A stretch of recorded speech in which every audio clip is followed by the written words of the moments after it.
Narrative of the Life of Frederick Douglass, an American Slave, by Frederick Douglass.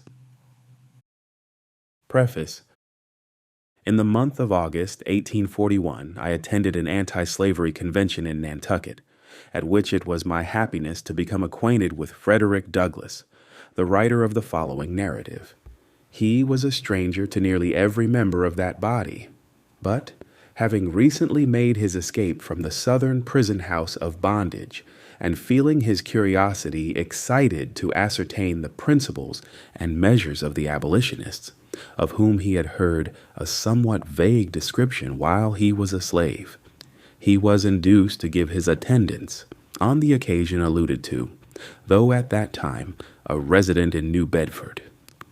Fortunate, most fortunate occurrence, fortunate for the millions of his manacled brethren, yet panting for deliverance from their awful thraldom.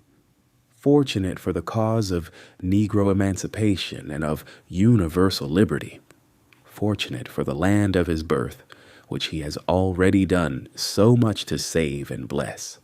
Fortunate for a large circle of friends and acquaintances, whose sympathy and affection he has strongly secured by the many sufferings he has endured, by his virtuous traits of character, by his ever-abiding remembrance of those who are in bonds, as being bound with them.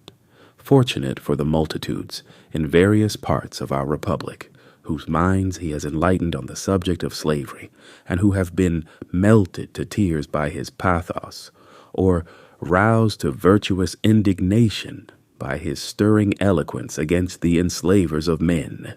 Fortunate for himself, as it at once brought him into the field of public usefulness, gave the world assurance of a man, quickened the slumbering energies of his soul, and consecrated him to the great work of breaking the rod of the oppressor and letting the oppressed go free. I shall never forget his first speech at the convention. The extraordinary emotion it excited in my own mind, the powerful impression it created upon a crowded auditory completely taken by surprise, the applause which followed from the beginning to the end of his felicitous remarks. I think I never hated slavery so intensely as at that moment. Certainly, my perception of the enormous outrage which is inflicted by it on the godlike nature of its victims was rendered far more clear than ever.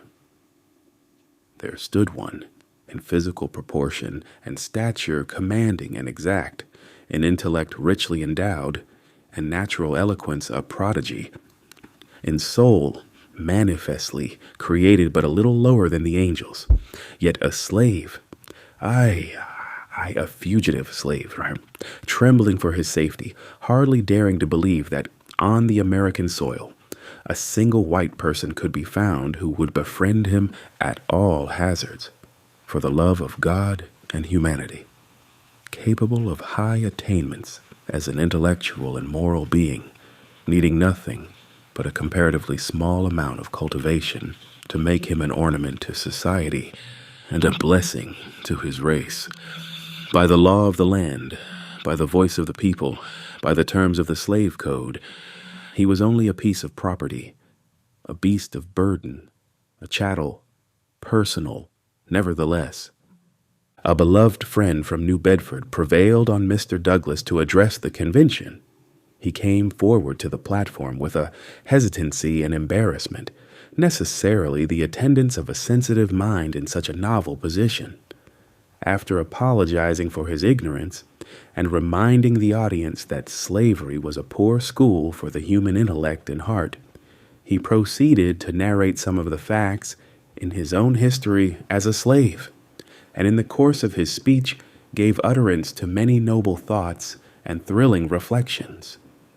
As soon as he had taken his seat, filled with hope and admiration, I rose and declared that Patrick Henry of Revolutionary fame never made a speech more eloquent in the cause of liberty than the one we had just listened to from the lips of that hunted fugitive. So I believed at that time. Such is my belief now. I reminded the audience of the peril which surrounded this self-emancipated young man at the North, even in Massachusetts, on the soil of the Pilgrim Fathers, among the descendants of revolutionary sires. And I appealed to them, whether they would ever allow him to be carried back into slavery, law or no law, constitution or no constitution. The response was unanimous and in thunder tones. No! Will you succor and protect him as a brother man, a resident of the old Bay State?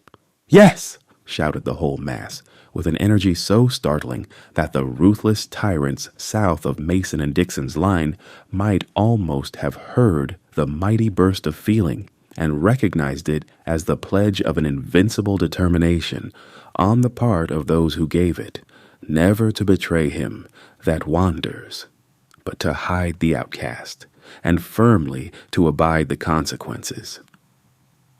It was at once deeply impressed upon my mind that if Mr. Douglas could be persuaded to consecrate his time and talents to the promotion of the anti-slavery enterprise, a powerful impetus would be given to it, and a stunning blow at the same time inflicted on Northern prejudice against a colored complexion.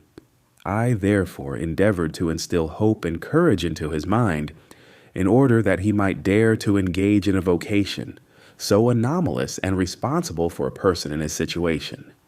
And I was seconded in this effort by warm-hearted friends, especially by the late general agent of the Massachusetts Anti-Slavery Society, Mr. John A. Collins, whose judgment in this instance entirely coincided with my own.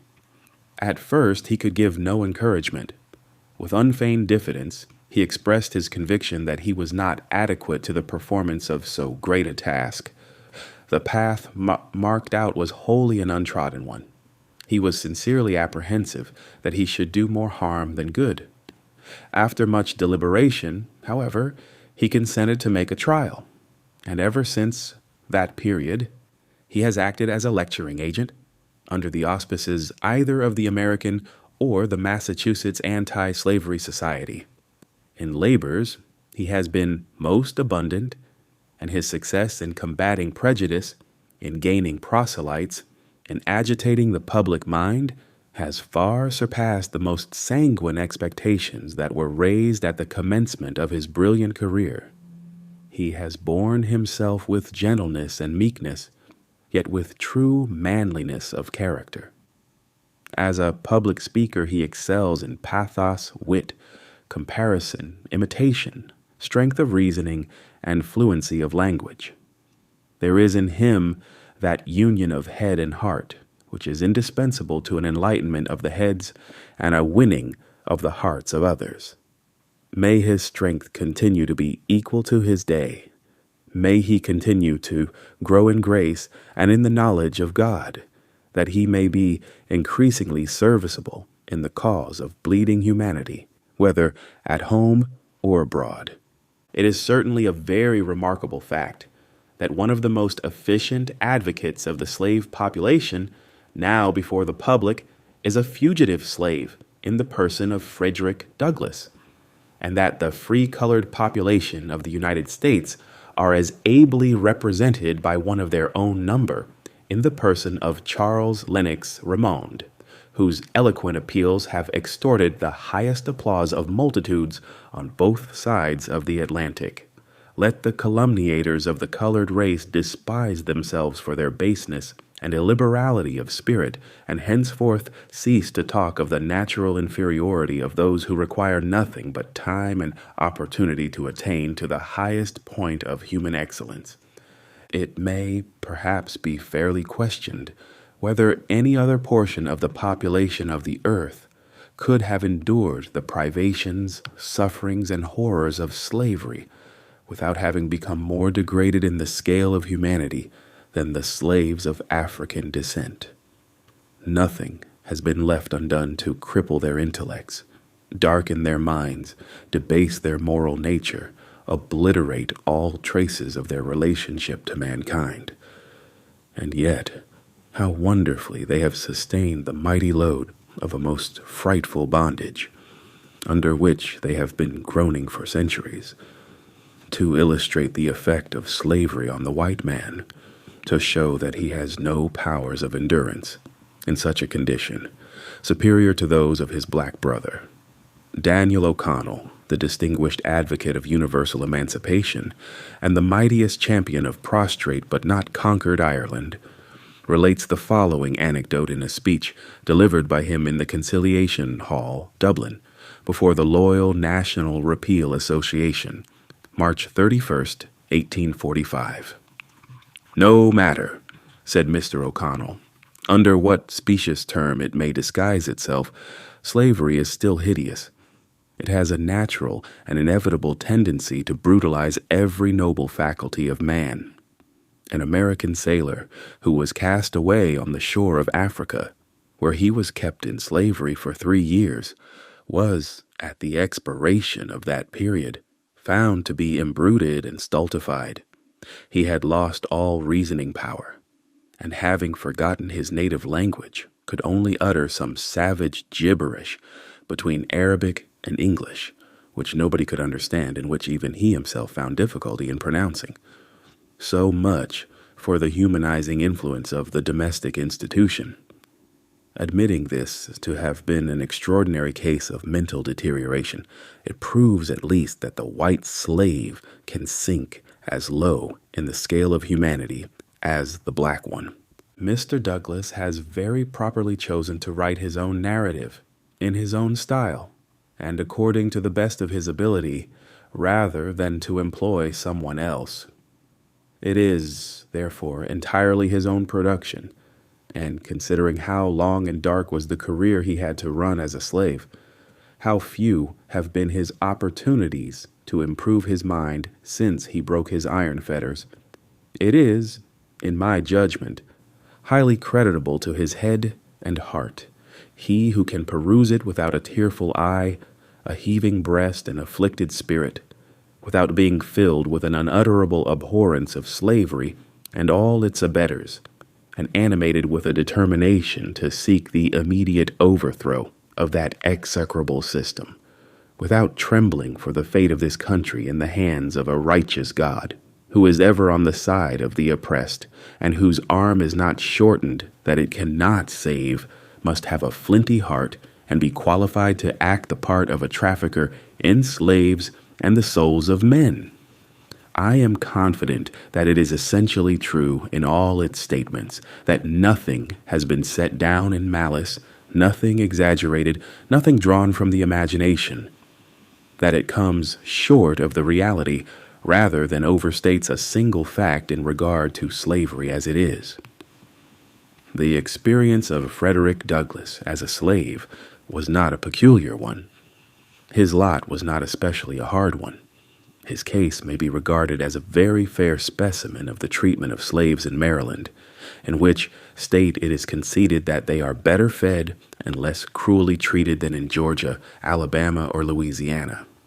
Many have suffered incomparably more, while very few on the plantations have suffered less than himself. Yet how deplorable was his situation! What terrible chastisements were inflicted upon his person! What still more shocking outrages were perpetrated upon his mind! With all his noble powers and sublime aspirations, how like a brute was he treated, even by those professing to have the same mind in them that was in Christ Jesus! To what dreadful liabilities was he continually subjected! How destitute of friendly counsel and aid, even in his greatest extremities! How heavy was the midnight of woe which shrouded in blackness the last ray of hope and filled the future with terror and gloom! What longings after freedom took possession of his breast, and how his misery augmented in proportion as he grew reflective and intelligent, thus demonstrating that a happy slave is an extinct man, how he thought, reasoned, felt, under the lash of the driver, with the chains upon his limbs. What perils he encountered in his endeavors to escape from his horrible doom, and how signal have been his deliverance and preservation in the midst of a nation of pitiless enemies. This narrative contains many affecting incidents, many passages of great eloquence and power, but I think the most thrilling one of them all is the description Douglas gives of his feelings as he stood soliloquizing respecting his fate and the chances of his one day being a freeman on the banks of the Chesapeake Bay, viewing the receding vessels as they flew with their white wings before the breeze, and apostrophizing them as animated by the living spirit of freedom. Who can read that passage and be insensible to its pathos and sublimity?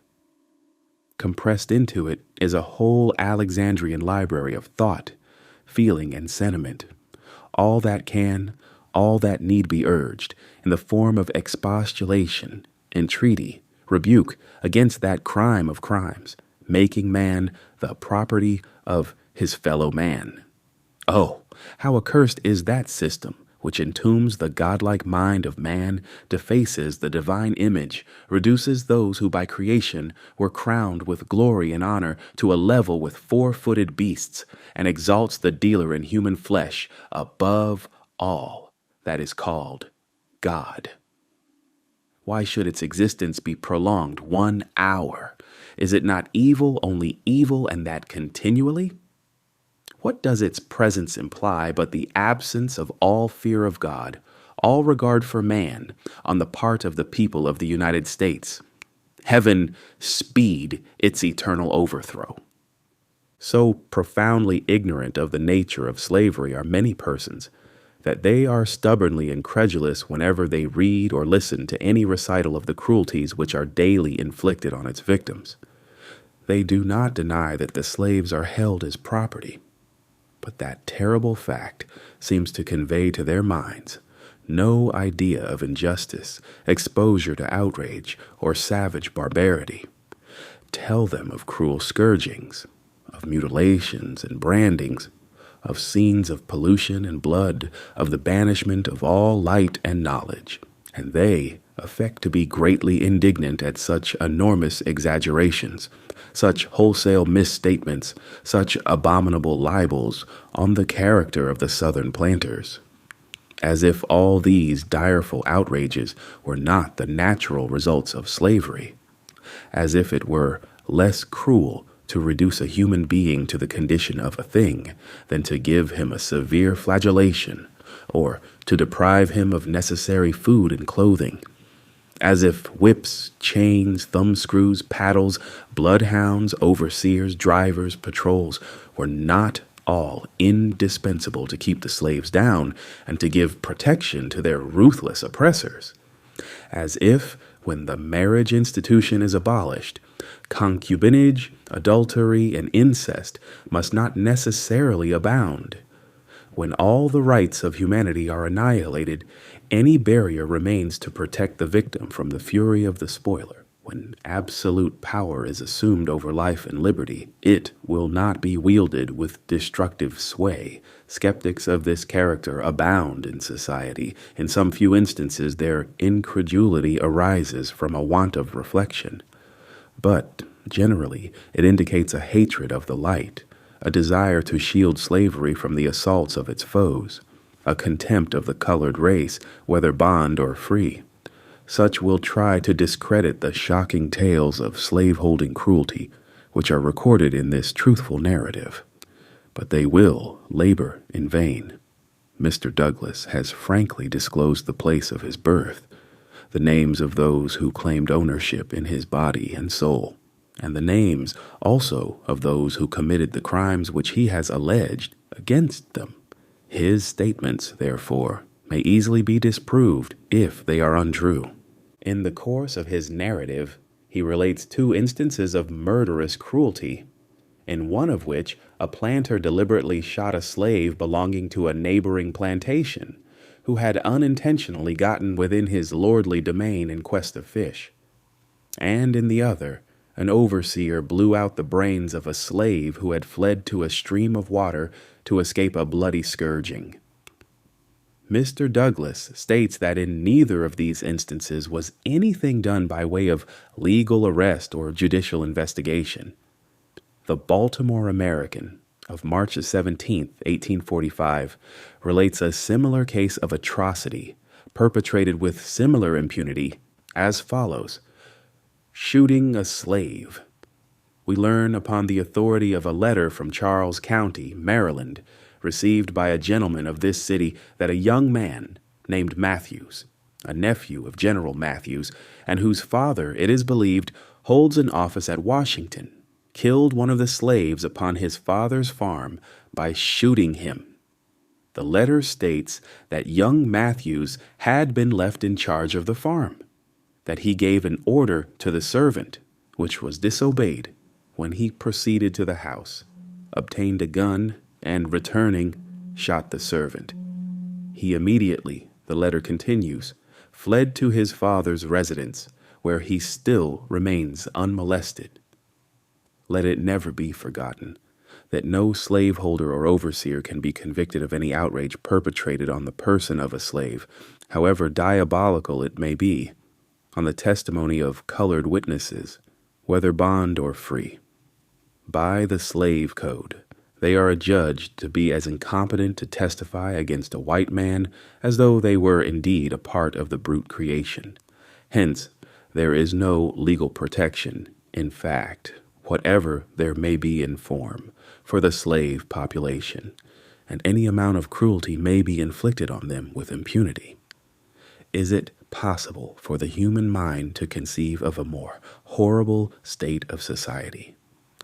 The effect of a religious profession on the conduct of Southern masters is vividly described in the following narrative and shown to be anything but salutary. In the nature of the case, it must be in the highest degree pernicious. The testimony of Mr. Douglas on this point is sustained by a cloud of witnesses, whose veracity is unimpeachable. A slaveholder's profession of Christianity is a palpable imposture.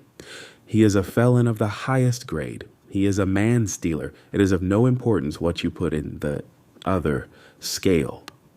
Reader, are you with the man-stealers in sympathy and purpose, or on the side of their downtrodden victims? If with the former, then are you the foe of God and man? If with the latter, what are you prepared to do and dare in their behalf?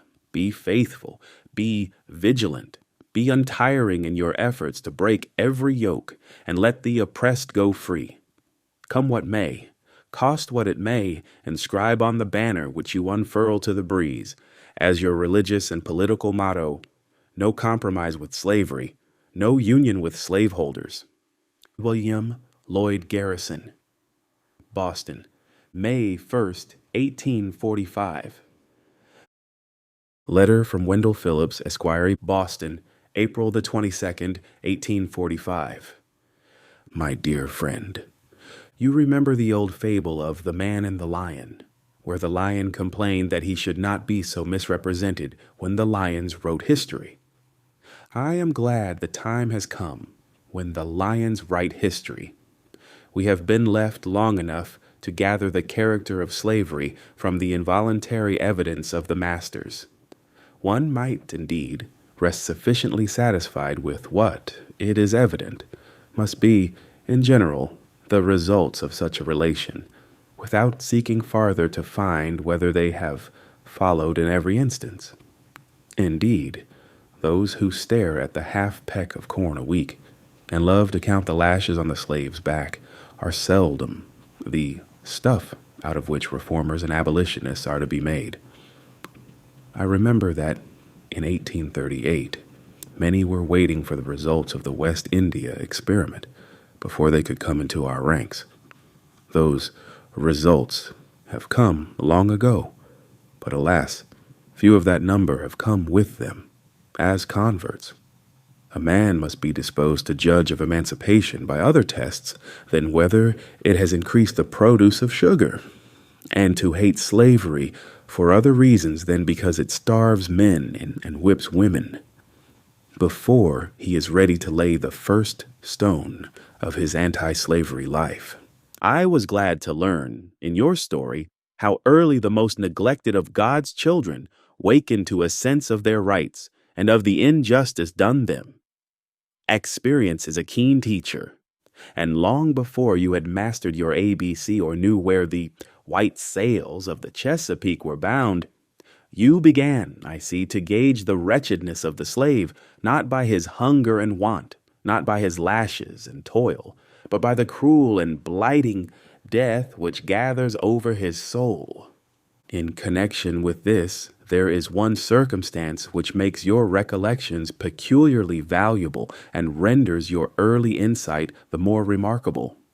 You come from that part of the country where we are told slavery appears with its fairest features. Let us hear, then, what it is at its best estate, gaze on its bright side, if it has one. And then imagination may task her powers to add dark lines to the picture as she travels southward to that, for the colored man, valley of the shadow of death, where the Mississippi sweeps along.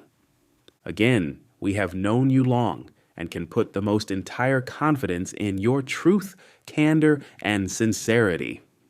Everyone who has heard you speak has felt, and I am confident, everyone who reads your book will feel persuaded that you give them a fair specimen of the whole truth. No one-sided portrait, no wholesale complaints, but strict justice done whenever individual kindliness has neutralized, for a moment, the deadly system with which it was strangely allied. You have been with us, too, some years, and can fairly compare the twilight of rights, which your race enjoy at the North, with that noon of night under which they labor south of Mason and Dixon's line. Tell us whether, after all, the half-free colored man of Massachusetts is worse off than the pampered slave of the rice swamps. In reading your life, no one can say that we have unfairly picked out some rare specimens of cruelty.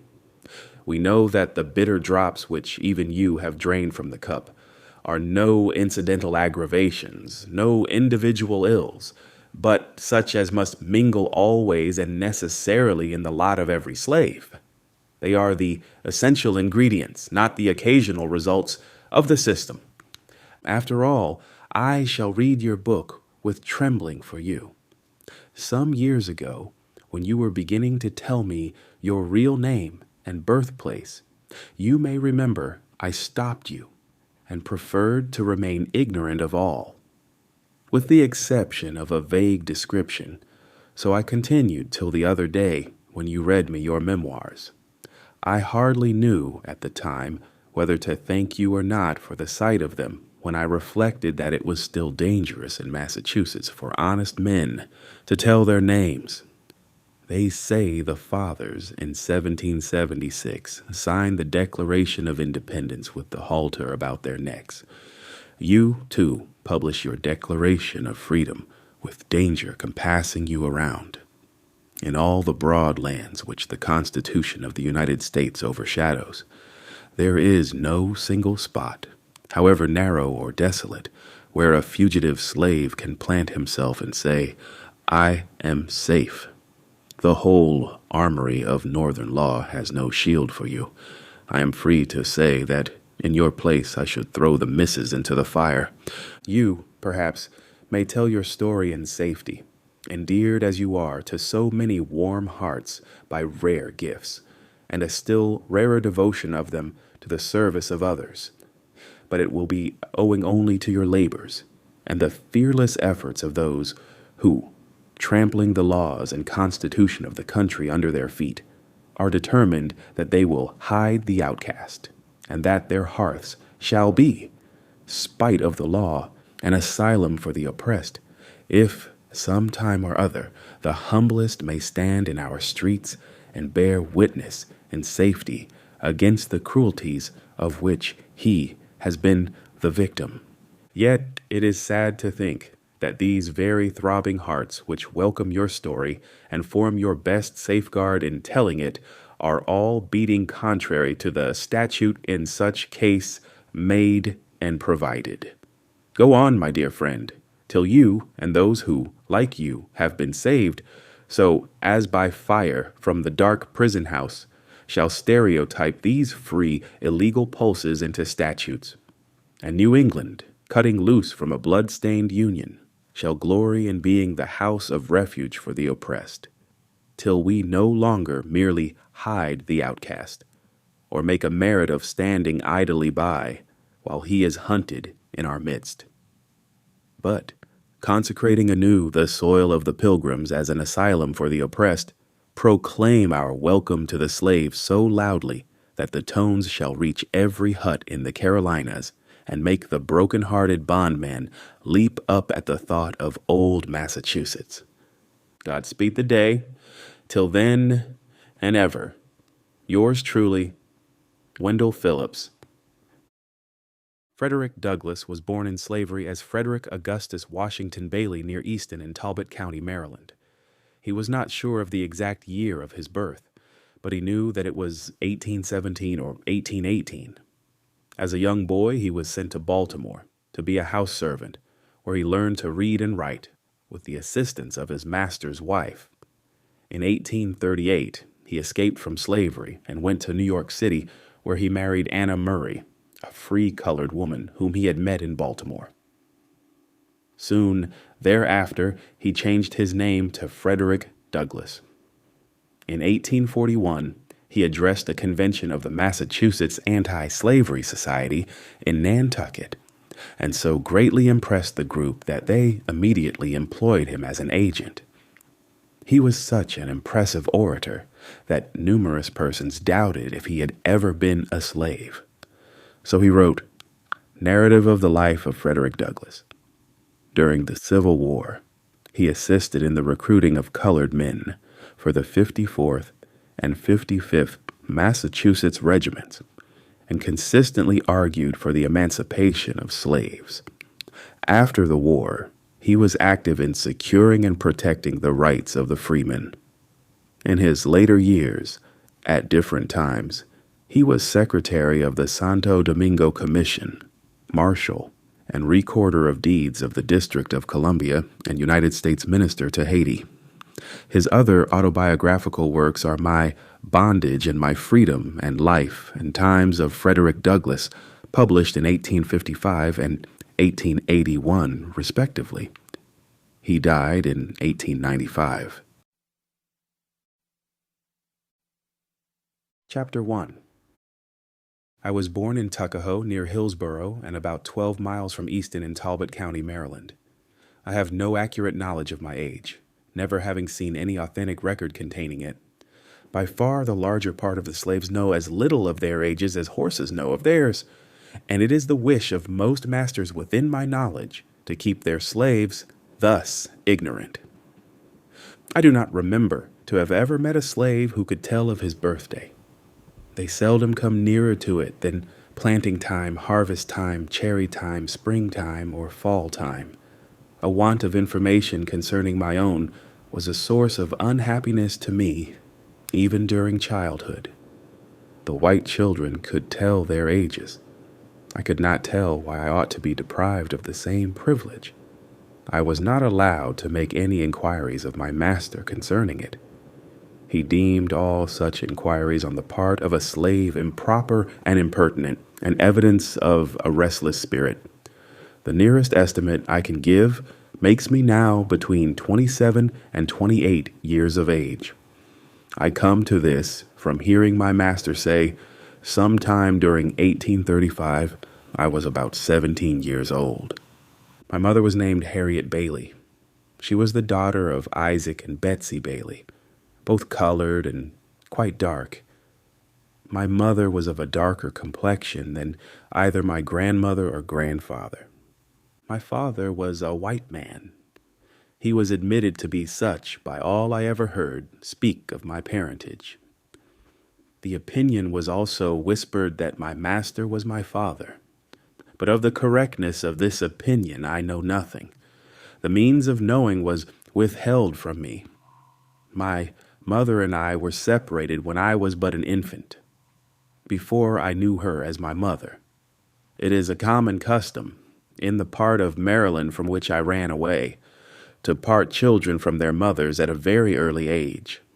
Frequently, before the child has reached its 12th month, its mother is taken from it and hired out on some farm a considerable distance off, and the child is placed under the care of an old woman, too old for field labor. For what this separation is done, I do not know, unless it be to hinder the development of the child's affection toward its mother, and to blunt and destroy the natural affection of the mother for the child. This is the inevitable result. I never saw my mother, to know her as such, more than 4 or 5 times in my life, and each of these times was very short in duration, and at night. She was hired by a Mr. Stewart, who lived about 12 miles from my home. She made her journeys to see me in the night, traveling the whole distance on foot, after the performance of her day's work.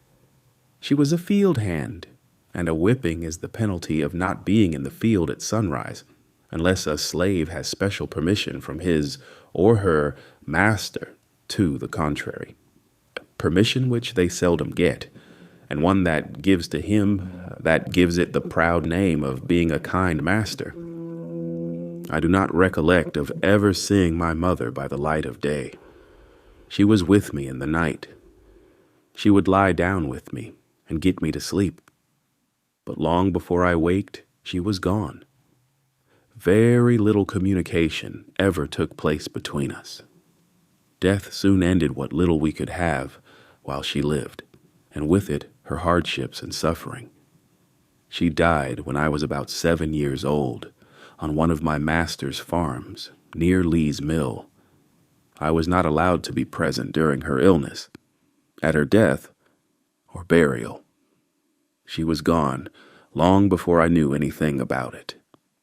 Never having enjoyed, to any considerable extent, her soothing presence, her tender and watchful care, I received the tidings of her death with much the same emotions I should have probably felt at the death of a stranger.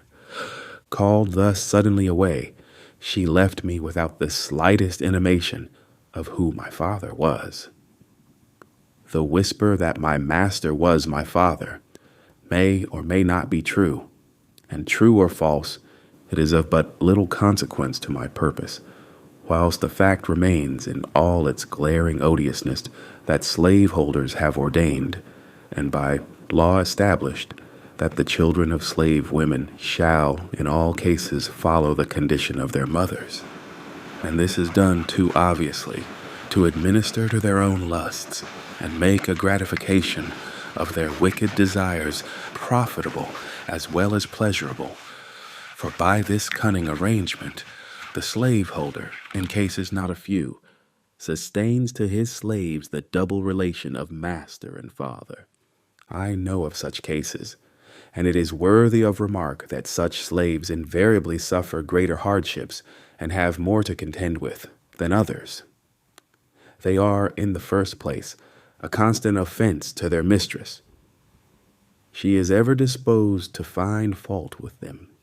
They can seldom do anything to please her. She is never better pleased than when she sees them under the lash, especially when she suspects her husband of showing to his mulatto children favors which he withholds from his black slaves. The master is frequently compelled to sell this class of his slaves out of deference to the feelings of his white wife, and cruel as the deed may strike anyone to be, for a man to sell his own children to human flesh-mongers, it is often the dictate of humanity for him to do so. For, unless he does this, he must not only whip them himself, but must stand by and see one white son tie up his brother, a but few shades darker complexion than himself, and ply the gory lash to his naked back. And if he lisp one word of disapproval, it is set down to his parental partiality, and only makes a bad matter worse, both for himself and the slave whom he would protect and defend. Every year brings with it multitudes of this class of slaves. It was doubtless in consequence of a knowledge of this fact that one great statesman of the South predicted the downfall of slavery by the inevitable laws of population. Whether this prophecy is ever fulfilled or not, it is nevertheless plain that a very different-looking class of people are springing up at the South and are now held in slavery from those originally brought to this country from Africa. And if their increase do no other good, it will do away the force of the argument that God cursed Ham, and therefore American slavery is right. If the lineal descendants of Ham are alone to be scripturally enslaved, it is certain that slavery at the South must soon become unscriptural, for thousands are ushered into the world annually who, like myself, owe their existence to white fathers, and those fathers most frequently their own masters. I have had 2 masters. My first master's name was Anthony. I do not remember his first name. He was generally called Captain Anthony, a title which, I presume, he acquired by sailing a craft on the Chesapeake Bay. He was not considered a rich slaveholder. He owned 2 or 3 farms and about 30 slaves. His farms and slaves were under the care of an overseer. The overseer's name was Plummer. Mr. Plummer was a miserable drunkard, a profane swearer, and a savage monster. He always went armed with a cow skin and a heavy cudgel. I have known him to cut and slash the women's heads so horribly that even Master would be enraged at his cruelty and would threaten to whip him if he did not mind himself. Master, however, was not a humane slaveholder. It required extraordinary barbarity on the part of an overseer to affect him. He was a cruel man, hardened by a long life of slaveholding. He would at times seem to take great pleasure in whipping a slave. I have often been awakened at the dawn of day by the most heart-rending shrieks of an own aunt of mine, whom he used to tie up to a joist and whip upon her naked back till she was literally covered with blood. No words, no tears, no prayers from his gory victim seemed to move his iron heart from its bloody purpose. The louder she screamed, the harder he whipped, and where the blood ran fastest, there he whipped longest. He would whip her to make her scream, and whip her to make her hush, and not until overcome by fatigue would he cease to swing the blood-clotted cowskin. I remember the first time I ever witnessed this horrible exhibition. I was quite a child, but I well remember it. I never shall forget it whilst I remember anything. It was the first of a long series of such outrages, of which I was doomed to be a witness and a participant. It struck me with awful force. It was the blood-stained gate, the entrance to the hell of slavery through which I was about to pass. It was a most terrible spectacle. I wish I could commit to paper the feelings with which I beheld it. This occurrence took place very soon after I went to live with my old master, and under the following circumstances. Aunt Hester went out one night, where or for what I do not know, and happened to be absent when my master desired her presence. He had ordered her not to go out evenings, and warned her that she must never let him catch her in company with a young man who was paying attention to her belonging to Colonel Lloyd. The young man's name was Ned Roberts, generally called Lloyd's Ned. Why Master was so careful of her may be safely left to conjecture. She was a woman of noble form and of graceful proportions, having very few equals and fewer superiors in personal appearance among the colored or white women of our neighborhood. Aunt Hester had not only disobeyed his orders in going out, but had been found in company with Lloyd's Ned, which circumstance I found, from what he said while whipping her, was the chief offense. Had he been a man of pure morals himself, he might have been thought interested in protecting the innocence of my aunt, but those who knew him will not suspect him of any such virtue. Before he commenced whipping Aunt Hester, he took her into the kitchen and stripped her from neck to waist, leaving her neck, shoulders, and back entirely naked. He then told her to cross her hands, calling her at the same time a to be H. After crossing her hands, he tied them with a strong rope and led her to a stool under a large hook in the joist, put in for the purpose. He made her get upon the stool and tied her hands to the hook. She now stood fair for his infernal purpose. Her arms were stretched up at their full length so that she stood upon the ends of her toes. He then said to her, "Now, I'll learn you how to disobey my orders." And after rolling up his sleeves, he commenced to lay on the heavy cowskin, and soon the warm, red blood, amid heart-rending shrieks from her and horrid oaths from him, came dripping to the floor. I was so terrified and horror-stricken at the sight that I hid myself in a closet and dared not venture out till long after the bloody transaction was over. I expected it would be my turn next. It was all new to me. I had never seen anything like it before. I had always lived with my grandmother on the outskirts of the plantation, where she was put, to raise the children of the younger women. I had therefore been, until now, out of the way of the bloody scenes that often occurred on the plantation. Chapter 2. My master's family consisted of 2 sons, Andrew and Richard, one daughter, Lucretia, and her husband, Captain Thomas Auld. They lived in one house upon the home plantation of Colonel Edward Lloyd. My master was Colonel Lloyd's clerk and superintendent. He was what might be called the overseer of the overseers. I spent 2 years of childhood on this plantation in my old master's family. It was here that I witnessed the bloody transaction recorded in the first chapter. And as I received my first impressions of slavery on this plantation, I will give some description of it, and of slavery as it there existed. The plantation is about 12 miles north of Easton, in Talbot County, and is situated on the border of Miles River. The principal products raised upon it were tobacco, corn, and wheat. These were raised in great abundance, so that, with the products of this and the other farms belonging to him, he was able to keep in almost constant employment a large sloop in carrying them to market at Baltimore.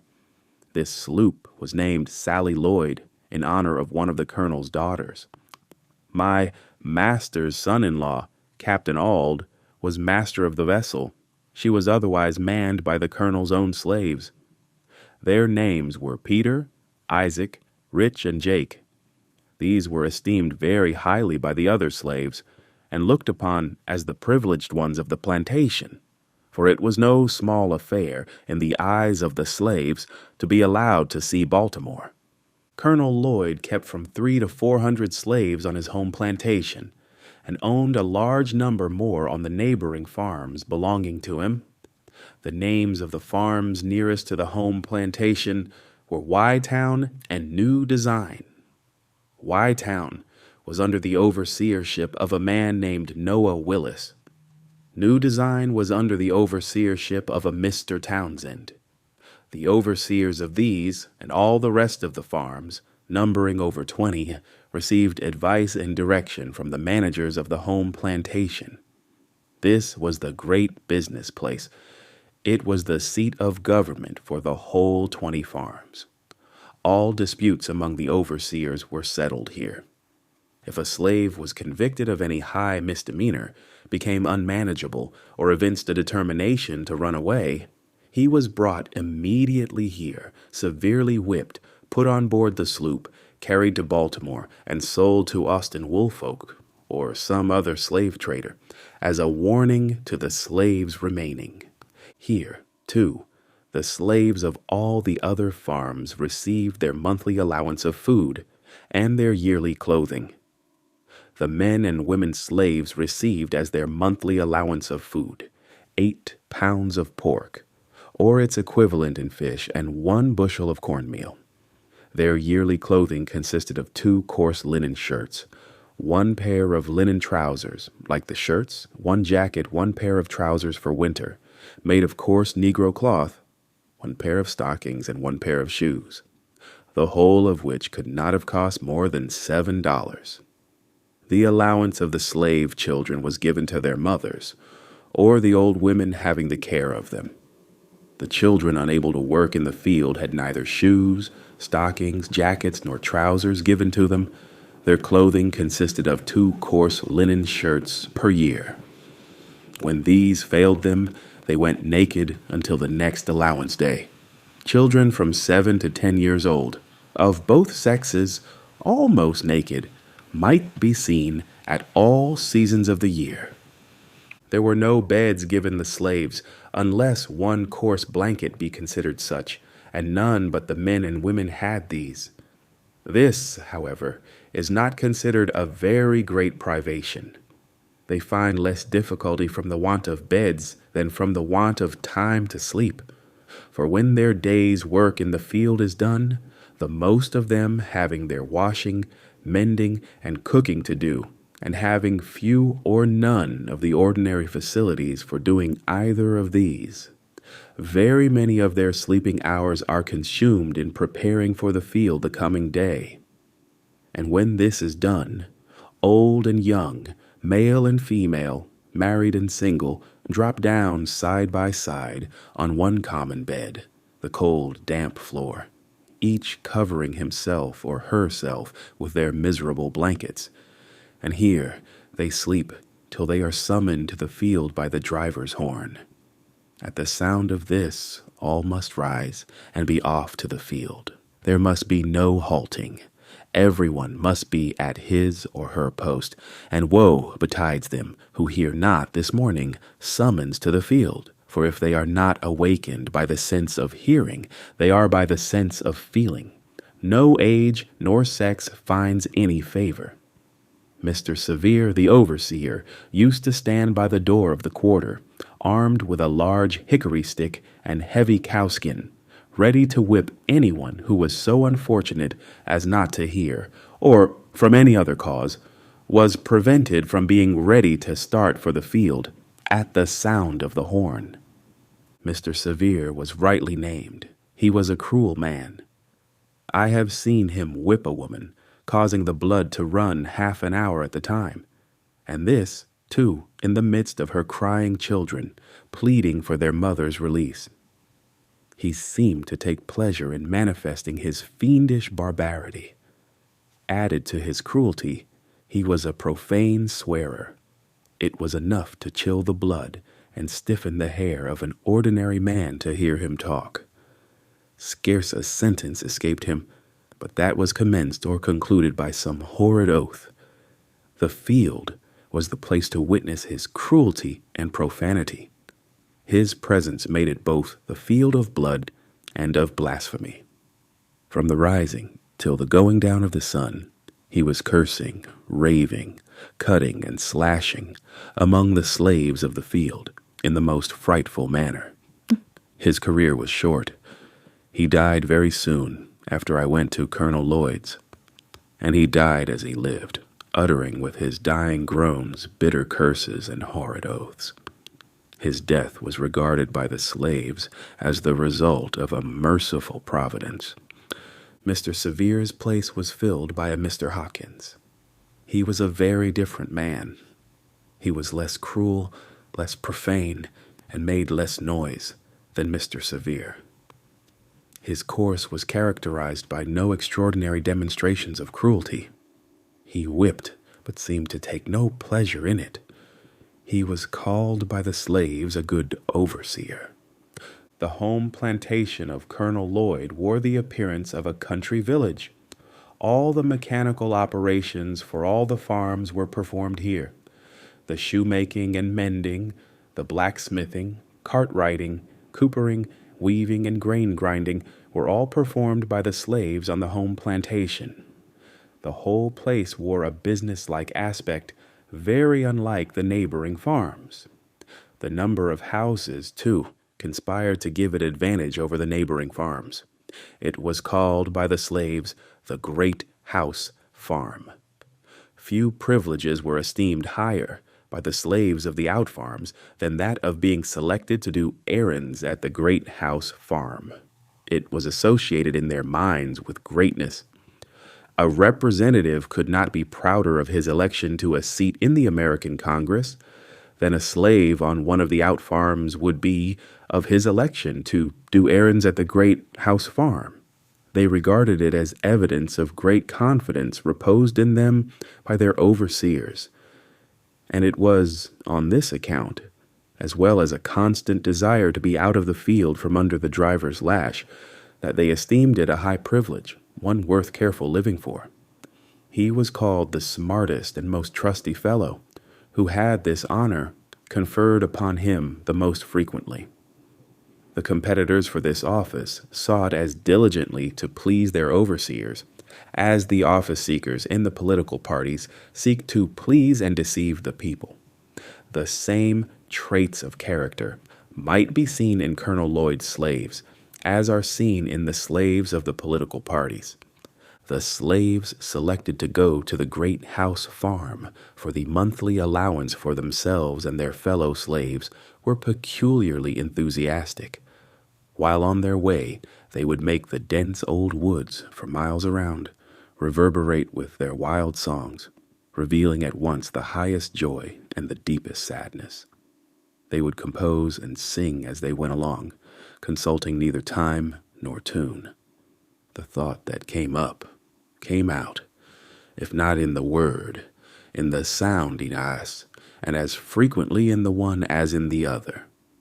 They would sometimes sing the most pathetic sentiment in the most rapturous tone, and the most rapturous sentiment in the most pathetic tone. Into all of their songs they would manage to weave something of the great house farm. Especially would they do this when leaving home. They would then sing most exultingly the following words. I am going away to the great house farm. Oh, yea, oh, yea, oh. This they would sing as a chorus, to words which to many would seem unmeaning jargon, but which, nevertheless, were full of meaning to themselves. I have sometimes thought that the mere hearing of those songs would do more to impress some minds with the horrible character of slavery than the reading of whole volumes of philosophy on the subject could do. I did not, when a slave, understand the deep meaning of those rude and apparently incoherent songs. I was myself within the circle, so that I neither saw nor heard as those without might see and hear. They told a tale of woe which was then altogether beyond my feeble comprehension. They were tones loud, long, and deep. They breathed the prayer and complaint of souls boiling over with the bitterest anguish. Every tone was a testimony against slavery and a prayer to God for deliverance from chains.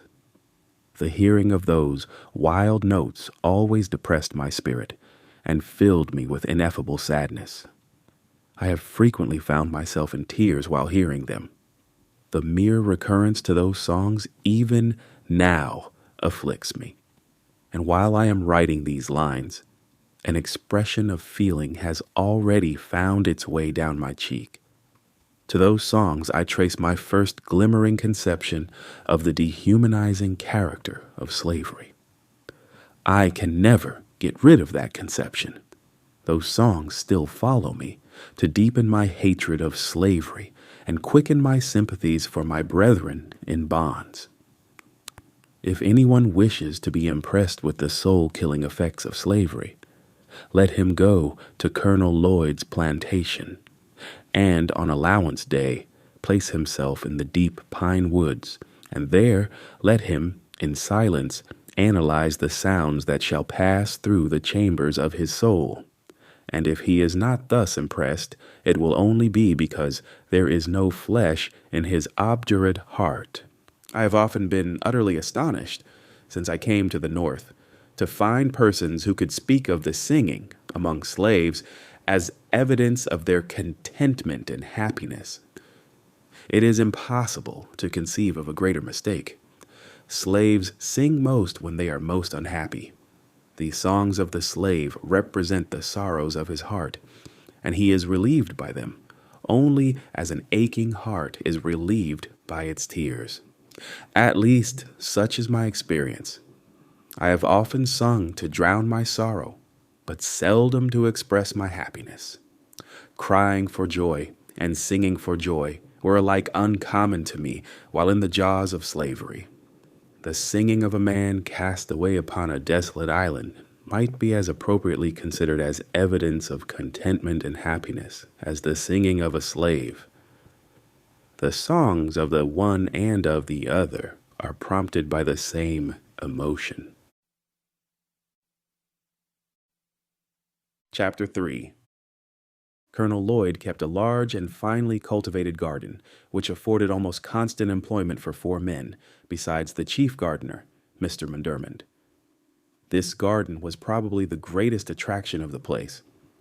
During the summer months, people came from far and near, from Baltimore, Easton, and Annapolis, to see it. It abounded in fruits of almost every description, from the hardy apple of the North to the delicate orange of the South. This garden was not the least source of trouble on the plantation. Its excellent fruit was quite a temptation to the hungry swarms of boys, as well as the older slaves belonging to the colonel, few of whom had the virtue or the vice to resist it. Scarcely a day passed during the summer, but that some slave had to take the lash for stealing fruit. The colonel had to resort to all kinds of stratagems to keep his slaves out of the garden. The last and most successful one was that of tarring his fence all around, after which, if a slave was caught with any tar upon his person, it was deemed sufficient proof that he had either been into the garden or had tried to get in.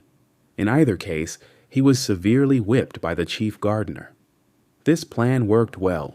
The slaves became as fearful of tar as of the lash. They seemed to realize the impossibility of touching tar without being defiled. The colonel also kept a splendid riding equipage. His stable and carriage house presented the appearance of some of our large city livery establishments. His horses were of the finest form and noblest blood. His carriage house contained 3 splendid coaches, 3 or 4 gigs, besides Dearborns and barouches of the most fashionable style. This establishment was under the care of 2 slaves, Old Barney and Young Barney, father and son. To attend to this establishment was their sole work, but it was by no means an easy employment, for in nothing was Colonel Lloyd more particular than in the management of his horses. The slightest inattention to these was unpardonable, and was visited upon those under whose care they were placed with the severest punishment. No excuse could shield them, if the colonel only suspected any want of attention to his horses, a supposition which he frequently indulged, and one which, of course, made the office of Old and Young Barney a very trying one. They never knew when they were safe from punishment. They were frequently whipped when least deserving, and escaped whipping when most deserving it. Everything depended upon the looks of the horses, and the state of Colonel Lloyd's own mind when his horses were brought to him for use. If a horse did not move fast enough or hold his head high enough, it was owing to some fault of his keeper's. It was painful to stand near the stable door and hear the various complaints against the keepers when a horse was taken out for use. This horse has not had proper attention. He has not been sufficiently rubbed and curried, or he has not been properly fed. His food was too wet or too dry. He got it too soon or too late. He was too hot or too cold. He had too much hay and not enough of grain. Or he had too much grain and not enough of hay. Instead of Old Barney's attending to the horse, he had very improperly left it to his son. To all these complaints, no matter how unjust, the slave must answer never a word. Colonel Lloyd could not brook any contradiction from a slave. When he spoke, a slave must stand, listen, and tremble, and such was literally the case. I have seen Colonel Lloyd make old Barney, a man between 50 and 60 years of age, uncover his bald head, kneel down upon the cold, damp ground, and receive upon his naked and toil-worn shoulders more than 30 lashes at the time.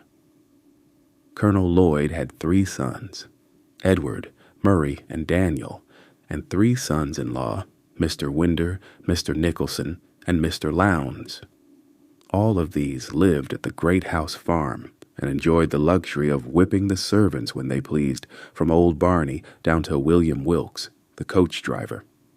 I have seen Winder make one of the house servants stand off from him a suitable distance to be touched with the end of his whip, and at every stroke raise great ridges upon his back. To describe the wealth of Colonel Lloyd would be almost equal to describing the riches of Job. He kept from 10 to 15 house servants. He was said to own 1,000 slaves, and I think this estimate quite within the truth. Colonel Lloyd owned so many that he did not know them when he saw them, nor did all the slaves of the out farms know him. It is reported of him that while riding along the road one day, he met a colored man and addressed him in the usual manner of speaking to colored people on the public highways of the South. "Well, boy, whom do you belong to?" "To Colonel Lloyd," replied the slave. "Well, does the colonel treat you well?" "No, sir," was the ready reply. "What? Does he work you too hard?" "Yes, sir." "Well, don't he give you enough to eat?" "Yes, sir, he gives me enough, such as it is." The colonel, after ascertaining where the slave belonged, rode on. The man also went on about his business, not dreaming that he had been conversing with his master. He thought, said, and heard nothing more of the matter until 2 or 3 weeks afterwards. The poor man was then informed by his overseer that, for having found fault with his master, he was now to be sold to a Georgia trader.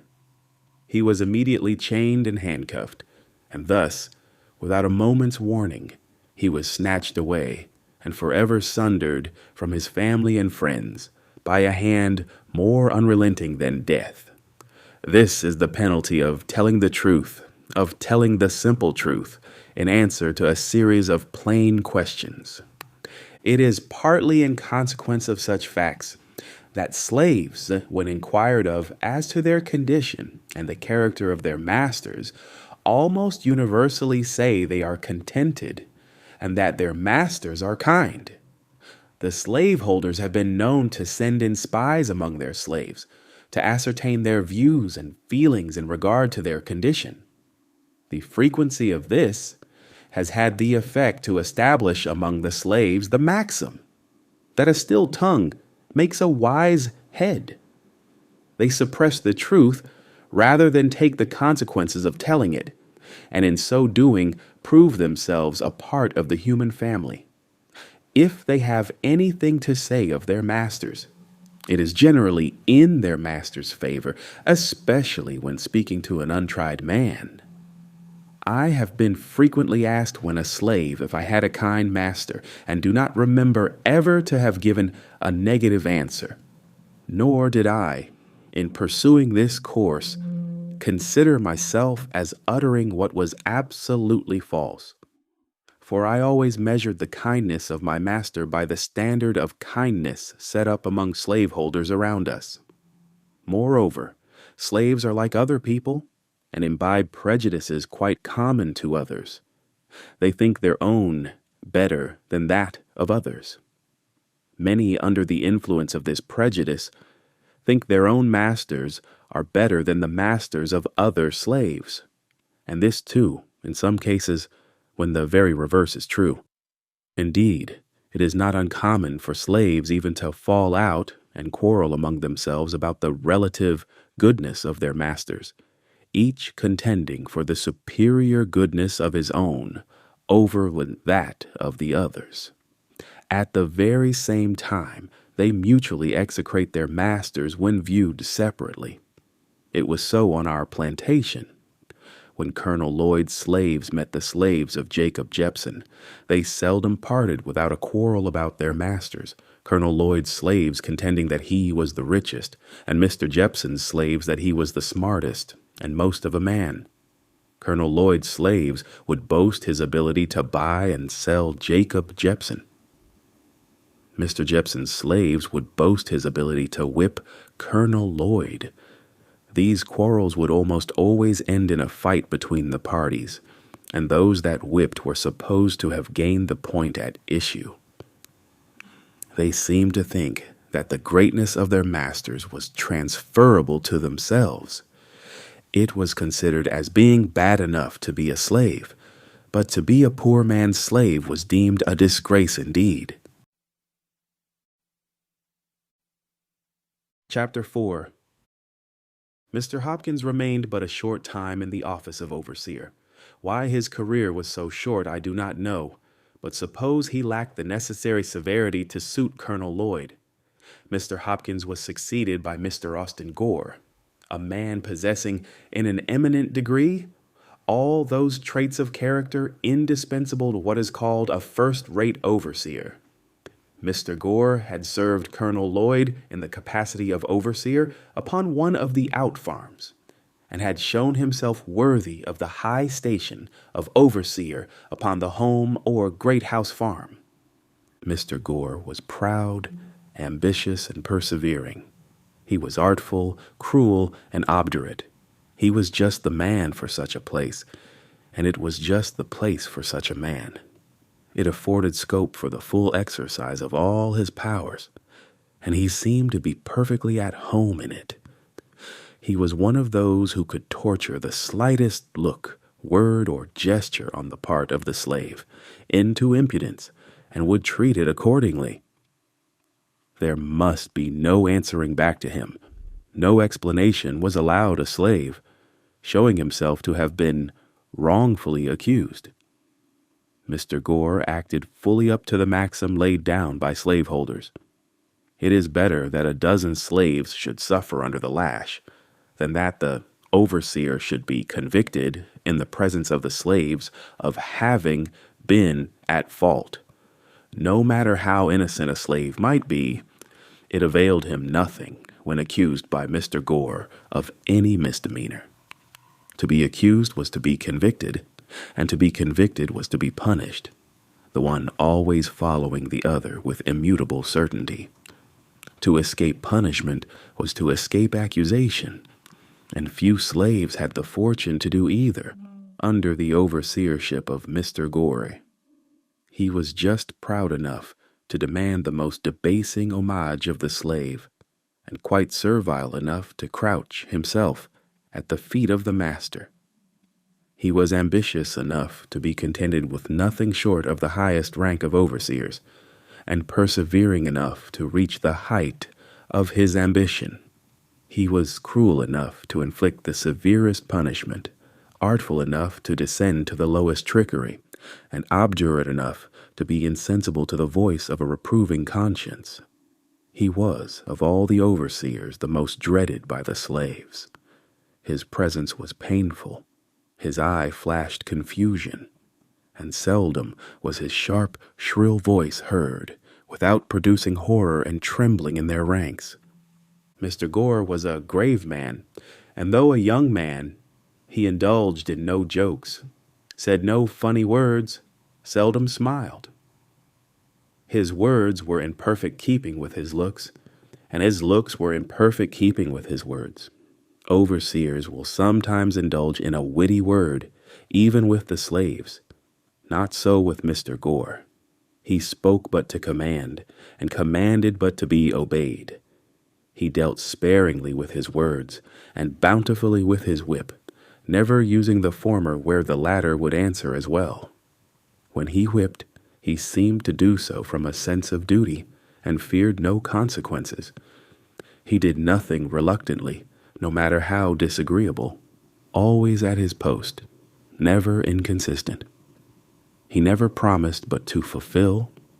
He was, in a word, a man of the most inflexible firmness and stone-like coolness. His savage barbarity was equaled only by the consummate coolness with which he committed the grossest and most savage deeds upon the slaves under his charge. Mr. Gore once undertook to whip one of Colonel Lloyd's slaves by the name of Demby. He had given Demby but few stripes when, to get rid of the scourging, he ran and plunged himself into a creek and stood there at the depth of his shoulders, refusing to come out. Mr. Gore told him that he would give him 3 calls, and that if he did not come out at the 3rd call, he would shoot him. The 1st call was given. Demby made no response, but stood his ground. The 2nd and 3rd calls were given with the same result. Mr. Gore then, without consultation or deliberation with anyone, not even giving Demby an additional call, raised his musket to his face, taking deadly aim at his standing victim, and in an instant poor Demby was no more. His mangled body sank out of sight, and blood and brains marked the water where he had stood. A thrill of horror flashed through every soul upon the plantation, excepting Mr. Gore. He alone seemed cool and collected. He was asked by Colonel Lloyd and my old master why he resorted to this extraordinary expedient. His reply was, as well as I can remember, that Demby had become unmanageable. He was setting a dangerous example to the other slaves, one which, if suffered to pass without some such demonstration, on his part, would finally lead to the total subversion of all rule and order upon the plantation. He argued that if one slave refused to be corrected and escaped with his life, the other slaves would soon copy the example, the result of which would be the freedom of the slaves and the enslavement of the whites. Mr. Gore's defense was satisfactory.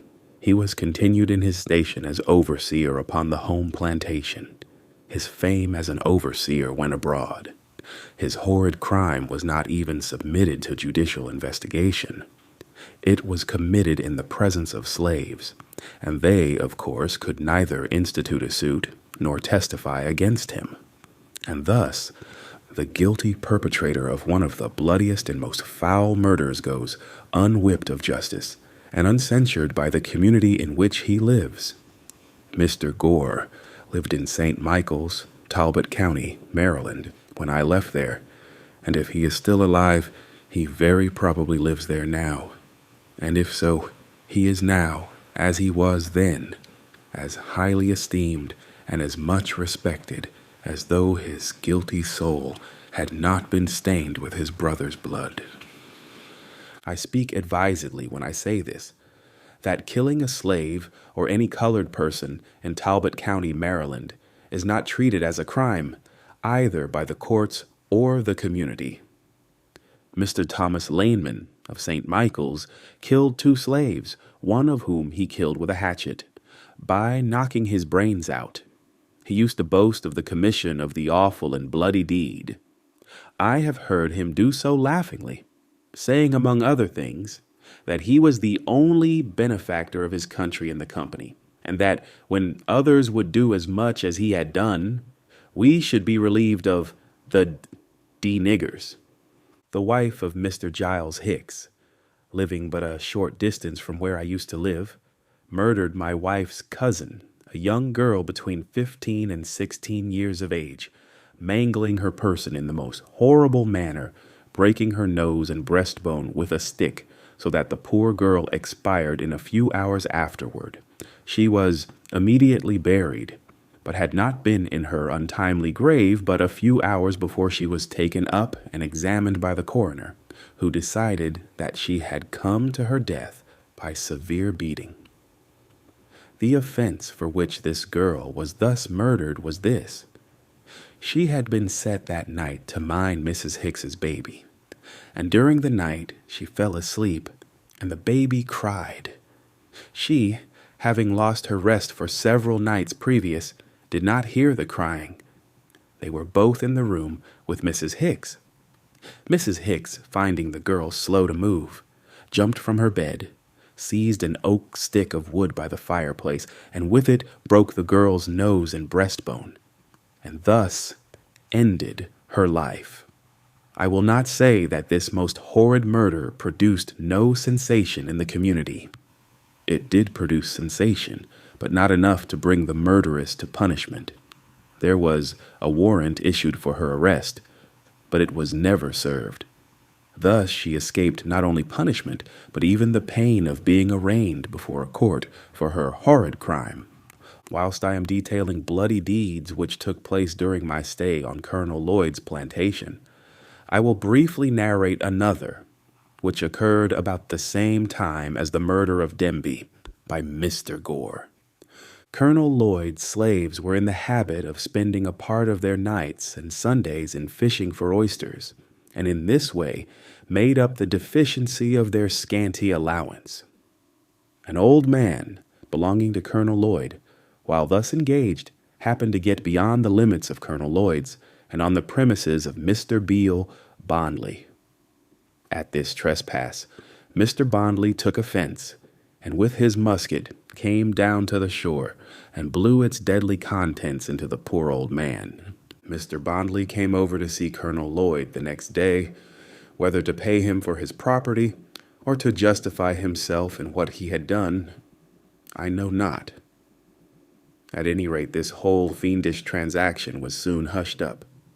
There was very little said about it at all, and nothing done.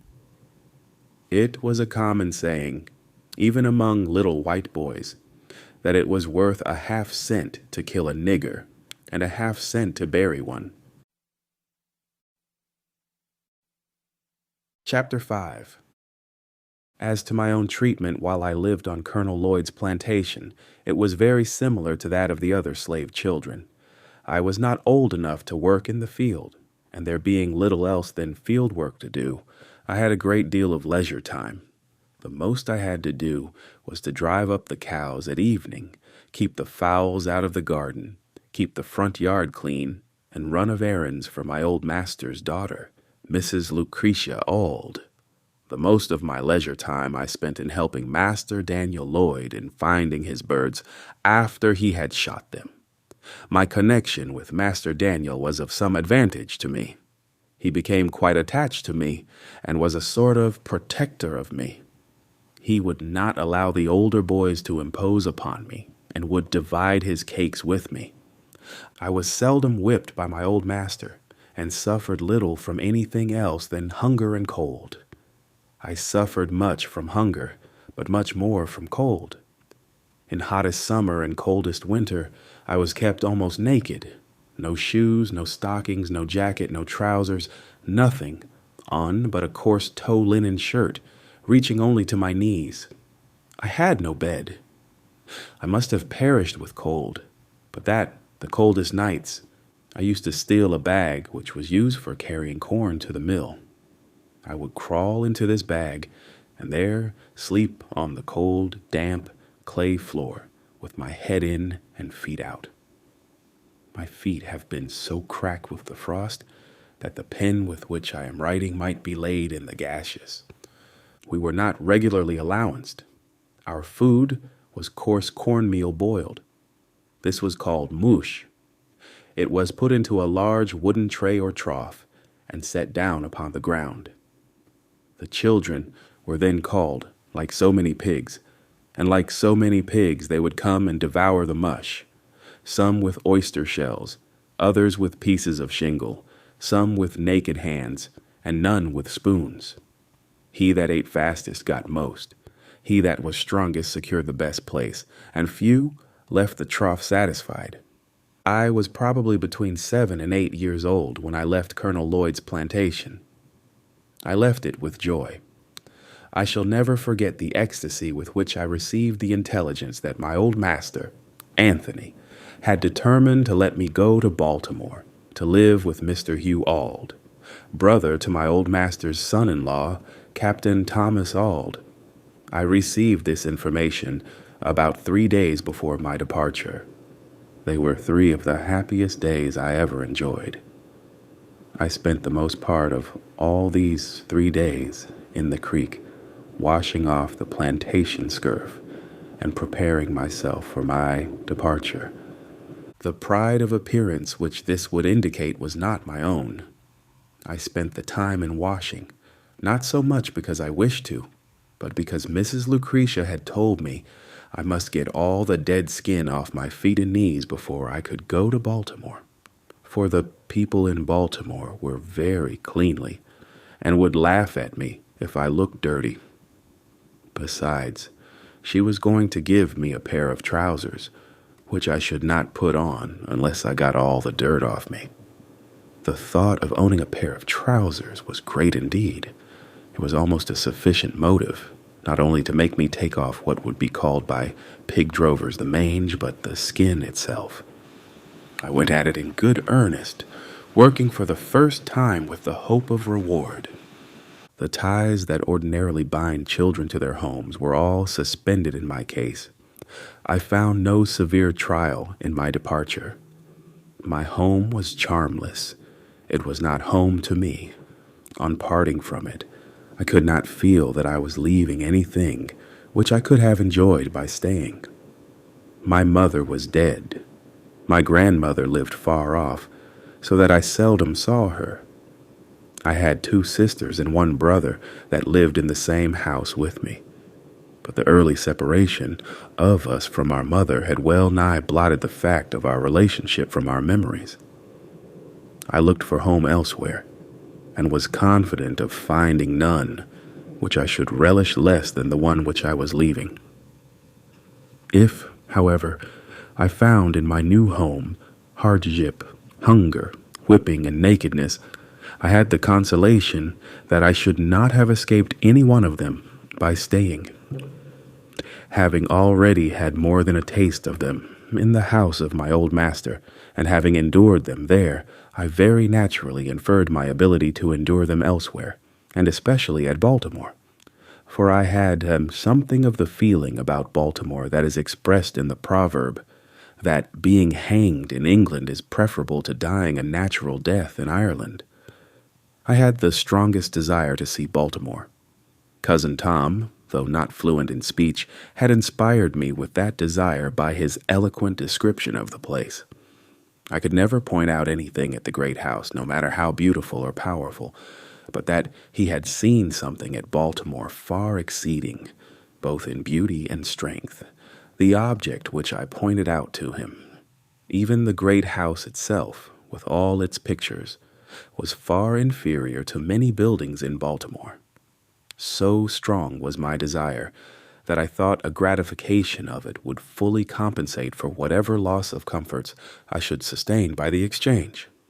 I left without a regret, and with the highest hopes of future happiness. We sailed out of Miles River for Baltimore on a Saturday morning. I remember only the day of the week, for at that time I had no knowledge of the days of the month, nor the months of the year. On setting sail, I walked aft and gave to Colonel Lloyd's plantation what I hoped would be the last look.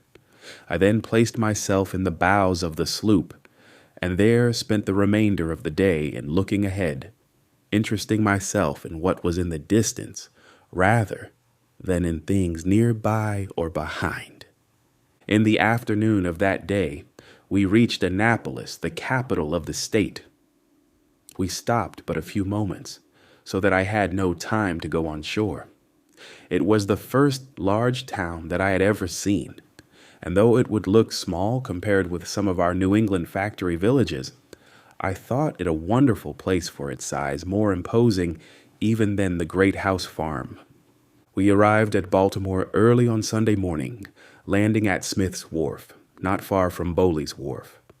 We had on board the sloop a large flock of sheep, and after aiding in driving them to the slaughterhouse of Mr. Curtis on Loudon Slater's Hill, I was conducted by Rich, one of the hands belonging on board of the sloop, to my new home in Elysiana Street, near Mr. Gardner's shipyard on Fell's Point.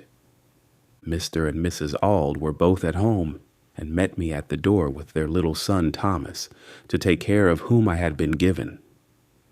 And here I saw what I had never seen before. It was a white face beaming with the most kindly emotions.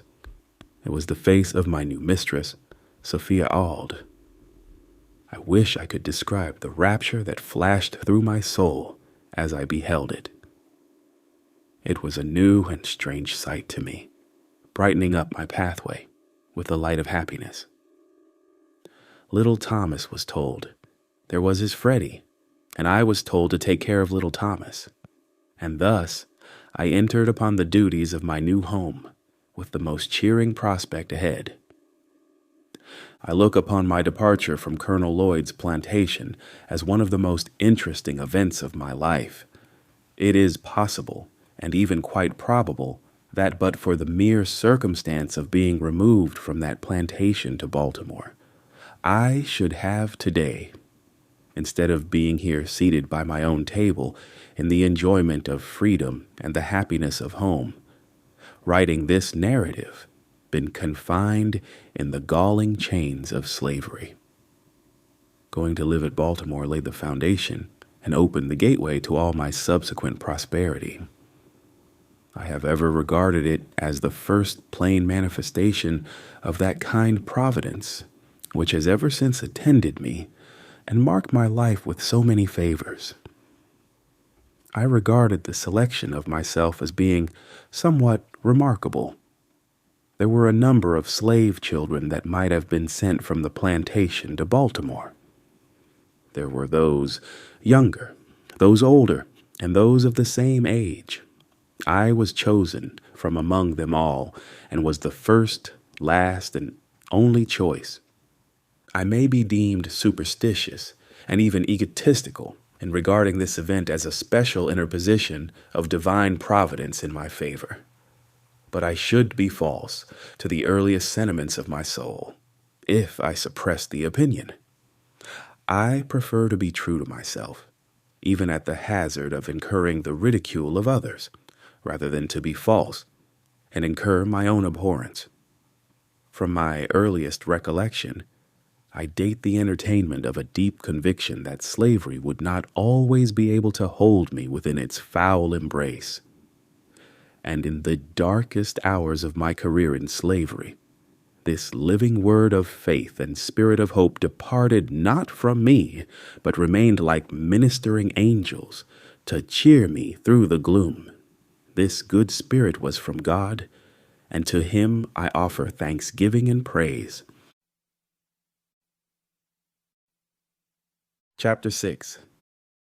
My new mistress proved to be all she appeared when I first met her at the door, a woman of the kindest heart and finest feelings. She had never had a slave under her control previously to myself, and prior to her marriage she had been dependent upon her own industry for a living. She was by trade a weaver, and by constant application to her business, she had been in a good degree preserved from the blighting and dehumanizing effects of slavery. I was utterly astonished at her goodness. I scarcely knew how to behave towards her. She was entirely unlike any other white woman I had ever seen. I could not approach her as I was accustomed to approach other white ladies. My early instruction was all out of place. The crouching servility, usually so acceptable a quality in a slave, did not answer when manifested toward her. Her favor was not gained by it. She seemed to be disturbed by it. She did not deem it impudent or unmannerly for a slave to look her in the face. The meanest slave was put fully at ease in her presence, and none left without feeling better for having seen her. Her face was made of heavenly smiles, and her voice of tranquil music. But, alas, this kind heart had but a short time to remain such. The fatal poison of irresponsible power was already in her hands, and soon commenced its infernal work. That cheerful eye, under the influence of slavery, soon became red with rage. That voice, made all of sweet accord, changed to one of harsh and horrid discord, and that angelic face gave place to that of a demon.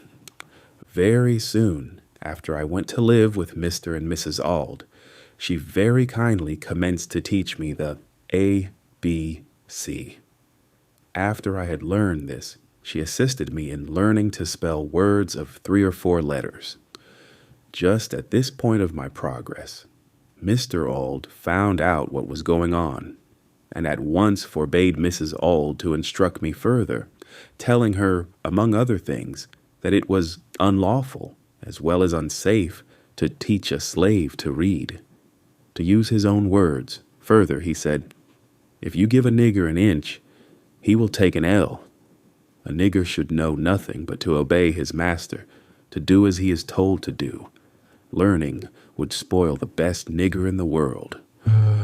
Now," said he, "if you teach that nigger, speaking of myself, how to read, there would be no keeping him. It would forever unfit him to be a slave. He would at once become unmanageable and of no value to his master. As to himself, it could do him no good, but a great deal of harm. It would make him discontented and unhappy." These words sank deep into my heart, stirred up sentiments within that lay slumbering, and called into existence an entirely new train of thought. It was a new and special revelation, explaining dark and mysterious things, with which my youthful understanding had struggled, but struggled in vain. I now understood what had been to me a most perplexing difficulty, to wit, the white man's power to enslave the black man. It was a grand achievement, and I prized it highly. From that moment, I understood the pathway from slavery to freedom. It was just what I wanted, and I got it at a time when I the least expected it. Whilst I was saddened by the thought of losing the aid of my kind mistress, I was gladdened by the invaluable instruction which, by the merest accident, I had gained from my master. Though conscious of the difficulty of learning without a teacher, I set out with high hope and a fixed purpose, at whatever cost of trouble, to learn how to read. The very decided manner with which he spoke, and strove to impress his wife with the evil consequences of giving me instruction, served to convince me that he was deeply sensible of the truths he was uttering. It gave me the best assurance that I might rely with the utmost confidence on the results, which, he said, would flow from teaching me to read.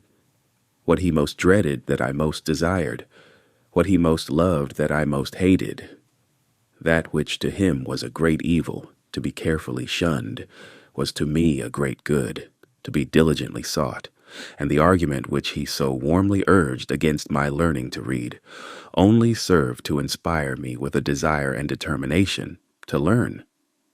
In learning to read, I owe almost as much to the bitter opposition of my master as to the kindly aid of my mistress. I acknowledge the benefit of both. I had resided but a short time in Baltimore before I observed a marked difference in the treatment of slaves from that which I had witnessed in the country. A city slave is almost a freeman, compared with a slave on the plantation. He is much better fed and clothed, and enjoys privileges altogether unknown to the slave on the plantation. There is a vestige of decency, a sense of shame, that does much to curb and check those outbreaks of atrocious cruelty so commonly enacted upon the plantation. He is a desperate slaveholder who will shock the humanity of his non-slaveholding neighbors with the cries of his lacerated slave. Few are willing to incur the odium attaching to the reputation of being a cruel master. And above all things, they would not be known as not giving a slave enough to eat. Every city slaveholder is anxious to have it known of him that he feeds his slaves well, and it is due to them to say that most of them do give their slaves enough to eat. There are, however, some painful exceptions to this rule. Directly opposite to us, on Philpott Street, lived Mr. Thomas Hamilton. He owned 2 slaves. Their names were Henrietta and Mary. Henrietta was about 22 years of age. Mary was about 14, and of all the mangled and emaciated creatures I ever looked upon, these 2 were the most so. His heart must be harder than stone that could look upon these unmoved. The head, neck, and shoulders of Mary were literally cut to pieces. I have frequently felt her head, and found it nearly covered with festering sores, caused by the lash of her cruel mistress. I do not know that her master ever whipped her, but I have been an eyewitness to the cruelty of Mrs. Hamilton. I used to be in Mr. Hamilton's house nearly every day. Mrs. Hamilton used to sit in a large chair in the middle of the room, with a heavy cowskin always by her side, and scarce an hour passed during the day, but was marked by the blood of one of these slaves. The girls seldom passed her without her saying, "Move faster, you black gyp," at the same time giving them a blow with the cowskin over the head or shoulders, often drawing the blood. She would then say, "Take that, you black gyp," continuing, "If you don't move faster, I'll move you." Added to the cruel lashings to which these slaves were subjected, they were kept nearly half-starved. They seldom knew what it was to eat a full meal. I have seen Mary contending with the pigs for the offal thrown into the street. So much was Mary kicked and cut to pieces that she was oftener called pecked than by her name. Chapter 7. I lived in Master Hugh's family about 7 years. During this time, I succeeded in learning to read and write. In accomplishing this, I was compelled to resort to various stratagems. I had no regular teacher. My mistress, who had kindly commenced to instruct me, had, in compliance with the advice and direction of her husband, not only ceased to instruct, but had set her face against my being instructed by anyone else. It is due, however, to my mistress to say of her that she did not adopt this course of treatment immediately. She at first lacked the depravity indispensable to shutting me up in mental darkness. It was at least necessary for her to have some training in the exercise of irresponsible power, to make her equal to the task of treating me as though I were a brute. My mistress was, as I have said, a kind and tender-hearted woman, and in the simplicity of her soul she commenced, when I first went to live with her, to treat me as she supposed one human being ought to treat another.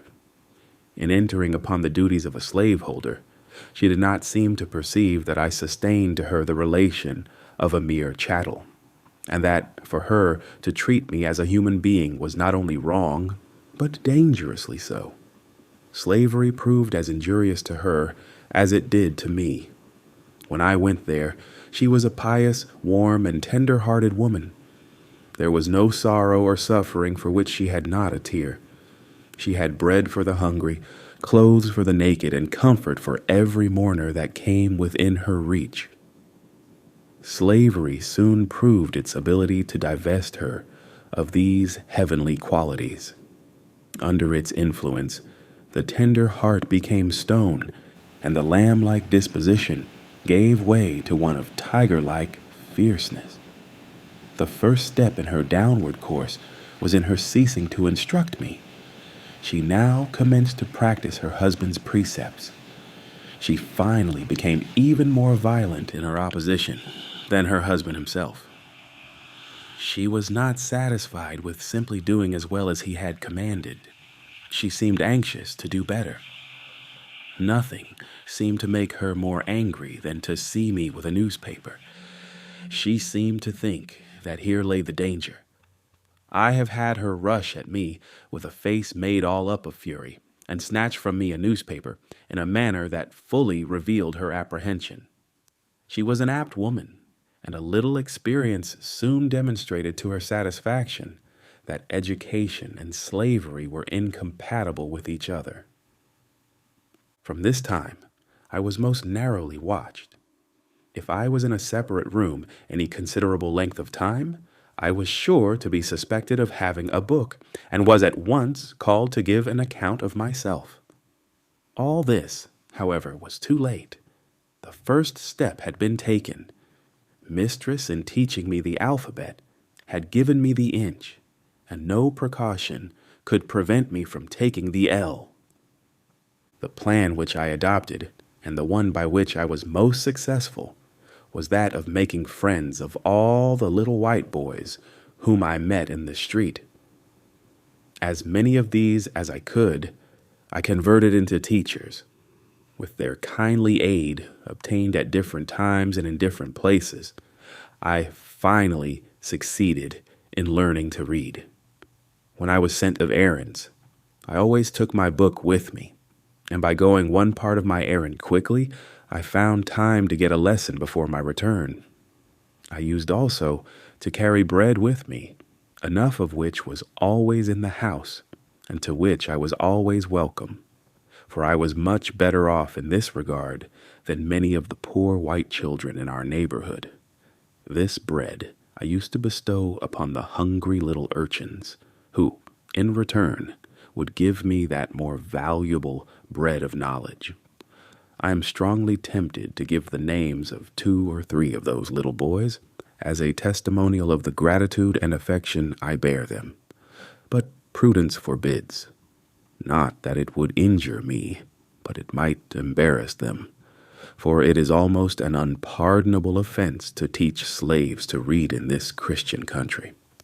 It is enough to say of the dear little fellows that they lived on Philpott Street, very near Durgan and Bailey's shipyard. I used to talk this matter of slavery over with them. I would sometimes say to them, I wished I could be as free as they would be when they got to be men. You will be free as soon as you are 21, but I am a slave for life. Have not I as good a right to be free as you have? These words used to trouble them. They would express for me the liveliest sympathy and console me with the hope that something would occur by which I might be free. I was now about 12 years old, and the thought of being a slave for life began to bear heavily upon my heart. Just about this time, I got hold of a book entitled The Columbian Orator. Every opportunity I got, I used to read this book. Among much of other interesting matter, I found in it a dialogue between a master and his slave. The slave was represented as having run away from his master 3 times. The dialogue represented the conversation which took place between them when the slave was retaken the 3rd time. In this dialogue, the whole argument in behalf of slavery was brought forward by the master, all of which was disposed of by the slave. The slave was made to say some very smart as well as impressive things in reply to his master, things which had the desired though unexpected effect, for the conversation resulted in the voluntary emancipation of the slave on the part of the master. In the same book, I met with one of Sheridan's mighty speeches on and in behalf of Catholic emancipation. These were choice documents to me. I read them over and over again with unabated interest. They gave tongue to interesting thoughts of my own soul, which had frequently flashed through my mind and died away for want of utterance. The moral which I gained from the dialogue was the power of truth over the conscience of even a slaveholder. What I got from Sheridan was a bold denunciation of slavery and a powerful vindication of human rights. The reading of these documents enabled me to utter my thoughts and to meet the arguments brought forward to sustain slavery. But while they relieved me of one difficulty, they brought on another even more painful than the one of which I was relieved. The more I read, the more I was led to abhor and detest my enslavers. I could regard them in no other light than a band of successful robbers who had left their homes and gone to Africa and stolen us from our homes and in a strange land reduced us to slavery. I loathed them as being the meanest as well as the most wicked of men. As I read and contemplated this subject, behold, that very discontentment which Master Hugh had predicted would follow my learning to read had already come, to torment and sting my soul to unutterable anguish. As I writhed under it, I would at times feel that learning to read had been a curse rather than a blessing. It had given me a view of my wretched condition without the remedy. It opened my eyes to the horrible pit, but to no ladder upon which to get out. In moments of agony, I envied my fellow slaves for their stupidity. I have often wished myself a beast. I preferred the condition of the meanest reptile to my own. Anything, no matter what, to get rid of thinking. It was this everlasting thinking of my condition that tormented me. There was no getting rid of it. It was pressed upon me by every object within sight or hearing, animate or inanimate. The silver trump of freedom had roused my soul to eternal wakefulness. Freedom now appeared, to disappear no more forever. It was heard in every sound and seen in everything. It was ever present to torment me with a sense of my wretched condition. I saw nothing without seeing it. I heard nothing without hearing it, and felt nothing without feeling it. It looked from every star. It smiled in every calm, breathed in every wind, and moved in every storm. I often found myself regretting my own existence and wishing myself dead. And but for the hope of being free, I have no doubt but that I should have killed myself or done something for which I should have been killed. While in this state of mind, I was eager to hear anyone speak of slavery. I was a ready listener. Every little while, I could hear something about the abolitionists. It was some time before I found what the word meant. It was always used in such connections as to make it an interesting word to me. If a slave ran away and succeeded in getting clear, or if a slave killed his master, set fire to a barn, or did anything very wrong, in the mind of a slaveholder, it was spoken of as the fruit of abolition. Hearing the word in this connection very often, I set about learning what it meant. The dictionary afforded me little or no help. I found it was the act of abolishing, but then I did not know what was to be abolished. Here I was perplexed. I did not dare to ask anyone about its meaning, for I was satisfied that it was something they wanted me to know very little about. After a patient waiting, I got one of our city papers, containing an account of the number of petitions from the North, praying for the abolition of slavery in the District of Columbia and of the slave trade between the states. From this time I understood the words abolition and abolitionist, and always drew near when that word was spoken, expecting to hear something of importance to myself and fellow slaves. The light broke in upon me by degrees. I went one day down on the wharf of Mr. Waters, and seeing two Irishmen unloading a scow of stone, I went, unasked, and helped them. When we had finished, one of them came to me and asked me if I were a slave. I told him I was. He asked, "Are ye a slave for life?" I told him that I was. The good Irishman seemed to be deeply affected by the statement. He said to the other that it was a pity so fine a little fellow as myself should be a slave for life. He said it was a shame to hold me. They both advised me to run away to the North, that I should find friends there, and that I should be free. I pretended not to be interested in what they said, and treated them as if I did not understand them, for I feared they might be treacherous. White men have been known to encourage slaves to escape, and then, to get the reward, catch them and return them to their masters. I was afraid that these seemingly good men might use me so, but I nevertheless remembered their advice, and from that time I resolved to run away. I looked forward to a time at which it would be safe for me to escape. I was too young to think of doing so immediately. Besides, I wished to learn how to write, as I might have occasion to write my own pass. I consoled myself with the hope that I should one day find a good chance. Meanwhile, I would learn to write.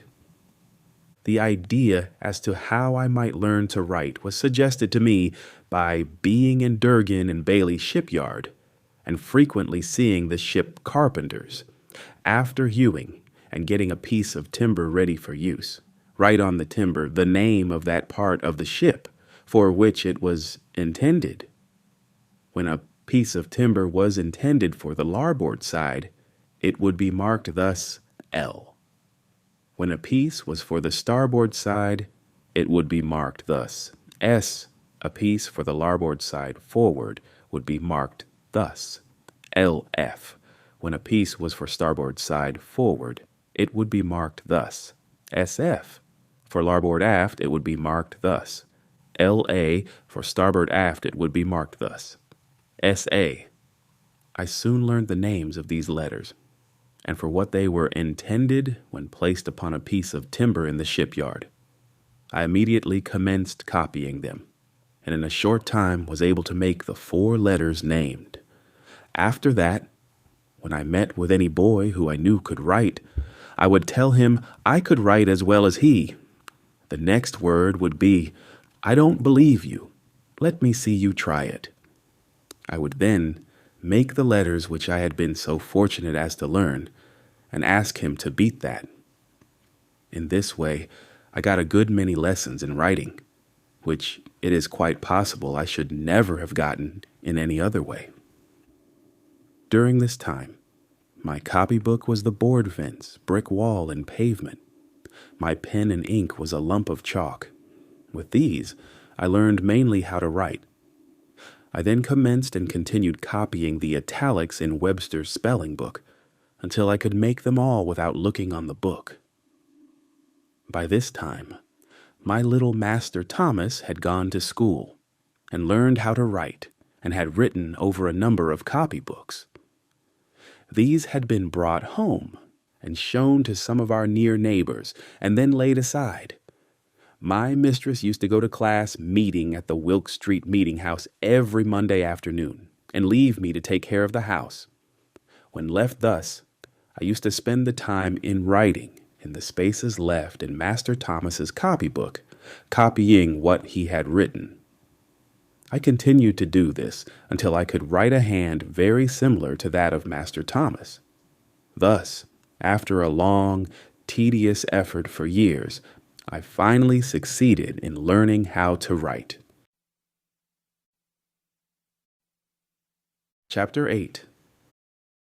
In a very short time after I went to live at Baltimore, my old master's youngest son Richard died, and in about 3 years and 6 months after his death, my old master, Captain Anthony, died, leaving only his son Andrew and daughter Lucretia to share his estate.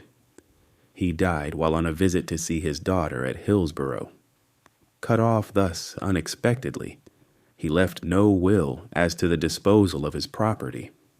It was therefore necessary to have a valuation of the property, that it might be equally divided between Mrs. Lucretia and Master Andrew. I was immediately sent for to be valued with the other property. Here again, my feelings rose up in detestation of slavery. I had now a new conception of my degraded condition. Prior to this, I had become, if not insensible to my lot, at least partly so.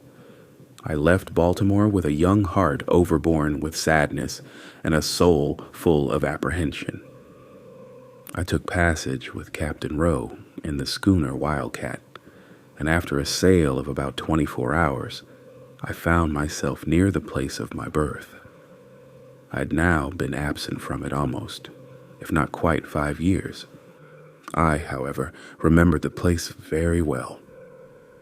I was only about 5 years old when I left it, to go and live with my old master on Colonel Lloyd's plantation, so that I was now between 10 and 11 years old. We were all ranked together at the valuation. Men and women, old and young, married and single, were ranked with horses, sheep, and swine. There were horses and men, cattle and women, pigs and children, all holding the same rank in the scale of being, and were all subjected to the same narrow examination. Silvery-headed age and sprightly youth, maids and matrons had to undergo the same indelicate inspection. At this moment, I saw more clearly than ever the brutalizing effects of slavery upon both slave and slaveholder. After the valuation, then came the division. I have no language to express the high excitement and deep anxiety which were felt among us poor slaves during this time. Our fate for life was now to be decided. We had no more voice in that decision than the brutes among whom we were ranked. A single word from the white men was enough, against all our wishes, prayers, and entreaties, to sunder forever the dearest friends, dearest kindred, and strongest ties known to human beings. In addition to the pain of separation, there was the horrid dread of falling into the hands of Master Andrew.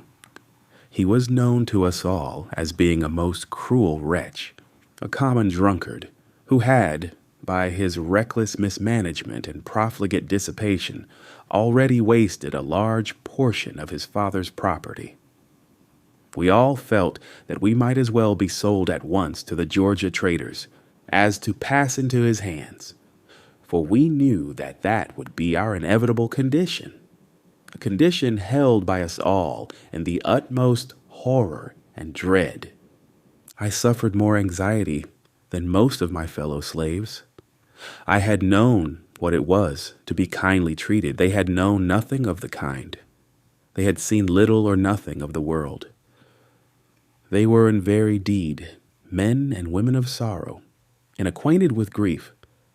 Their backs had been made familiar with the bloody lash, so that they had become callous. Mine was yet tender, for while at Baltimore I got few whippings, and few slaves could boast of a kinder master and mistress than myself. And the thought of passing out of their hands into those of Master Andrew, a man who, but a few days before, to give me a sample of his bloody disposition, took my little brother by the throat, threw him on the ground, and with the heel of his boot stamped upon his head till the blood gushed from his nose and ears, was well calculated to make me anxious as to my fate. After he had committed this savage outrage upon my brother, he turned to me and said that was the way he meant to serve me one of these days, meaning, I suppose, when I came into his possession. Thanks to a kind providence, I fell to the portion of Mrs. Lucretia and was sent immediately back to Baltimore to live again in the family of Master Hugh. Their joy at my return equaled their sorrow at my departure. It was a glad day to me. I had escaped a worse than lion's jaws. I was absent from Baltimore for the purpose of valuation and division just about 1 month, and it seemed to have been 6. Very soon after my return to Baltimore, my mistress Lucretia died, leaving her husband and 1 child, Amanda.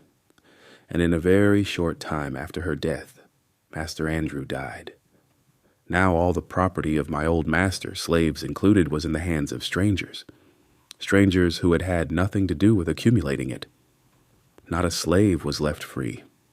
All remained slaves, from the youngest to the oldest. If any one thing in my experience, more than another, served to deepen my conviction of the infernal character of slavery and to fill me with unutterable loathing of slaveholders, it was their base ingratitude to my poor old grandmother. She had served my old master faithfully from youth to old age. She had been the source of all his wealth. She had peopled his plantation with slaves. She had become a great-grandmother in his service. She had rocked him in infancy, attended him in childhood, served him through life, and at his death wiped from his icy brow the cold death sweat and closed his eyes forever.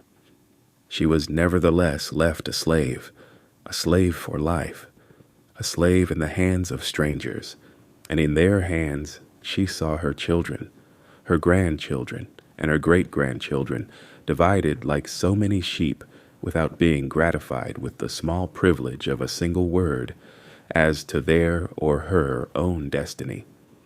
And, To cap the climax of their base ingratitude and fiendish barbarity, my grandmother, who was now very old, having outlived my old master and all his children, having seen the beginning and end of all of them, and her present owners, finding she was of but little value, her frame already racked with the pains of old age, and complete helplessness fast stealing over her once active limbs, they took her to the woods, built her a little hut, put up a little mud chimney, and then made her welcome to the privilege of supporting herself there in perfect loneliness, thus virtually turning her out to die. If my poor old grandmother now lives, she lives to suffer in utter loneliness. She lives to remember and mourn over the loss of children, the loss of grandchildren, and the loss of great-grandchildren. They are, in the language of the slave's poet, Whittier.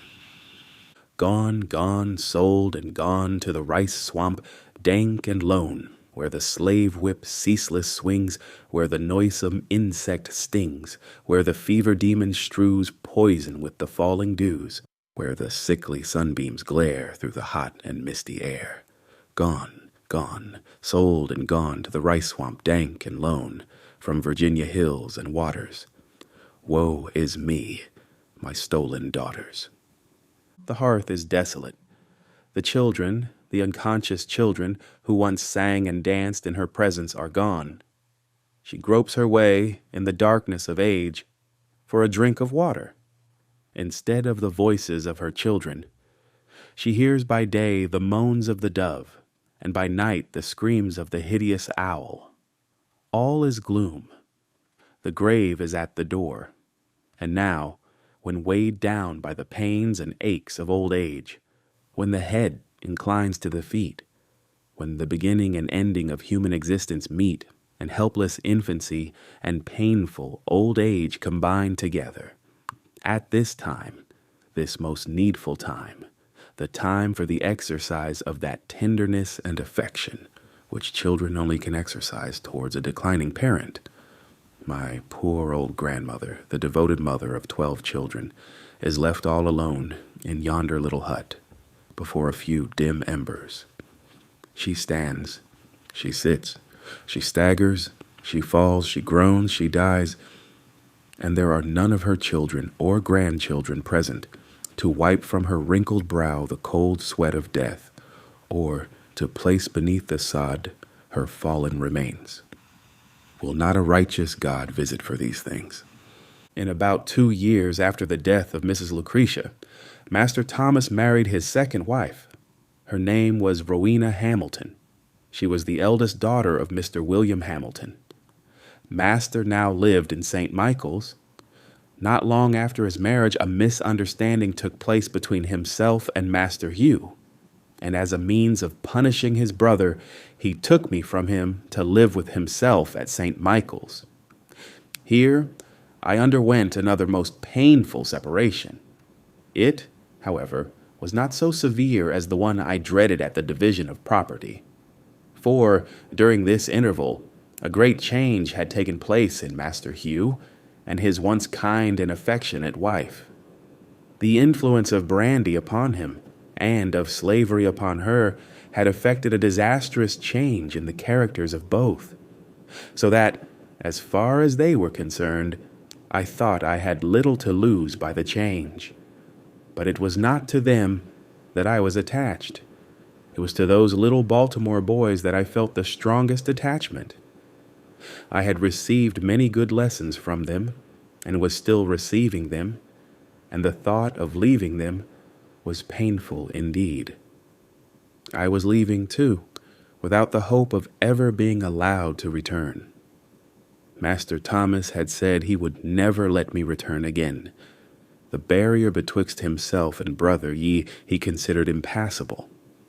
I then had to regret that I did not at least make the attempt to carry out my resolution to run away, for the chances of success are tenfold greater from the city than from the country.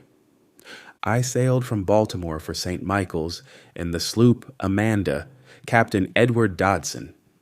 On my passage, I paid particular attention to the direction which the steamboats took to go to Philadelphia. I found, instead of going down, on reaching North Point, they went up the bay in a northeasterly direction. I deemed this knowledge of the utmost importance. My determination to run away was again revived. I resolved to wait only so long as the offering of a favorable opportunity. When that came, I was determined to be off. Chapter 9. I have now reached a period of my life when I can give dates. I left Baltimore and went to live with Master Thomas Auld at St. Michael's in March 1832. It was now more than 7 years since I lived with him in the family of my old master on Colonel Lloyd's plantation. We, of course, were now almost entire strangers to each other. He was to me a new master, and I to him a new slave. I was ignorant of his temper and disposition. He was equally so of mine. A very short time, however, brought us into full acquaintance with each other. I was made acquainted with his wife, not less than with himself. They were well matched, being equally mean and cruel. I was now, for the first time during a space of more than 7 years, made to feel the painful gnawings of hunger, a something which I had not experienced before since I left Colonel Lloyd's plantation. It went hard enough with me then, when I could look back to no period at which I had enjoyed a sufficiency. It was tenfold harder after living in Master Hugh's family, where I had always had enough to eat, and of that which was good. I have said Master Thomas was a mean man. He was so. Not to give a slave enough to eat is regarded as the most aggravated development of meanness, even among slaveholders. The rule is, no matter how coarse the food, only let there be enough of it. This is the theory, and in the part of Maryland from which I came, it is the general practice, though there are many exceptions. Master Thomas gave us enough of neither coarse nor fine food. There were 4 slaves of us in the kitchen, my sister Eliza, my Aunt Priscilla, Henny, and myself, and we were allowed less than a half of a bushel of cornmeal per week, and very little else, either in the shape of meat or vegetables. It was not enough for us to subsist upon. We were therefore reduced to the wretched necessity of living at the expense of our neighbors. This we did by begging and stealing whichever came handy in the time of need, the one being considered as legitimate as the other. A great many times have we poor creatures been nearly perishing with hunger when food in abundance lay moldering in the safe and smokehouse, and our pious mistress was aware of the fact. And yet that mistress and her husband would kneel every morning and pray that God would bless them in basket and store. Bad as all slaveholders are, we seldom meet one destitute of every element of character, commanding respect. My master was one of this rare sort. I do not know of one single noble act ever performed by him. The leading trait in his character was meanness, and if there were any other element in his nature, it was made subject to this. He was mean, and like most other mean men, he lacked the ability to conceal his meanness. Captain Auld was not born a slaveholder. He had been a poor man, master only of a bay craft. He came into possession of all his slaves by marriage, and of all men, adopted slaveholders are the worst. He was cruel, but cowardly. He commanded without firmness. In the enforcement of his rules, he was at times rigid and at times lax. At times he spoke to his slaves with the firmness of Napoleon and the fury of a demon. At other times he might well be mistaken for an inquirer who had lost his way. He did nothing of himself. He might have passed for a lion, but for his ears. In all things noble which he attempted, his own meanness shone most conspicuous. His airs, words, and actions were the airs, words, and actions of born slaveholders, and being assumed were awkward enough, he was not even a good imitator. He possessed all the disposition to deceive, but wanted the power. Having no resources within himself, he was compelled to be the copyist of many, and being such, he was forever the victim of inconsistency, and of consequence, he was an object of contempt, and was held as such even by his slaves. The luxury of having slaves of his own to wait upon him was something new and unprepared for. He was a slaveholder without the ability to hold slaves. He found himself incapable of managing his slaves either by force, fear, or fraud. We seldom called him master. We generally called him Captain Auld, and were hardly disposed to title him at all. I doubt not that our conduct had much to do with making him appear awkward, and of consequence fretful. Our want of reverence for him must have perplexed him greatly.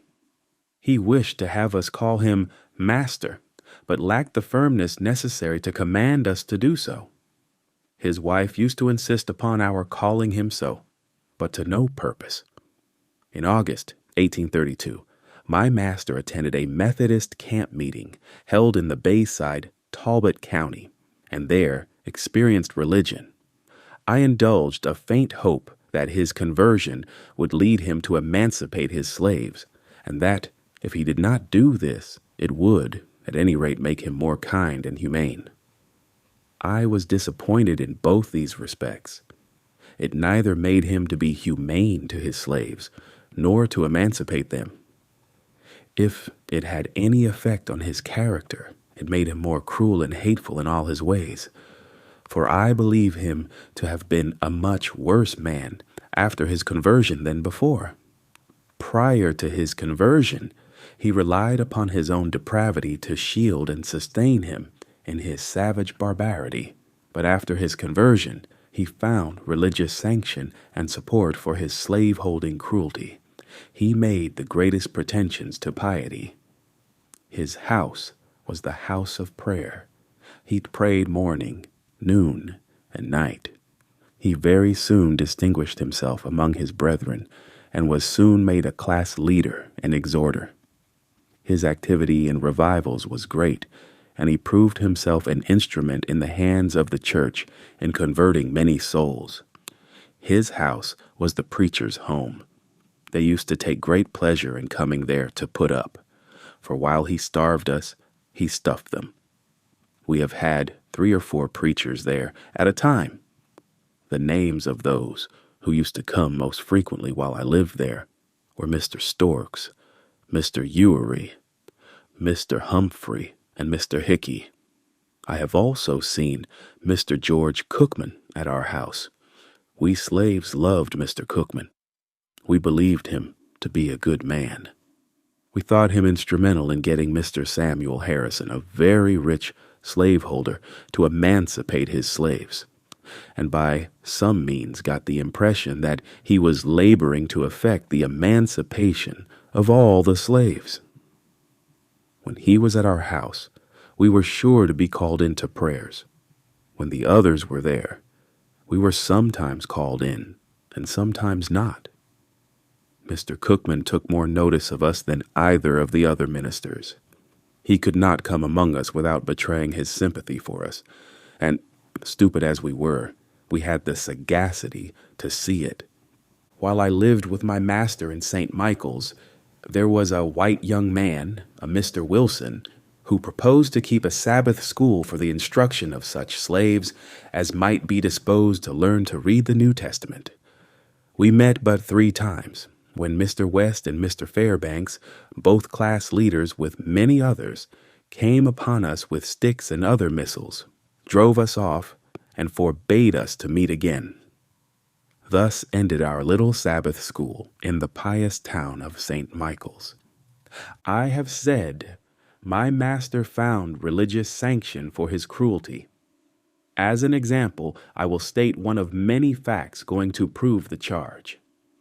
I have seen him tie up a lame young woman and whip her with a heavy cowskin upon her naked shoulders, causing the warm red blood to drip, and in justification of the bloody deed, he would quote this passage of Scripture: "He that knoweth his master's will, and doeth it not, shall be beaten with many stripes." Master would keep this lacerated young woman tied up in this horrid situation 4 or 5 hours at a time. I have known him to tie her up early in the morning and whip her before breakfast, leave her, go to his store, return at dinner, and whip her again, cutting her in the places already made, raw, with his cruel lash. The secret of Master's cruelty toward Henny is found in the fact of her being almost helpless. When quite a child, she fell into the fire and burned herself horribly. Her hands were so burnt that she never got the use of them. She could do very little but bear heavy burdens. She was to Master a bill of expense, and as he was a mean man, she was a constant offense to him. He seemed desirous of getting the poor girl out of existence. He gave her away once to his sister, but being a poor gift, she was not disposed to keep her. Finally, my benevolent master, to use his own words, set her adrift to take care of herself. Here was a recently converted man, holding on upon the mother, and at the same time turning out her helpless child, to starve and die. Master Thomas was one of the many pious slaveholders who hold slaves for the very charitable purpose of taking care of them. My master and myself had quite a number of differences. He found me unsuitable to his purpose. My city life, he said, had had a very pernicious effect upon me. It had almost ruined me for every good purpose and fitted me for everything which was bad. One of my greatest faults was that of letting his horse run away and go down to his father-in-law's farm, which was about 5 miles from St. Michael's. I would then have to go after it. My reason for this kind of carelessness or carefulness was that I could always get something to eat when I went there. Master William Hamilton, my master's father-in-law, always gave his slaves enough to eat. I never left there hungry, no matter how great the need of my speedy return. Master Thomas at length said he would stand it no longer. I had lived with him 9 months, during which time he had given me a number of severe whippings, all to no good purpose. He resolved to put me out, as he said, to be broken, and for this purpose he let me for 1 year to a man named Edward Covey. Mr. Covey was a poor man, a farm renter. He rented the place upon which he lived, as also the hands with which he tilled it. Mr. Covey had acquired a very high reputation for breaking young slaves, and this reputation was of immense value to him. It enabled him to get his farm tilled with much less expense to himself than he could have had it done without such a reputation. Some slaveholders thought it not much loss to allow Mr. Covey to have their slaves 1 year for the sake of the training to which they were subjected, without any other compensation. He could hire young help with great ease, in consequence of this reputation. Added to the natural good qualities of Mr. Covey, he was a professor of religion, a pious soul, a member and a class leader in the Methodist Church. All of this added weight to his reputation as a nigger breaker. I was aware of all the facts, having been made acquainted with them by a young man who had lived there. I nevertheless made the change gladly, for I was sure of getting enough to eat, which is not the smallest consideration to a hungry man. Chapter 10. I had left Master Thomas's house and went to live with Mr. Covey on the 1st of January, 1833. I was now, for the first time in my life, a field hand. In my new employment, I found myself even more awkward than a country boy appeared to be in a large city. I had been at my new home but 1 week before. Mr. Covey gave me a very severe whipping, cutting my back, causing the blood to run, and raising ridges on my flesh as large as my little finger. The details of this affair are as follows. Mr. Covey sent me, very early in the morning of one of our coldest days in the month of January, to the woods to get a load of wood. He gave me a team of unbroken oxen. He told me which was the in-hand ox and which the off-hand one. He then tied the end of a large rope around the horns of the in-hand ox and gave me the other end of it and told me, if the oxen started to run, that I must hold on upon the rope. I had never driven oxen before, and of course I was very awkward. I, however, succeeded in getting to the edge of the woods with little difficulty, but I had got a very few rods into the woods when the oxen took fright and started full tilt, carrying the carts against trees and over stumps in the most frightful manner. I expected every moment that my brains would be dashed out against the trees. After running thus for a considerable distance, they finally upset the cart, dashing it with great force against a tree, and threw themselves into a dense thicket. How I escaped death, I do not know. There I was, entirely alone, in a thick wood, in a place new to me. My cart was upset and shattered, my oxen were entangled among the young trees, and there was none to help me. After a long spell of effort, I succeeded in getting my cart righted, my oxen disentangled, and again yoked to the cart. I now proceeded with my team to the place where I had, the day before, been chopping wood, and loaded my cart pretty heavily, thinking in this way to tame my oxen. I then proceeded on my way home. I had now consumed 1/2 of the day. I got out of the woods safely, and now felt out of danger. I stopped my oxen to open the woods gate, and just as I did so, before I could get hold of my ox rope, the oxen again started, rushed through the gate, catching it between the wheel and the body of the cart, tearing it to pieces, and coming within a few inches of crushing me against the gate post. Thus, twice, in one short day, I escaped death by the merest chance. On my return, I told Mr. Covey what had happened and how it happened. He ordered me to return to the woods again immediately. I did so, and he followed on after me. Just as I got into the woods, he came up and told me to stop my cart, and that he would teach me how to trifle away my time and break gates. He then went to a large gum tree, and with his axe cut 3 large switches, and after trimming them up neatly with his pocket knife, he ordered me to take off my clothes. I made him no answer, but stood with my clothes on. He repeated his order. I still made him no answer, nor did I move to strip myself. Upon this, he rushed at me with the fierceness of a tiger, tore off my clothes, and lashed me till he had worn out his switches, cutting me so savagely as to leave the marks visible for a long time after. This whipping was the first of a number just like it, and for similar offenses. I lived with Mr. Covey 1 year. During the first 6 months of that year, scarce a week passed without his whipping me. I was seldom free from a sore back.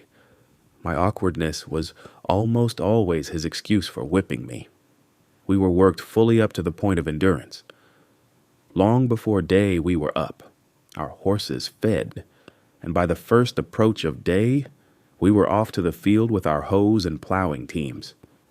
Mr. Covey gave us enough to eat, but scarce time to eat it. We were often less than 5 minutes taking our meals. We were often in the field from the first approach of day till its last lingering ray had left us, and at saving fodder time, midnight often caught us in the field binding blades. Covey would be out with us. The way he used to stand it was this. He would spend the most of his afternoons in bed. He would then come out fresh in the evening, ready to urge us on with his words, example, and frequently with the whip. Mr. Covey was one of the few slaveholders who could and did work with his hands. He was a hard-working man. He knew by himself just what a man or a boy could do. There was no deceiving him. His work went on in his absence almost as well as in his presence, and he had the faculty of making us feel that he was ever present with us. This he did by surprising us. He seldom approached the spot where we were at work openly, if he could do it secretly. He always aimed at taking us by surprise. Such was his cunning that we used to call him, among ourselves, the Snake. When we were at work in the cornfield, he would sometimes crawl on his hands and knees to avoid detection, and all at once he would rise nearly in our midst and scream out, "Ha ha! Ha! Come, dash on, dash on!" This being his mode of attack, it was never safe to stop a single minute. His comings were like a thief in the night. He appeared to us as being ever at hand. He was under every tree, behind every stump, in every bush, and at every window on the plantation. He would sometimes mount his horse, as if bound to St. Michael's, a distance of 7 miles, and in half an hour afterwards you would see him coiled up in the corner of the wood fence, watching every motion of the slaves. He would, for this purpose, leave his horse tied up in the woods. Again, he would sometimes walk up to us and give us orders as though he was upon the point of starting on a long journey, turn his back upon us, and make as though he was going to the house to get ready.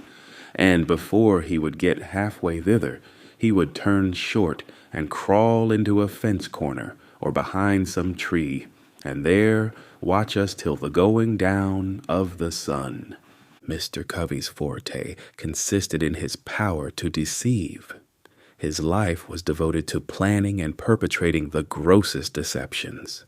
Everything he possessed in the shape of learning or religion, he made conform to his disposition to deceive. He seemed to think himself equal to deceiving the Almighty. He would make a short prayer in the morning and a long prayer at night, and strange as it may seem, few men would at times appear more devotional than he. The exercises of his family devotions were always commenced with singing, and as he was a very poor singer himself, the duty of raising the hymn generally came upon me. He would read his hymn and nod at me to commence. I would at times do so, at others I would not. My non-compliance would almost always produce much confusion. To show himself independent of me, he would start and stagger through with his hymn in the most discordant manner. In this state of mind, he prayed with more than ordinary spirit. Poor man! Such was his disposition, and success at deceiving. I do verily believe that he sometimes deceived himself into the solemn belief that he was a sincere worshipper of the Most High God, and this, too, at a time when he may be said to have been guilty of compelling his woman slave to commit the sin of adultery. The facts in the case are these. Mr. Covey was a poor man. He was just commencing in life. He was only able to buy one slave, and shocking as is the fact, he bought her, as he said, for a breeder. This woman was named Caroline. Mr. Covey bought her from Mr. Thomas Lowe, about 6 miles from St. Michael's. She was a large, able-bodied woman, about 20 years old. She had already given birth to one child, which proved her to be just what he wanted. After buying her, he hired a married man of Mr. Samuel Harrison to live with him 1 year, and him he used to fasten up with her every night. The result was that, at the end of the year, the miserable woman gave birth to twins. At this result, Mr. Covey seemed to be highly pleased, both with the man and the wretched woman. Such was his joy, and that of his wife, that nothing they could do for Caroline during her confinement was too good or too hard to be done. The children were regarded as being quite an addition to his wealth. If, at any one time of my life more than another, I was made to drink the bitterest dregs of slavery. That time was during the first 6 months of my stay with Mr. Covey. We were worked in all weathers. It was never too hot or too cold. It could never rain, blow, hail, or snow, too hard for us to work in the field. Work, work, work was scarcely more the order of the day than of the night. The longest days were too short for him, and the shortest nights too long for him. I was somewhat unmanageable when I first went there, but a few months of this discipline tamed me. Mr. Covey succeeded in breaking me. I was broken in body, soul, and spirit. My natural elasticity was crushed. My intellect languished. The disposition to read departed. The cheerful spark that lingered about my eye died. The dark night of slavery closed in upon me, and behold, a man transformed into a brute. Sunday was my only leisure time. I spent this in a sort of beast-like stupor between sleep and wake, under some large tree. At times I would rise up, a flash of energetic freedom would dart through my soul, accompanied with a faint beam of hope that flickered for a moment and then vanished.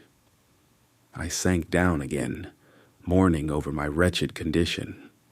I was sometimes prompted to take my life, and that of Covey, but was prevented by a combination of hope and fear. My sufferings on this plantation seem now like a dream, rather than a stern reality. Our house stood within a few rods of the Chesapeake Bay, whose broad bosom was ever white with sails from every quarter of the habitable globe. Those beautiful vessels, robed in purest white, so delightful to the eye of freemen, were to me so many shrouded ghosts, to terrify and torment me with thoughts of my wretched condition. I have often, in the deep stillness of a summer's Sabbath, stood all alone upon the lofty banks of that noble bay, and traced with saddened heart and tearful eye the countless number of sails moving off to the mighty ocean. The sight of these always affected me powerfully. My thoughts would compel utterance, and there, with no audience but the Almighty, I would pour out my soul's complaint in my rude way, with an apostrophe to the moving multitude of ships. You are loosed from your moorings and are free. I am fast in my chains and am a slave. You move merrily before the gentle gale, and I sadly before the bloody whip. You are freedom's swift-winged angels that fly round the world. I am confined in bands of iron. Oh, that I were free. Oh, that I were on one of your gallant decks, and under your protecting wing.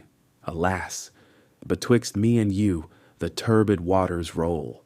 Go on, go on. Oh, that I could also go, could I but swim, if I could fly. Oh, why was I born a man, of whom to make a brute? The glad ship is gone, she hides in the dim distance. I am left in the hottest hell of unending slavery. Oh, God, save me. God, deliver me. Let me be free.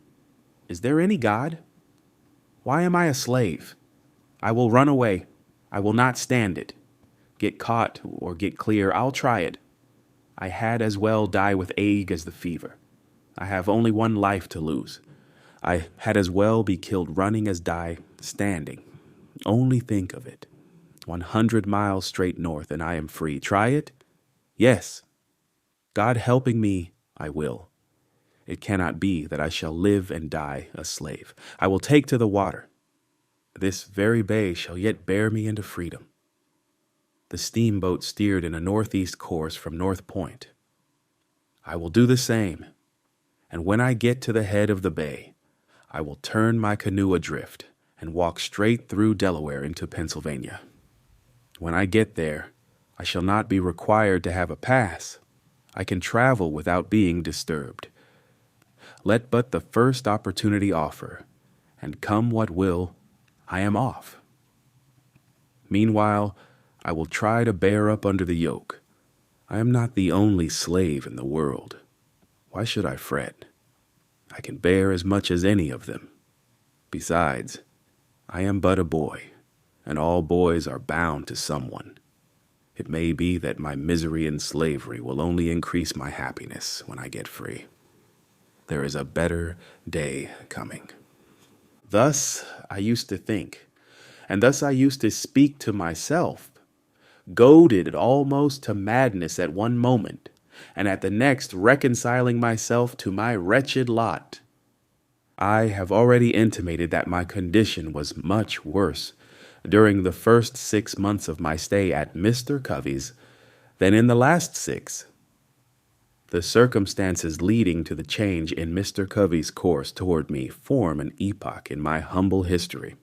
You have seen how a man was made a slave. You shall see how a slave was made a man. On one of the hottest days of the month of August, 1833, Bill Smith, William Hughes, a slave named Eli, and myself were engaged in fanning wheat. Hughes was clearing the fanned wheat from before the fan. Eli was turning, Smith was feeding, and I was carrying wheat to the fan. The work was simple, requiring strength rather than intellect. Yet, to one entirely unused to such work, it came very hard. About 3 o'clock of that day, I broke down. My strength failed me. I was seized with a violent aching of the head, attended with extreme dizziness. I trembled in every limb. Finding what was coming, I nerved myself up, feeling it would never do to stop work.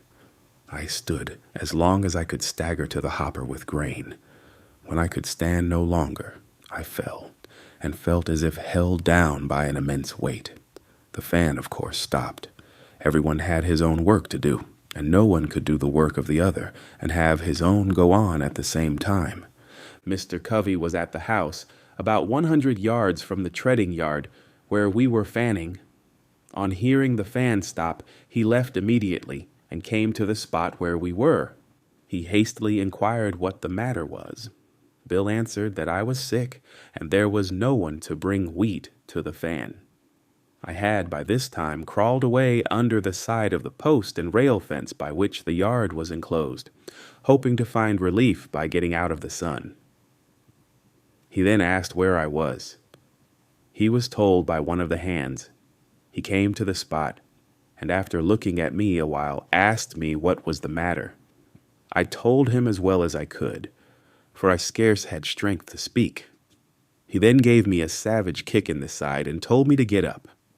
I tried to do so, but fell back in the attempt. He gave me another kick and again told me to rise. I again tried and succeeded in gaining my feet.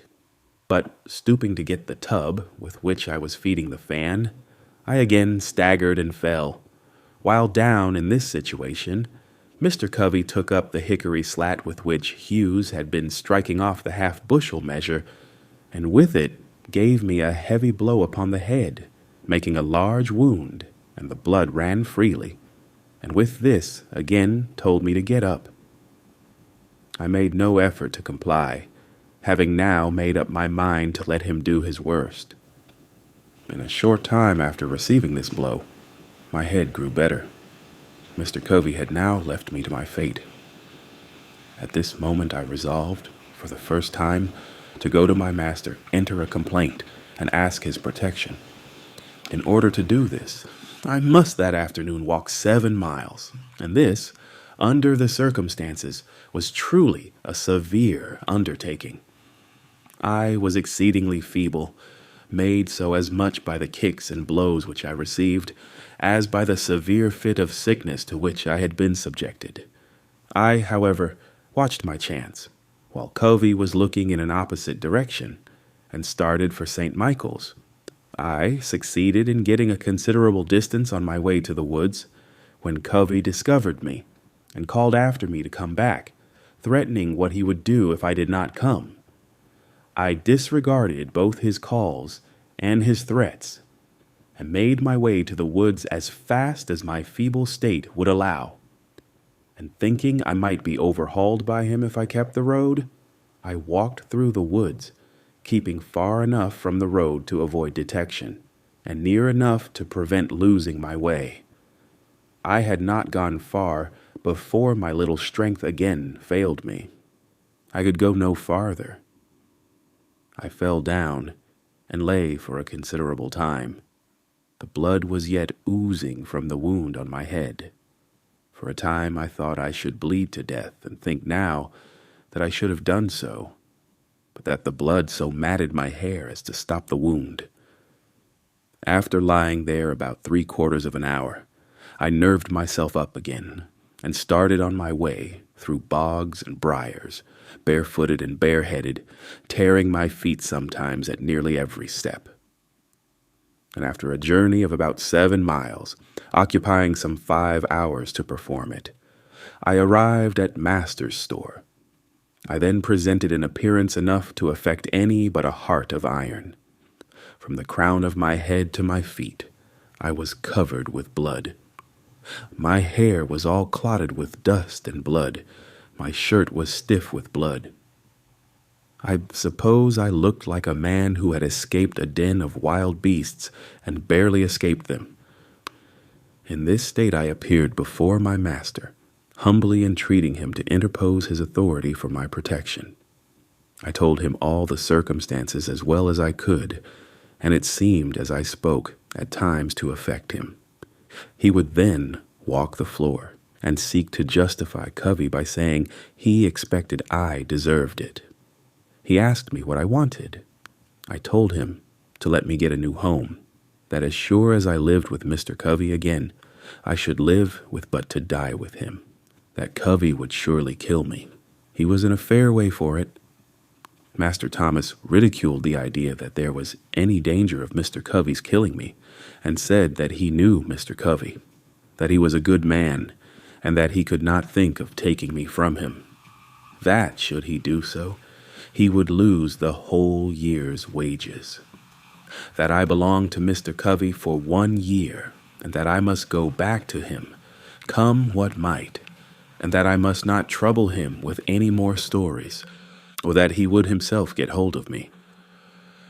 After threatening me thus, he gave me a very large dose of salts, telling me that I might remain in Saint Michael's that night, it being quite late, but that I must be off back to Mr. Covey's early in the morning, and that, if I did not, he would get hold of me, which meant that he would whip me. I remained all night, and according to his orders, I started off to Covey's in the morning, Saturday morning, wearied in body and broken in spirit. I got no supper. That night, or breakfast that morning, I reached Covey's about 9 o'clock, and just as I was getting over the fence that divided Mrs. Kemp's fields from ours, out ran Covey with his cowskin to give me another whipping. Before he could reach me, I succeeded in getting to the cornfield, and as the corn was very high, it afforded me the means of hiding. He seemed very angry and searched for me a long time. My behavior was altogether unaccountable. He finally gave up the chase, thinking, I suppose, that I must come home for something to eat. He would give himself no further trouble in looking for me. I spent that day mostly in the woods, having the alternative before me, to go home and be whipped to death or stay in the woods and be starved to death. That night, I fell in with Sandy Jenkins, a slave with whom I was somewhat acquainted. Sandy had a free wife who lived about 4 miles from Mr. Covey's, and it being Saturday, he was on his way to see her. I told him my circumstances, and he very kindly invited me to go home with him. I went home with him and talked this whole matter over and got his advice as to what course it was best for me to pursue. I found Sandy an old adviser. He told me with great solemnity I must go back to Covey, but that before I went, I must go with him into another part of the woods, where there was a certain root, which, if I would take some of it with me, carrying it always on my right side, would render it impossible for Mr. Covey, or any other white man, to whip me. He said he had carried it for years, and since he had done so, he had never received a blow, and never expected to, while he carried it.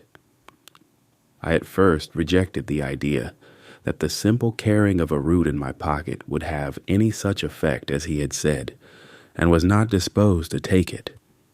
But Sandy impressed the necessity with much earnestness, telling me it could do no harm, if it did no good. To please him, I at length took the root, and according to his direction, carried it upon my right side. This was Sunday morning. I immediately started for home, and upon entering the yard gate, out came Mr. Covey on his way to meeting. He spoke to me very kindly, bade me drive the pigs from a lot nearby, and passed on towards the church. Now, this singular conduct of Mr. Covey really made me begin to think that there was something in the root which Sandy had given me, and had it been on any other day than Sunday, I could have attributed the conduct to no other cause than the influence of that root, and as it was, I was half inclined to think the root to be something more than I at first had taken it to be. All went well till Monday morning. On this morning, the virtue of the root was fully tested. Long before daylight, I was called to go and rub, curry, and feed the horses. I obeyed and was glad to obey. But whilst thus engaged, whilst in the act of throwing down some blades from the loft, Mr. Covey entered the stable with a long rope, and just as I was half out of the loft, he caught hold of my legs and was about tying me. As soon as I found what he was up to, I gave a sudden spring, and as I did so, he holding to my legs, I was brought sprawling on the stable floor. Mr. Covey seemed now to think he had me, and could do what he pleased. But at this moment, from whence came the spirit I don't know, I resolved to fight, and suiting my action to the resolution, I seized Covey hard by the throat, and as I did so, I rose. He held on to me, and I to him. My resistance was so entirely unexpected that Covey seemed taken all aback. He trembled like a leaf. This gave me assurance, and I held him uneasy, causing the blood to run where I touched him with the ends of my fingers. Mr. Covey soon called out to Hughes for help. Hughes came, and while Covey held me, attempted to tie my right hand. While he was in the act of doing so, I watched my chance and gave him a heavy kick close under the ribs. This kick fairly sickened Hughes, so that he left me in the hands of Mr. Covey.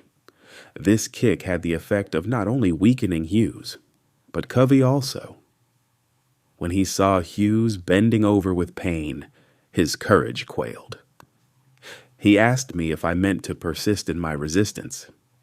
I told him I did, come what might, that he had used me like a brute for 6 months, and that I was determined to be used so no longer. With that, he strove to drag me to a stick that was lying just out of the stable door. He meant to knock me down, but just as he was leaning over to get the stick, I seized him with both hands by his collar and brought him by a sudden snatch to the ground. By this time, Bill came. Covey called upon him for assistance. Bill wanted to know what he could do. Covey said, "Take hold of him! Take hold of him!" Bill said his. Master hired him out to work, and not to help to whip me. So he left Covey and myself to fight our own battle out. We were at it for nearly 2 hours. Covey at length let me go, puffing and blowing at a great rate, saying that if I had not resisted, he would not have whipped me half so much. The truth was that he had not whipped me at all. I considered him as getting entirely the worst end of the bargain, for he had drawn no blood from me, but I had from him. The whole 6 months afterwards that I spent with Mr. Covey, he never laid the weight of his finger upon me in anger. He would occasionally say he didn't want to get hold of me again. No, thought I, you need not, for you will come off worse than you did before. This battle with Mr. Covey was the turning point in my career as a slave.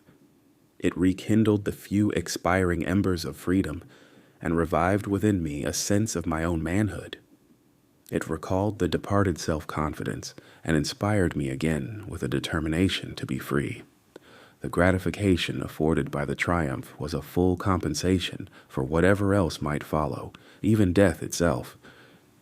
He only can understand the deep satisfaction which I experienced, who has himself repelled by force the bloody arm of slavery. I felt as I never felt before. It was a glorious resurrection from the tomb of slavery to the heaven of freedom. My long crushed spirit rose, cowardice departed, bold defiance took its place, and I now resolved that, however long I might remain a slave in form, the day had passed forever when I could be a slave in fact.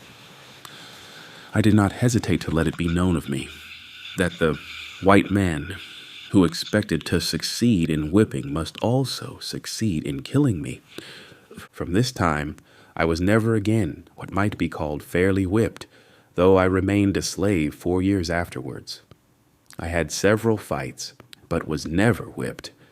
It was for a long time a matter of surprise to me why Mr. Covey did not immediately have me taken by the constable to the whipping post, and there regularly whipped for the crime of raising my hand against a white man in defense of myself. And the only explanation I can now think of does not entirely satisfy me. But such as it is, I will give it. Mr. Covey enjoyed the most unbounded reputation for being a first-rate overseer and Negro breaker. It was of considerable importance to him.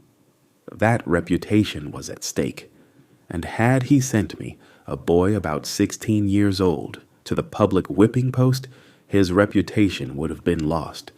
So, to save his reputation, he suffered me to go unpunished. My term of actual service to Mr. Edward Covey ended on Christmas Day, 1833.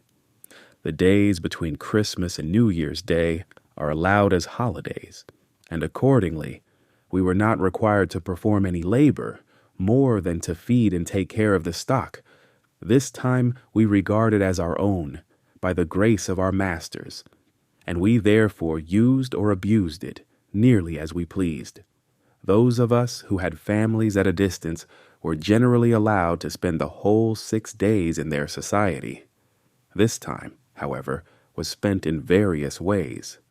The staid, sober, thinking, and industrious ones of our number would employ themselves in making corn brooms, mats, horse collars, and baskets, and another class of us would spend the time in hunting opossums, hares, and coons. But by far the larger part engaged in such sports and merriments as playing ball, wrestling, running foot races, fiddling, dancing, and drinking whiskey. And this latter mode of spending the time was by far the most agreeable to the feelings of our masters. A slave who would work during the holidays was considered by our masters as scarcely deserving them. He was regarded as one who rejected the favor of his master. It was deemed a disgrace not to get drunk at Christmas, and he was regarded as lazy indeed, who had not provided himself with the necessary means during the year to get whiskey enough to last him through Christmas.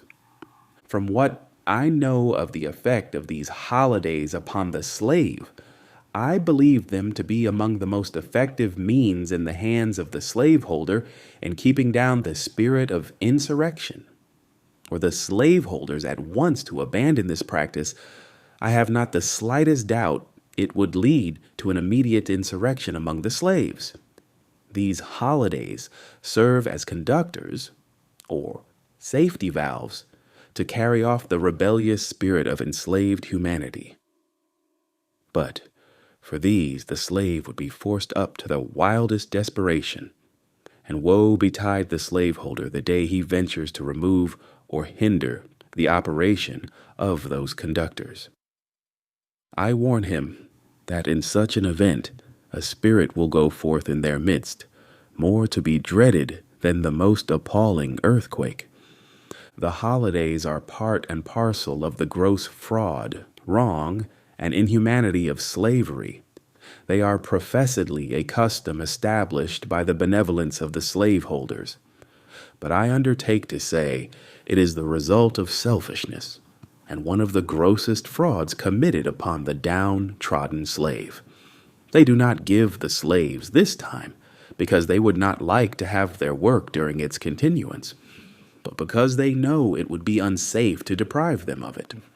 This will be seen by the fact that the slaveholders like to have their slaves spend those days just in such a manner as to make them as glad of their ending as of their beginning. Their object seems to be to disgust their slaves with freedom by plunging them into the lowest depths of dissipation. For instance, the slaveholders not only like to see the slave drink of his own accord, but will adopt various plans to make him drunk. One plan is to make bets on their slaves as to who can drink the most whiskey without getting drunk. And in this way, they succeed in getting whole multitudes to drink to excess. Thus, when the slave asks for virtuous freedom, the cunning slaveholder, knowing his ignorance, cheats him with a dose of vicious dissipation, artfully labeled with the name of liberty. The most of us used to drink it down, and the result was just what might be supposed. Many of us were led to think that there was little to choose between liberty and slavery. We felt, and very properly too, that we had almost as well be slaves to man as to rum. So, when the holidays ended, we staggered up from the filth of our wallowing, took a long breath, and marched to the field, feeling, upon the whole, rather glad to go, from what our master had deceived us into a belief was freedom, back to the arms of slavery. I have said that this mode of treatment is a part of the whole system of fraud and inhumanity of slavery. It is so. The mode here adopted to discuss the slave with freedom, by allowing him to see only the abuse of it, is carried out in other things. For instance, a slave loves molasses, he steals some. His master, in many cases, goes off to town and buys a large quantity. He returns, takes his whip, and commands the slave to eat the molasses until the poor fellow is made sick at the very mention of it. The same mode is sometimes adopted to make the slaves refrain from asking for more food than their regular allowance. A slave runs through his allowance and applies for more. His master is enraged at him, but not willing to send him off without food, gives him more than is necessary, and compels him to eat it within a given time. Then, if he complains that he cannot eat it, he is said to be satisfied neither full nor fasting, and is whipped for being hard to please. I have an abundance of such illustrations of the same principle, drawn from my own observation, but think the cases I have cited sufficient. The practice is a very common one. On the 1st of January, 1834, I left Mr. Covey and went to live with Mr. William Freeland, who lived about 3 miles from St. Michael's. I soon found Mr. Freeland a very different man from Mr. Covey. Though not rich, he was what would be called an educated Southern gentleman. Mr. Covey, as I have shown, was a well-trained Negro breaker and slave driver. The former, slaveholder though he was, seemed to possess some regard for honor, some reverence for justice, and some respect for humanity. The latter seemed totally insensible to all such sentiments.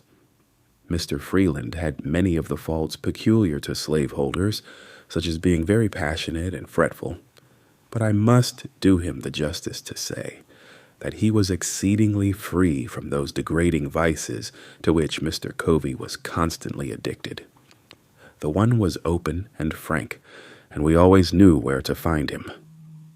The other was a most artful deceiver, and could be understood only by such as were skillful enough to detect his cunningly devised frauds.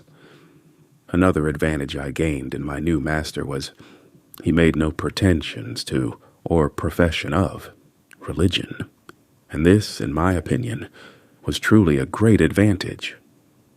I assert most unhesitatingly that the religion of the South is a mere covering for the most horrid crimes, a justifier of the most appalling barbarity, a sanctifier of the most hateful frauds, and a dark shelter under which the darkest, foulest, grossest, and most infernal deeds of slaveholders find the strongest protection. Were I to be again reduced to the chains of slavery, next to that enslavement, I should regard being the slave of a religious master the greatest calamity that could befall me. For of all slaveholders with whom I have ever met, religious slaveholders are the worst. I have ever found them the meanest and basest, the most cruel and cowardly of all others. It was my unhappy lot not only to belong to a religious slaveholder, but to live in a community of such religionists. Very near Mr. Freeland lived the Reverend Daniel Whedon, and in this same neighborhood lived the Reverend Rigby Hopkins. These were members and ministers in the Reformed Methodist Church. Mr. Whedon owned, among others, a woman slave whose name I have forgotten. This woman's back, for weeks, was kept literally raw, made so by the lash of this merciless, religious wretch. He used to hire hands. His maxim was, behave well or behave ill. It is the duty of a master occasionally to whip a slave, to remind him of his master's authority. Such was his theory, and such his practice. Mr. Hopkins was even worse than Mr. Whedon. His chief boast was his ability to manage slaves. The peculiar feature of his government was that of whipping slaves in advance of deserving it. He always managed to have one or more of his slaves to whip every Monday morning. He did this to alarm their fears and strike terror into those who escaped. His plan was to whip for the smallest offenses, to prevent the commission of large ones. Mr. Hopkins could always find some excuse for whipping a slave. It would astonish one, unaccustomed to a slave-holding life, to see with what wonderful ease a slaveholder can find things of which to make occasion to whip a slave. A mere look, word, or motion, a mistake, accident, or want of power, are all matters for which a slave may be whipped at any time. Does a slave look dissatisfied? It is said, he has the devil in him, and it must be whipped out. Does he speak loudly when spoken to by his master? Then he's getting high-minded and should be taken down a buttonhole lower. Does he forget to pull off his hat at the approach of a white person? Then he is wanting in reverence and should be whipped for it. Does he ever venture to vindicate his conduct when censured for it? Then he is guilty of impudence, one of the greatest crimes of which a slave can be guilty. Does he ever venture to suggest a different mode of doing things from that pointed out by his master? He is indeed presumptuous and getting above himself, and nothing less than a flogging will do for him. Does he, while plowing, break a plow, or while hoeing, break a hoe? It is owing to his carelessness, and for it a slave must always be whipped. Mr. Hopkins could always find something of this sort to justify the use of the lash, and he seldom failed to embrace such opportunities. There was not a man in the whole county with whom the slaves who had the getting their own home would not prefer to live, rather than with this Reverend Mr. Hopkins. And yet there was not a man anywhere round who made higher professions of religion, or was more active in revivals, more attentive to the class, love feast, prayer and preaching meetings, or more devotional in his family, that prayed earlier, later, louder and longer, than this same reverend slave driver, Rigby Hopkins.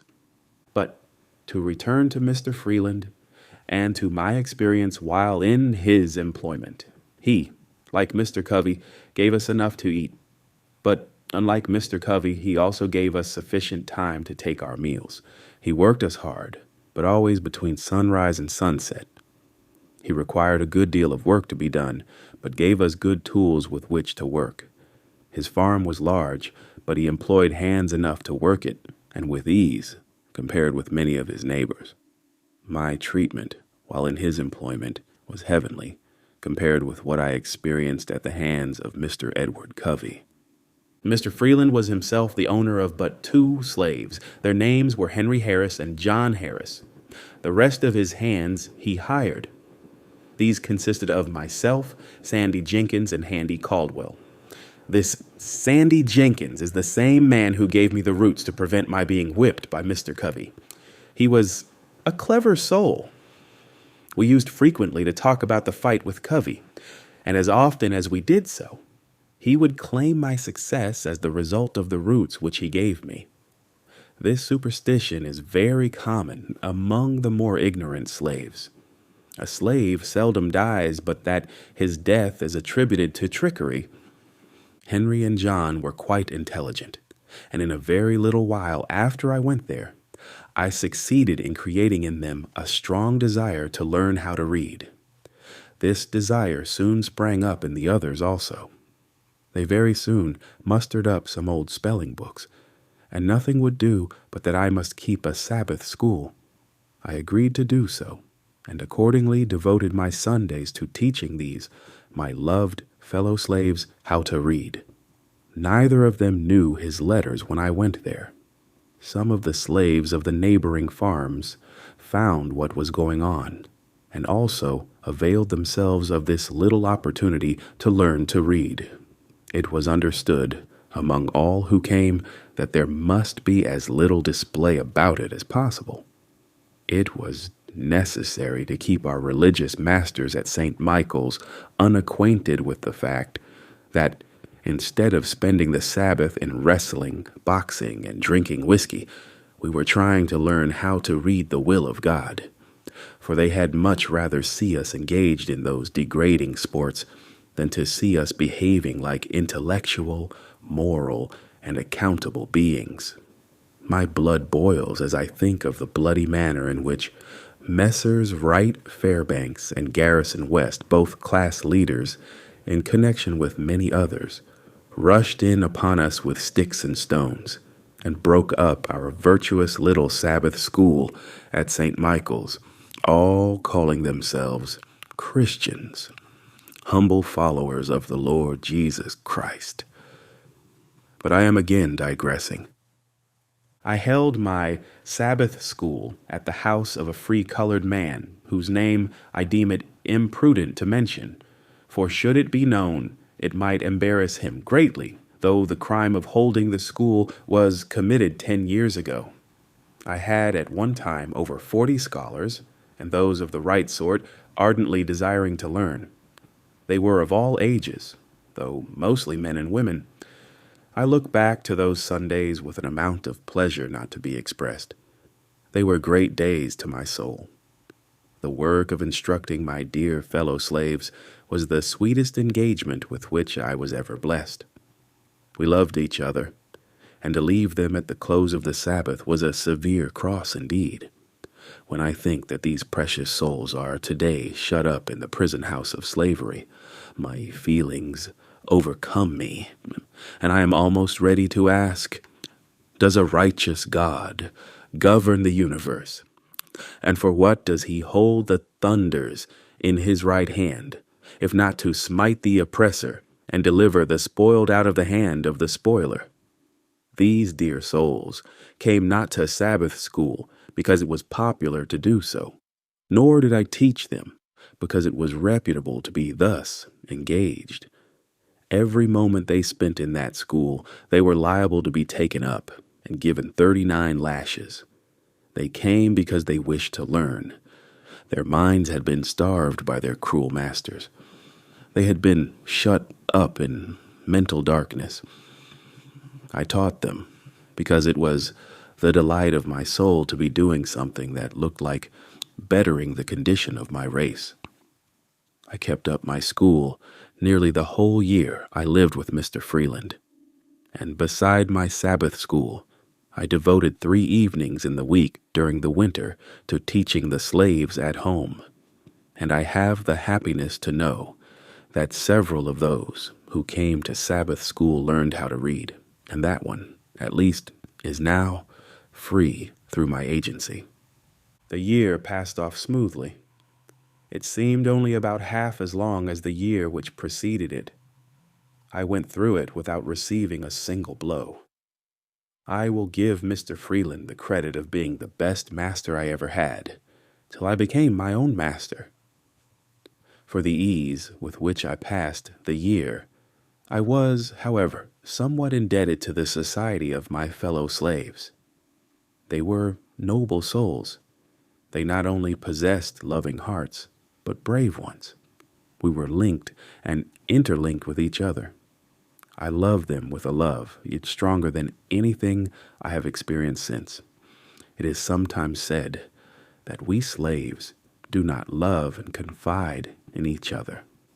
In answer to this assertion, I can say, I never loved any or confided in any people more than my fellow slaves, and especially those with whom I lived at Mr. Freeland's.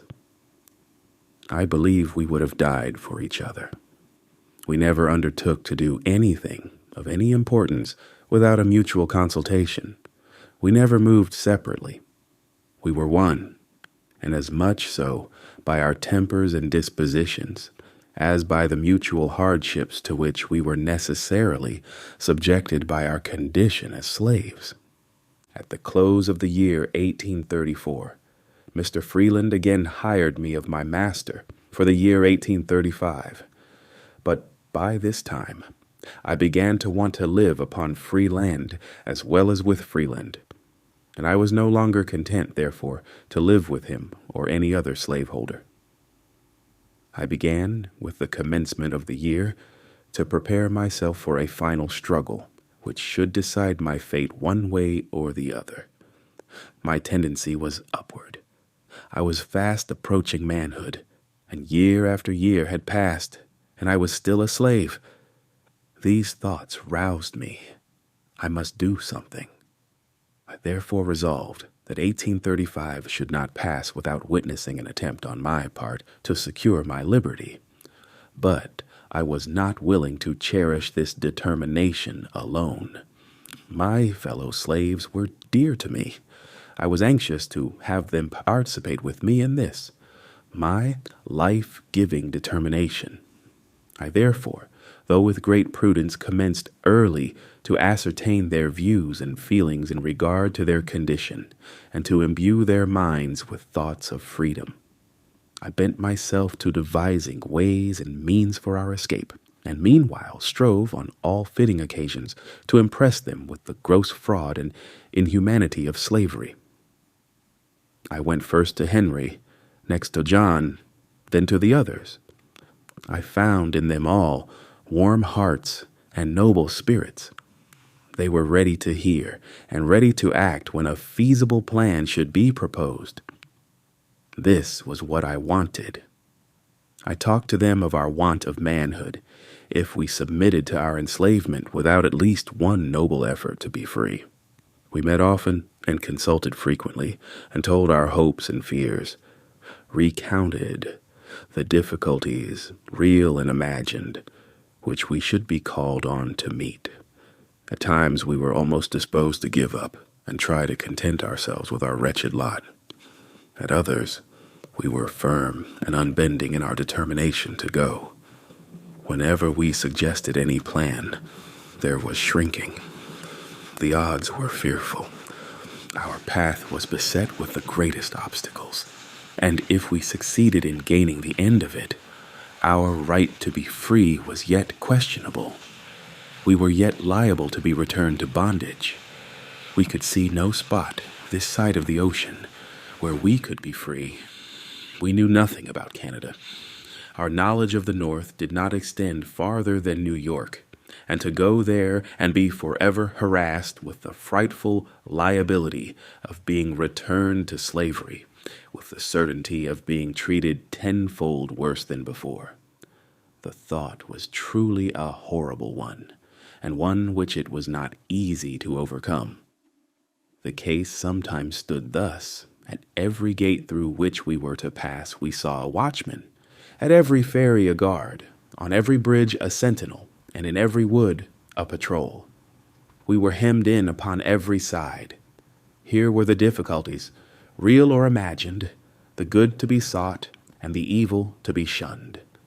On the one hand, there stood slavery, a stern reality glaring frightfully upon us, its robes already crimsoned with the blood of millions, and even now feasting itself greedily upon our own flesh.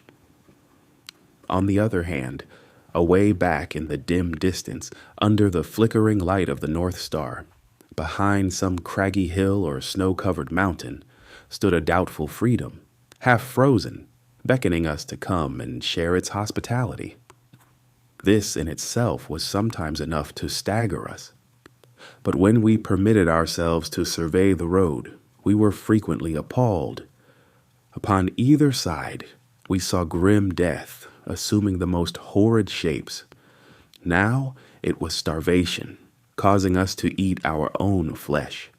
Now we were contending with the waves and were drowned. Now we were overtaken and torn to pieces by the fangs of the terrible bloodhound.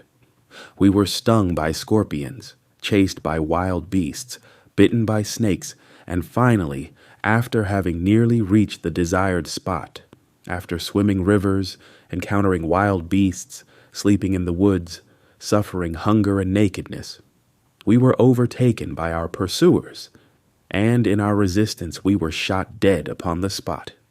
I say, this picture sometimes appalled us and made us.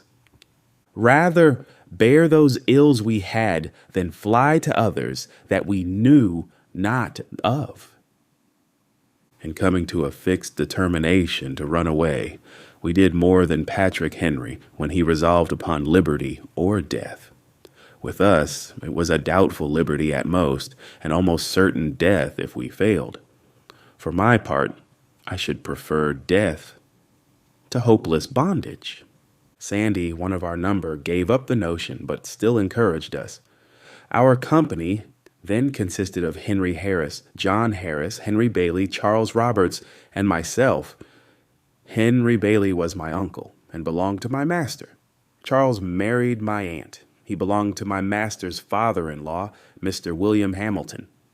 The plan we finally concluded upon was to get a large canoe belonging to Mr. Hamilton, and upon the Saturday night previous to Easter holidays, paddle directly up the Chesapeake Bay. On our arrival at the head of the bay, a distance of 70 or 80 miles from where we lived, it was our purpose to turn our canoe adrift and follow the guidance of the North Star till we got beyond the limits of Maryland. Our reason for taking the water route was that we were less liable to be suspected as runaways. We hoped to be regarded as fishermen, whereas if we should take the land route, we should be subjected to interruptions of almost every kind. Anyone having a white face and being so disposed could stop us and subject us to examination. The week before our intended start, I wrote several protections, one for each of us. As well as I can remember, they were in the following words, to wit: "This is to certify that I, the undersigned, have given the bearer my servant full liberty to go to Baltimore and spend the Easter holidays, written with mine own hand," and so on. 1835. William Hamilton, near St. Michael's in Talbot County, Maryland. We were not going to Baltimore, but in going up the bay, we went toward Baltimore, and these protections were only intended to protect us while on the bay. As the time drew near for our departure, our anxiety became more and more intense. It was truly a matter of life and death with us. The strength of our determination was about to be fully tested. At this time, I was very active in explaining every difficulty, removing every doubt, dispelling every fear, and inspiring all with the firmness indispensable to success in our undertaking, assuring them that half was gained the instant we made the move. We had talked long enough. We were now ready to move. If not now, we never should be. And if we did not intend to move now, we had as well fold our arms, sit down, and acknowledge ourselves fit only to be slaves. This, none of us were prepared to acknowledge. Every man stood firm, and at our last meeting, we pledged ourselves afresh in the most solemn manner that, at the time appointed, we would certainly start in pursuit of freedom. This was in the middle of the week, at the end of which we were to be off. We went as usual to our several fields of labor, but with bosoms highly agitated with thoughts of our truly hazardous undertaking. We tried to conceal our feelings as much as possible, and I think we succeeded very well. After a painful waiting, the Saturday morning, whose night was to witness our departure, came. I hailed it with joy, bring what of sadness it might. Friday night was a sleepless one for me. I probably felt more anxious than the rest because I was, by common consent, at the head of the whole affair. The responsibility of success or failure lay heavily upon me. The glory of the one and the confusion of the other were alike mine. The first 2 hours of that morning were such as I never experienced before, and hope never to again. Early in the morning, we went as usual to the field. We were spreading manure, and all at once, while thus engaged, I was overwhelmed with an indescribable feeling, in the fullness of which I turned to Sandy, who was nearby, and said, "We are betrayed." "Well," said he, "that thought has this moment struck me." We said no more. I was never more certain of anything. The horn was blown as usual, and we went up from the field to the house for breakfast. I went for the form, more than for want of anything to eat that morning. Just as I got to the house, in looking out at the lane gate, I saw 4 white men with 2 colored men. The white men were on horseback, and the colored ones were walking behind as if tied. I watched them a few moments till they got up to our lane gate. Here they halted and tied the colored men to the gatepost. I was not yet certain as to what the matter was. In a few moments in rode Mr. Hamilton, with a speed betokening great excitement. He came to the door and inquired if Master William was in. He was told he was at the barn. Mr. Hamilton, without dismounting, rode up to the barn with extraordinary speed. In a few moments, he and Mr. Freeland returned to the house. By this time, the 3 constables rode up, and in great haste dismounted, tied their horses, and met Master William and Mr. Hamilton returning from the barn. And after talking a while, they all walked up to the kitchen door. There was no one in the kitchen but myself and John. Henry and Sandy were up at the barn. Mr. Freeland put his head in at the door and called me by name, saying, "There were some gentlemen at the door who wished to see me." I stepped to the door and inquired what they wanted. They at once seized me, and without giving me any satisfaction, tied me, lashing my hands closely together. I insisted upon knowing what the matter was. They at length said that they had learned I had been in a scrape, and that I was to be examined before my master, and if their information proved false, I should not be hurt. In a few moments, they succeeded in tying John. They then turned to Henry, who had by this time returned, and commanded him to cross his hands. "I won't," said Henry in a firm tone, indicating his readiness to meet the consequences of his refusal. "Won't you?" said Tom Graham, the constable.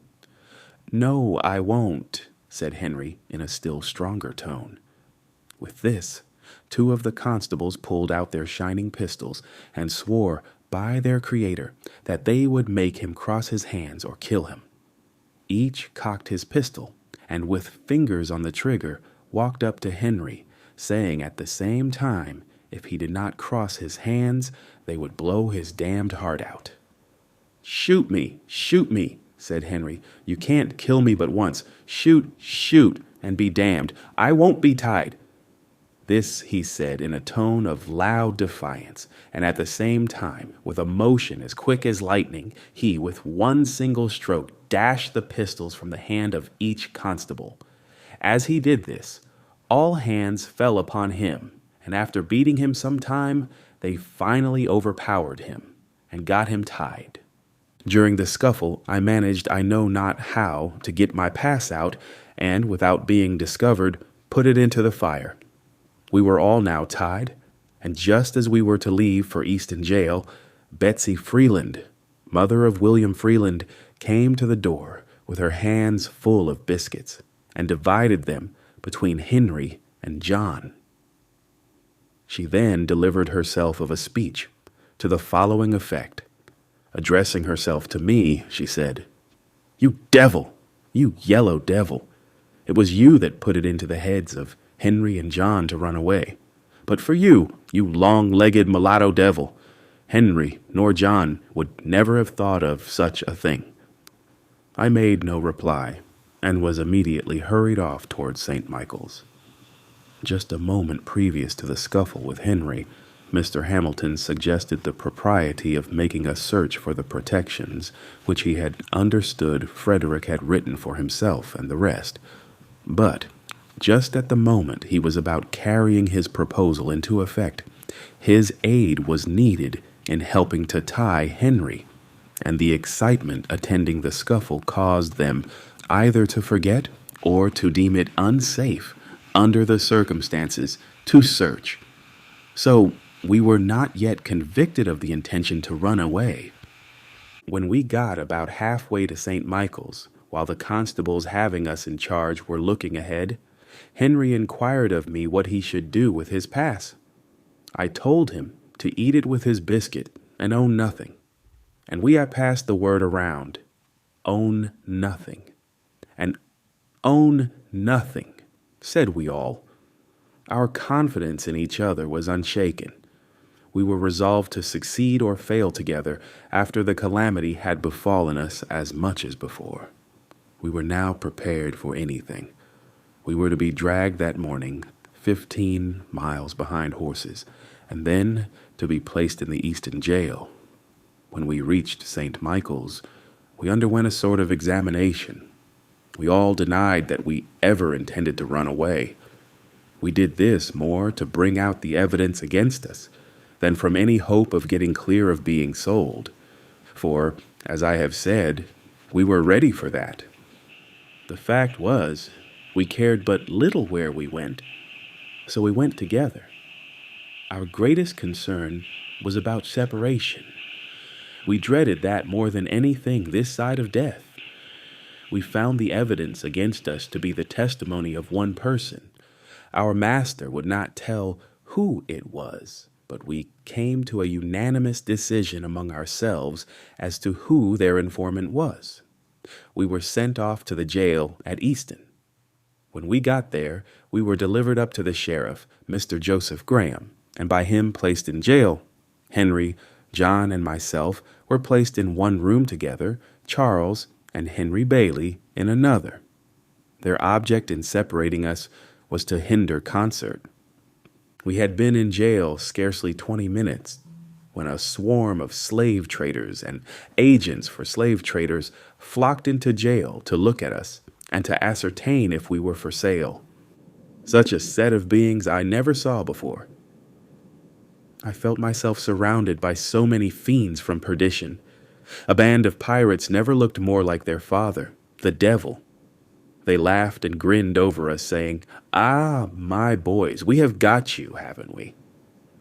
And after taunting us in various ways, they, one by one, went into an examination of us, with intent to ascertain our value. They would impudently ask us if we would not like to have them for our masters. We would make them no answer and leave them to find out as best they could. Then they would curse and swear at us, telling us that they could take the devil out of us in a very little while if we were only in their hands. While in jail, we found ourselves in much more comfortable quarters than we expected when we went there. We did not get much to eat, nor that which was very good, but we had a good clean room, from the windows of which we could see what was going on in the street, which was very much better than though we had been placed in one of the dark, damp cells. Upon the whole, We got along very well, so far as the jail and its keeper were concerned. Immediately after the holidays were over, contrary to all our expectations, Mr. Hamilton and Mr. Freeland came up to Easton and took Charles, the two Henrys, and John out of jail and carried them home, leaving me alone. I regarded this separation as a final one. It caused me more pain than anything else in the whole transaction. I was ready for anything rather than separation. I supposed that they had consulted together and had decided that, as I was the whole cause of the intention of the others to run away, it was hard to make the innocent suffer with the guilty, and that they had, therefore, concluded to take the others home and sell me as a warning to the others that remained. It is due to the noble Henry to say he seemed almost as reluctant at leaving the prison as at leaving home to come to the prison. But we knew we should, in all probability, be separated if we were sold, and since he was in their hands, he concluded to go peaceably home. I was now left to my fate. I was all alone, and within the walls of a stone prison. But a few days before, and I was full of hope. I expected to have been safe in a land of freedom. But now I was covered with gloom, sunk down to the utmost despair. I thought the possibility of freedom was gone. I was kept in this way about 1 week, at the end of which Captain Auld, my master, to my surprise and utter astonishment, came up and took me out, with the intention of sending me with a gentleman of his acquaintance into Alabama. But, from some cause or other, he did not send me to Alabama, but concluded to send me back to Baltimore to live again with his brother Hugh and to learn a trade. Thus, after an absence of 3 years and 1 month, I was once more permitted to return to my old home at Baltimore. My master sent me away because there existed against me a very great prejudice in the community, and he feared I might be killed. In a few weeks after I went to Baltimore, Master Hugh hired me to Mr. William Gardner, an extensive shipbuilder on Fells Point. I was put there to learn how to caulk. It, however, proved a very unfavorable place for the accomplishment of this object. Mr. Gardner was engaged that spring in building 2 large man-of-war brigs, professedly for the Mexican government. The vessels were to be launched in the July of that year, and in failure thereof, Mr. Gardner was to lose a considerable sum, so that when I entered, all was hurry. There was no time to learn anything. Every man had to do that which he knew how to do. In entering the shipyard, my orders from Mr. Gardner were to do whatever the carpenters commanded me to do. This was placing me at the beck and call of about 75 men. I was to regard all these as masters. Their word was to be my law. My situation was a most trying one. At times I needed a dozen pair of hands. I was called a dozen ways in the space of a single minute. 3 or 4 voices would strike my ear at the same moment. It was, "Fred, come help me to cant this timber here. Fred, come carry this timber yonder.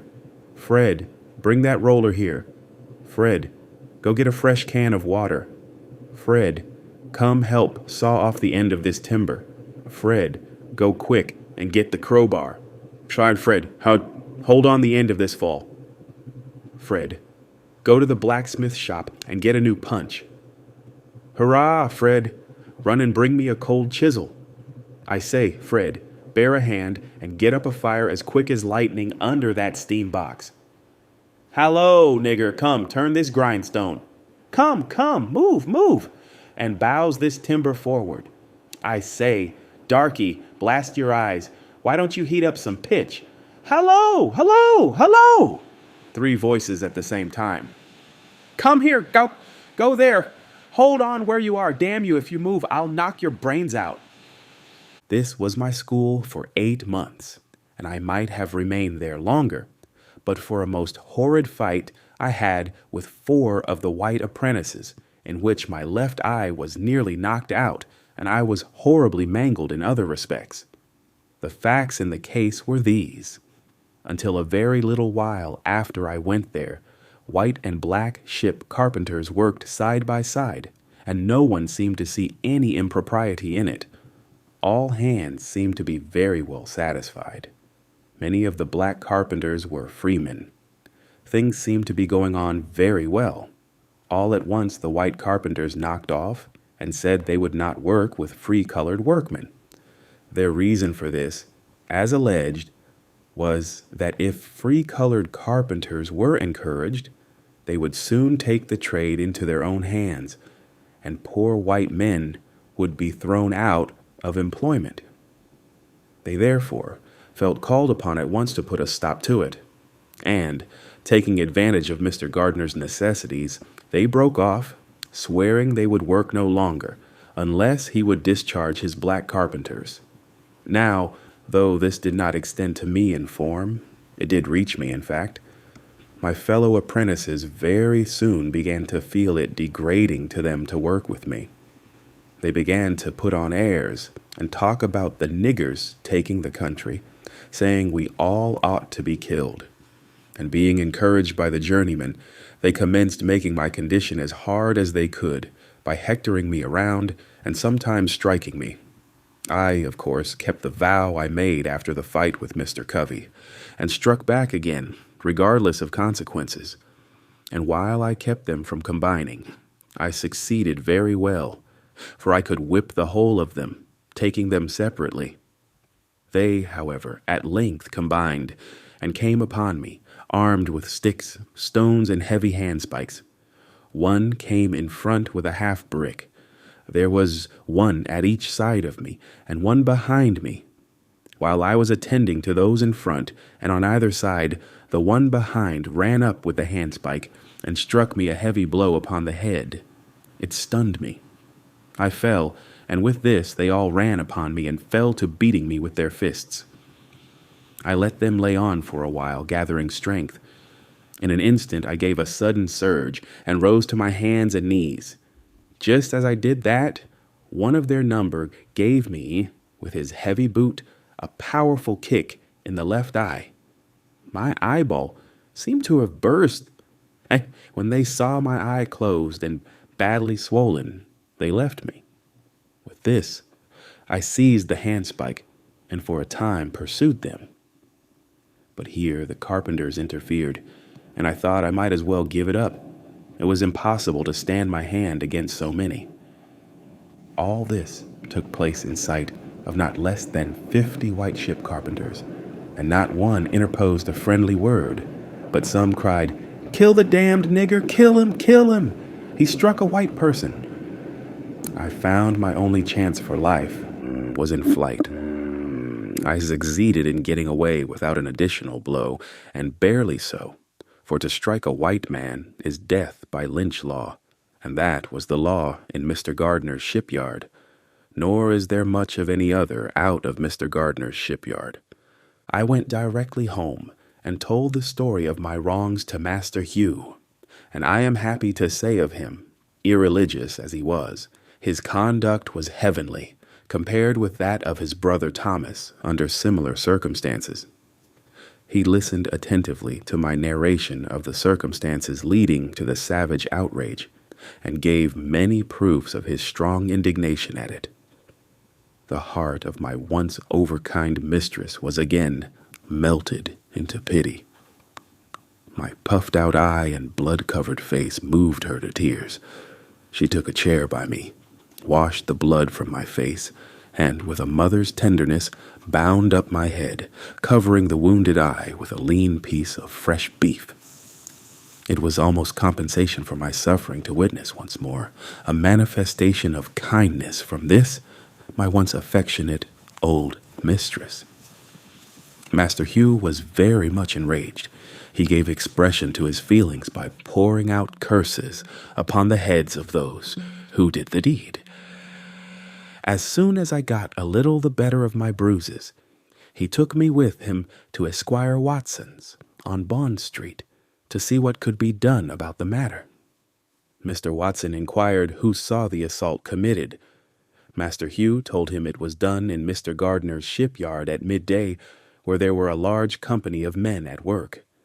As to that, he said, the deed was done, and there was no question as to who did it. His answer was, he could do nothing in the case unless some white man would come forward and testify. He could issue no warrant on my word. If I had been killed in the presence of 1,000 colored people, their testimony combined would have been insufficient to have arrested one of the murderers. Master Hugh, for once, was compelled to say this state of things was too bad. Of course, it was impossible to get any white man to volunteer his testimony in my behalf and against the white young men. Even those who may have sympathized with me were not prepared to do this. It required a degree of courage unknown to them to do so. For just at that time, the slightest manifestation of humanity toward a colored person was denounced as abolitionism, and that name subjected its bearer to frightful liabilities. The watchwords of the bloody-minded in that region and in those days were, "Damn the abolitionists," and "Damn the niggers." There was nothing done, and probably nothing would have been done if I had been killed. Such was, and such remains, the state of things in the Christian city of Baltimore. Master Hugh, finding he could get no redress, refused to let me go back again to Mr. Gardner. He kept me himself, and his wife dressed my wound till I was again restored to health. He then took me into the shipyard of which he was foreman, in the employment of Mr. Walter Price. There I was immediately set to caulking, and very soon learned the art of using my mallet and irons. In the course of 1 year from the time I left Mr. Gardner's, I was able to command the highest wages given to the most experienced caulkers. I was now of some importance to my master. I was bringing him from $6 to $7 per week. I sometimes brought him $9 per week. My wages were $1.50 a day. After learning how to caulk, I sought my own employment, made my own contracts, and collected the money which I earned. My pathway became much more smooth than before. My condition was now much more comfortable. When I could get no caulking to do, I did nothing. During these leisure times, those old notions about freedom would steal over me again. When in Mr. Gardner's employment, I was kept in such a perpetual whirl of excitement, I could think of nothing, scarcely, but my life, and in thinking of my life, I almost forgot my liberty. I have observed this in my experience of slavery, that whenever my condition was improved, instead of its increasing my contentment, it only increased my desire to be free, and set me to thinking of plans to gain my freedom. I have found that to make a contented slave, it is necessary to make a thoughtless one. It is necessary to darken his moral and mental vision, and, as far as possible, to annihilate the power of reason. He must be able to detect no inconsistencies in slavery. He must be made to feel that slavery is right, and he can be brought to that only when he ceases to be a man. I was now getting, as I have said, $1.50 per day. I contracted for it. I earned it. It was paid to me. It was rightfully my own. Yet, upon each returning Saturday night, I was compelled to deliver every cent of that money to Master Hugh. And why? Not because he earned it, not because he had any hand in earning it, not because I owed it to him, nor because he possessed the slightest shadow of a right to it, but solely because he had the power to compel me to give it up. The right of the grim-visaged pirate upon the high seas is exactly the same. Chapter 11. I now come to that part of my life during which I planned and finally succeeded in making my escape from slavery. But before narrating any of the peculiar circumstances, I deem it proper to make known my intention not to state all the facts connected with the transaction. My reasons for pursuing this course may be understood from the following. First, were I to give a minute statement of all the facts, it is not only possible, but quite probable that others would thereby be involved in the most embarrassing difficulties. Secondly, such a statement would most undoubtedly induce greater vigilance on the part of slaveholders than has existed heretofore among them, which would, of course, be the means of guarding a door whereby some dear brother bondman might escape his galling chains. I deeply regret the necessity that impels me to suppress anything of importance connected with my experience in slavery. It would afford me great pleasure indeed, as well as materially add to the interest of my narrative, were I at liberty to gratify a curiosity which I know exists in the minds of many, by an accurate statement of all the facts pertaining to my most fortunate escape. But I must deprive myself of this pleasure, and the curious of the gratification which such a statement would afford. I would allow myself to suffer under the greatest imputations which evil-minded men might suggest, rather than exculpate myself, and thereby run the hazard of closing the slightest avenue by which a brother slave might clear himself of the chains and fetters of slavery. I have never approved of the very public manner in which some of our Western friends have conducted what they call the Underground Railroad, but which, I think, by their open declarations, has been made most emphatically the Upper Ground Railroad. I honor those good men and women for their noble daring, and applaud them for willingly subjecting themselves to bloody persecution by openly avowing their participation in the escape of slaves. I, however, can see very little good resulting from such a course, either to themselves or the slaves escaping, while, upon the other hand, I see and feel assured that those open declarations are a positive evil to the slaves remaining who are seeking to escape. They do nothing towards enlightening the slave, whilst they do much towards enlightening the master. They stimulate him to greater watchfulness and enhance his power to capture his slave. We owe something to the slave south of the line as well as to those north of it, and in aiding the latter on their way to freedom, we should be careful to do nothing which would be likely to hinder the former from escaping from slavery. I would keep the merciless slaveholder profoundly ignorant of the means of flight adopted by the slave. I would leave him to imagine himself surrounded by myriads of invisible tormentors, ever ready to snatch from his infernal grasp his trembling prey. Let him be left to feel his way in the dark. Let darkness commensurate with his crime hover over him, and let him feel that at every step he takes in pursuit of the flying bondman, he is running the frightful risk of having his hot brains dashed out by an invisible agency. Let us render the tyrant no aid. Let us not hold the light by which he can trace the footprints of our flying brother. But enough of this. I will now proceed to the statement of those facts connected with my escape, for which I am alone responsible, and for which no one can be made to suffer but myself. In the early part of the year 1838, I became quite restless. I could see no reason why I should, at the end of each week, pour the reward of my toil into the purse of my master. When I carried to him my weekly wages, he would, after counting the money, look me in the face with a robber-like fierceness and ask, "Is this all?" He was satisfied with nothing less than the last cent.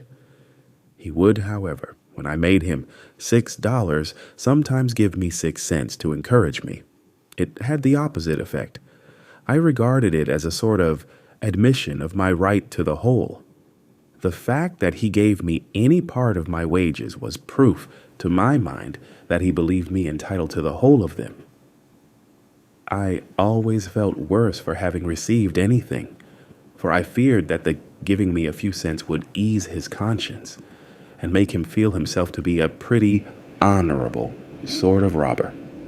My discontent grew upon me. I was ever on the lookout for means of escape, and finding no direct means, I determined to try to hire my time, with a view of getting money with which to make my escape.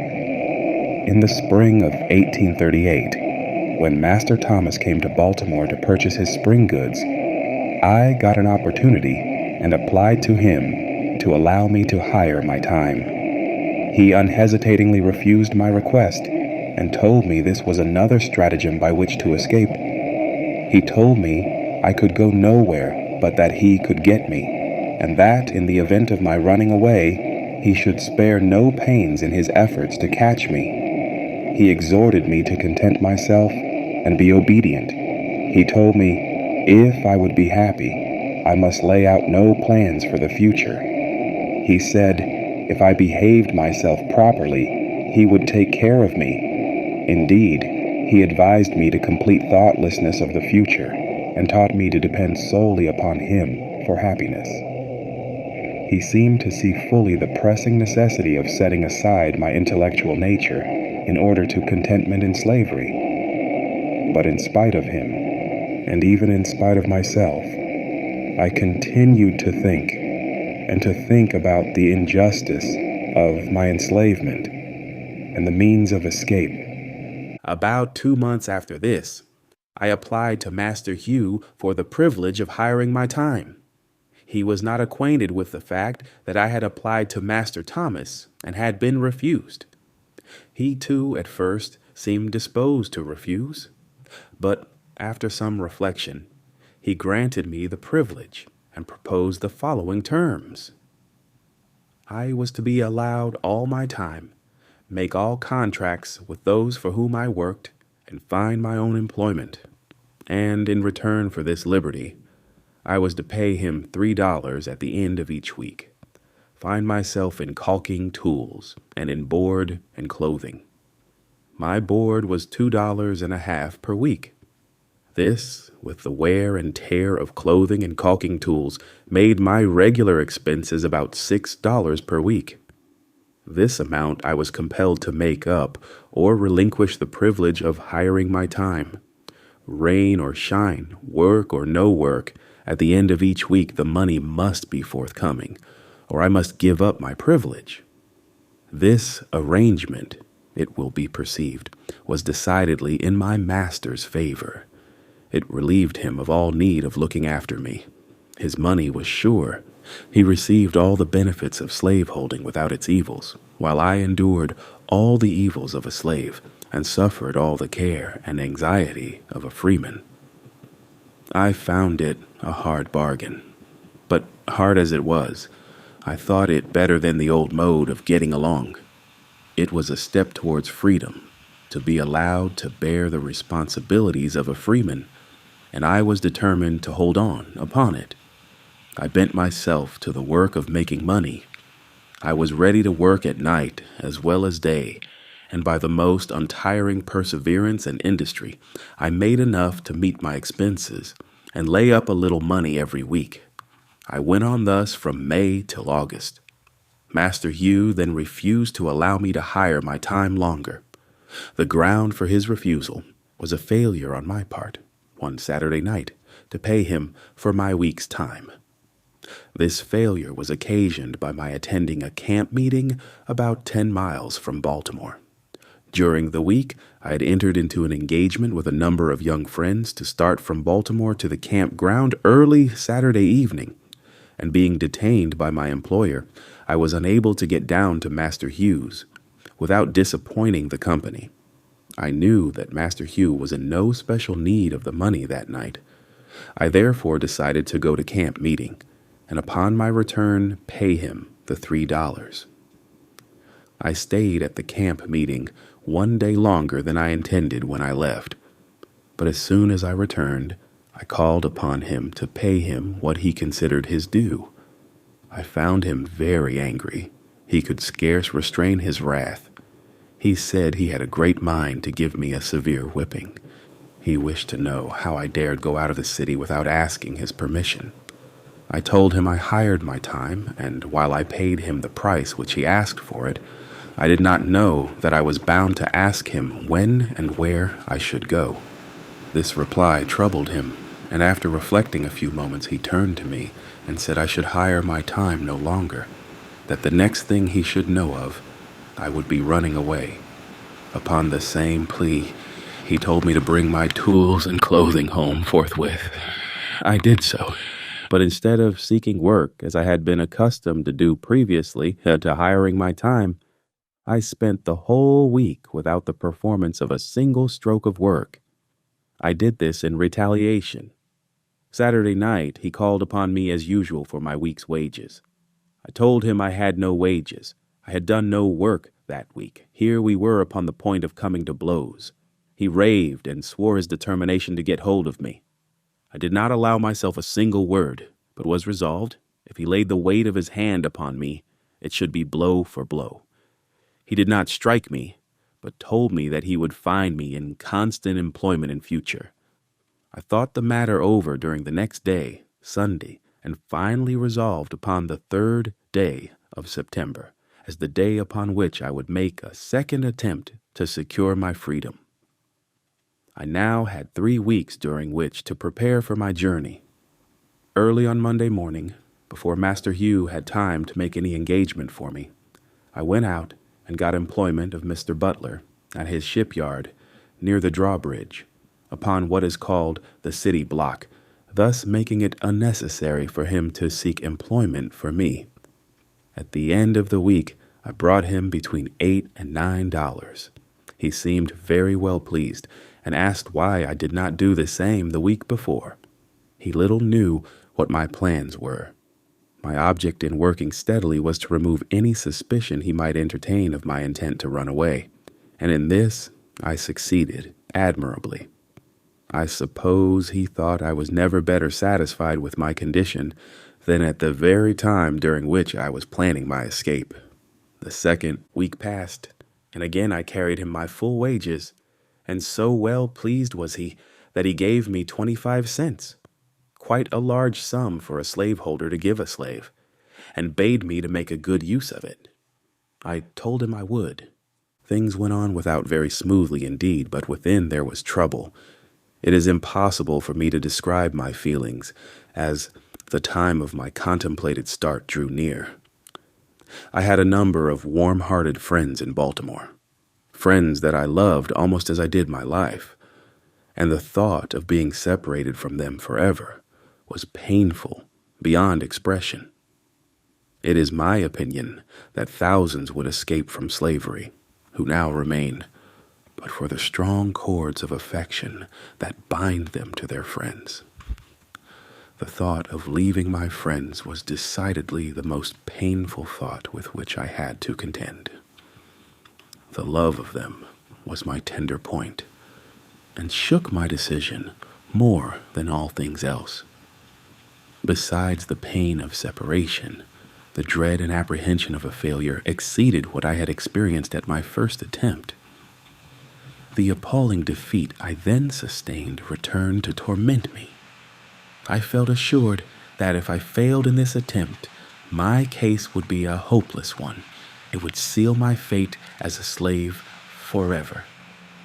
I could not hope to get off with anything less than the severest punishment and being placed beyond the means of escape. It required no very vivid imagination to depict the most frightful scenes through which I should have to pass in case I failed. The wretchedness of slavery and the blessedness of freedom were perpetually before me. It was life and death with me. But I remained firm, and according to my resolution, on the 3rd day of September, 1838, I left my chains and succeeded in reaching New York without the slightest interruption of any kind.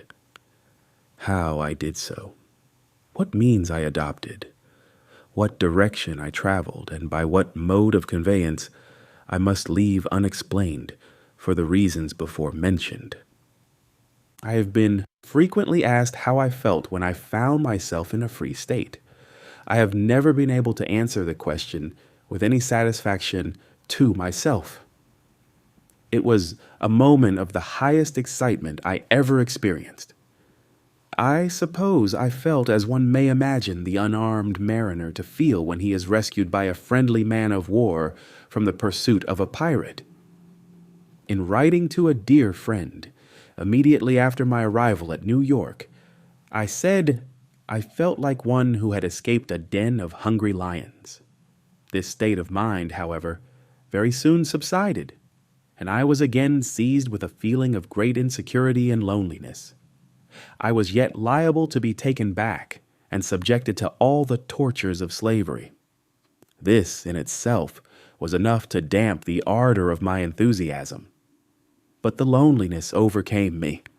There I was in the midst of thousands, and yet a perfect stranger, without home and without friends, in the midst of thousands of my own brethren, children of a common father, and yet I dared not to unfold to any one of them my sad condition. I was afraid to speak to anyone for fear of speaking to the wrong one, and thereby falling into the hands of money-loving kidnappers, whose business it was to lie in wait for the panting fugitive, as the ferocious beasts of the forest lie in wait for their prey. The motto which I adopted when I started from slavery was this: trust no man. I saw in every white man an enemy, and in almost every colored man cause for distrust. It was a most painful situation, and to understand it, one must needs experience it, or imagine himself in similar circumstances. Let him be a fugitive slave in a strange land, a land given up to be the hunting ground for slaveholders, whose inhabitants are legalized kidnappers, where he is every moment subjected to the terrible liability of being seized upon by his fellowmen, as the hideous crocodile seizes upon his prey. I say, let him place himself in my situation, without home or friends, without money or credit, wanting shelter and no one to give it, wanting bread and no money to buy it, and at the same time let him feel that he is pursued by merciless men-hunters, and in total darkness as to what to do, where to go, or where to stay, perfectly helpless both as to the means of defense and means of escape, in the midst of plenty, yet suffering the terrible gnawings of hunger, in the midst of houses, yet having no home, among fellow men, yet feeling as if in the midst of wild beasts, whose greediness to swallow up the trembling and half-famished fugitive is only equaled by that with which the monsters of the deep swallow up the helpless fish upon which they subsist. I say, let him be placed in this most trying situation, the situation in which I was placed. Then, and not till then, will he fully appreciate the hardships of, and know how to sympathize with, the toil-worn and whip-scarred fugitive slave. Thank heaven, I remained but a short time in this distressed situation. I was relieved from it by the humane hand of Mr. David Ruggles, whose vigilance, kindness, and perseverance I shall never forget. I am glad of an opportunity to express, as far as words can, the love and gratitude I bear him. Mr. Ruggles is now afflicted with blindness, and is himself in need of the same kind offices, which he was once so forward in the performance of toward others. I had been in New York but a few days, when Mr. Ruggles sought me out, and very kindly took me to his boarding house at the corner of Church and L'Esplanade streets. Mr. Ruggles was then very deeply engaged in the memorable Darg case, as well as attending to a number of other fugitive slaves, devising ways and means for their successful escape. And, though watched and hemmed in on almost every side, he seemed to be more than a match for his enemies. Very soon after I went to Mr. Ruggles, he wished to know of me where I wanted to go, as he deemed it unsafe for me to remain in New York. I told him I was a caulker, and should like to go where I could get work. I thought of going to Canada, but he decided against it and in favor of my going to New Bedford, thinking I should be able to get work there at my trade. At this time, Anna, she was free. My intended wife came on, for I wrote to her immediately after my arrival at New York, notwithstanding my homeless, houseless, and helpless condition, informing her of my successful flight, and wishing her to come on forthwith. In a few days after her arrival, Mr. Ruggles called in the Reverend J.W.C. Pennington, who, in the presence of Mr. Ruggles, Mrs. Michaels, and 2 or 3 others, performed the marriage ceremony and gave us a certificate, of which the following is an exact copy. This may certify that I joined together in holy matrimony Frederick Johnson. I had changed my name from Frederick Bailey to that of Johnson, and Anna Murray as man and wife in the presence of Mr. David Ruggles and Mrs. Michaels. James W.C. Pennington, New York, September 15th, 1838.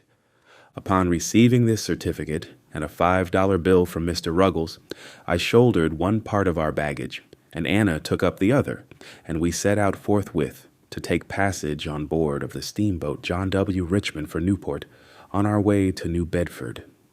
Mr. Ruggles gave me a letter to a Mr. Shaw in Newport, and told me, in case my money did not serve me to New Bedford, to stop in Newport and obtain further assistance. But upon our arrival at Newport, we were so anxious to get to a place of safety that, notwithstanding we lacked the necessary money to pay our fare, we decided to take seats in the stage and promised to pay when we got to New Bedford.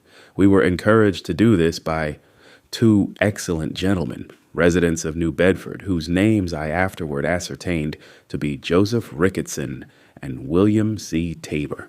They seemed at once to understand our circumstances, and gave us such assurance of their friendliness as put us fully at ease in their presence. It was good indeed to meet with such friends at such a time. Upon reaching New Bedford, we were directed to the house of Mr. Nathan Johnson, by whom we were kindly received and hospitably provided for. Both Mr. and Mrs. Johnson took a deep and lively interest in our welfare. They proved themselves quite worthy of the name of abolitionists. When the stage driver found us unable to pay our fare, he held on upon our baggage as security for the debt. I had but to mention the fact to Mr. Johnson, and he forthwith advanced the money. We now began to feel a degree of safety, and to prepare ourselves for the duties and responsibilities of a life of freedom. On the morning after our arrival at New Bedford, while at the breakfast table, the question arose as to what name I should be called by. The name given me by my mother was Frederick Augustus Washington Bailey. I, however, had dispensed with the 2 middle names long before I left Maryland, so that I was generally known by the name of Frederick Bailey. I started from Baltimore bearing the name of Stanley. When I got to New York, I again changed my name to Frederick Johnson, and thought that would be the last change. But when I got to New Bedford, I found it necessary again to change my name.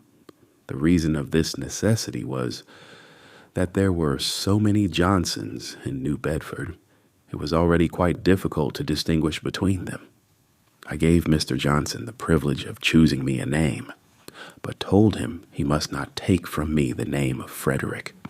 I must hold on to that to preserve a sense of my identity.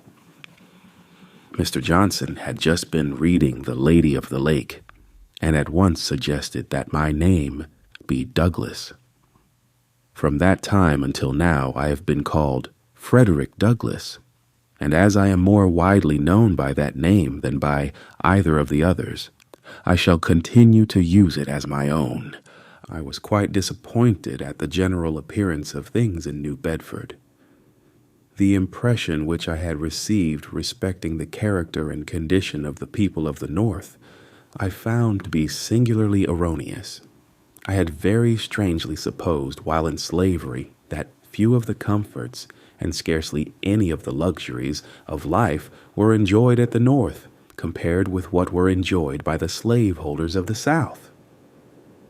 I probably came to this conclusion from the fact that Northern people owned no slaves.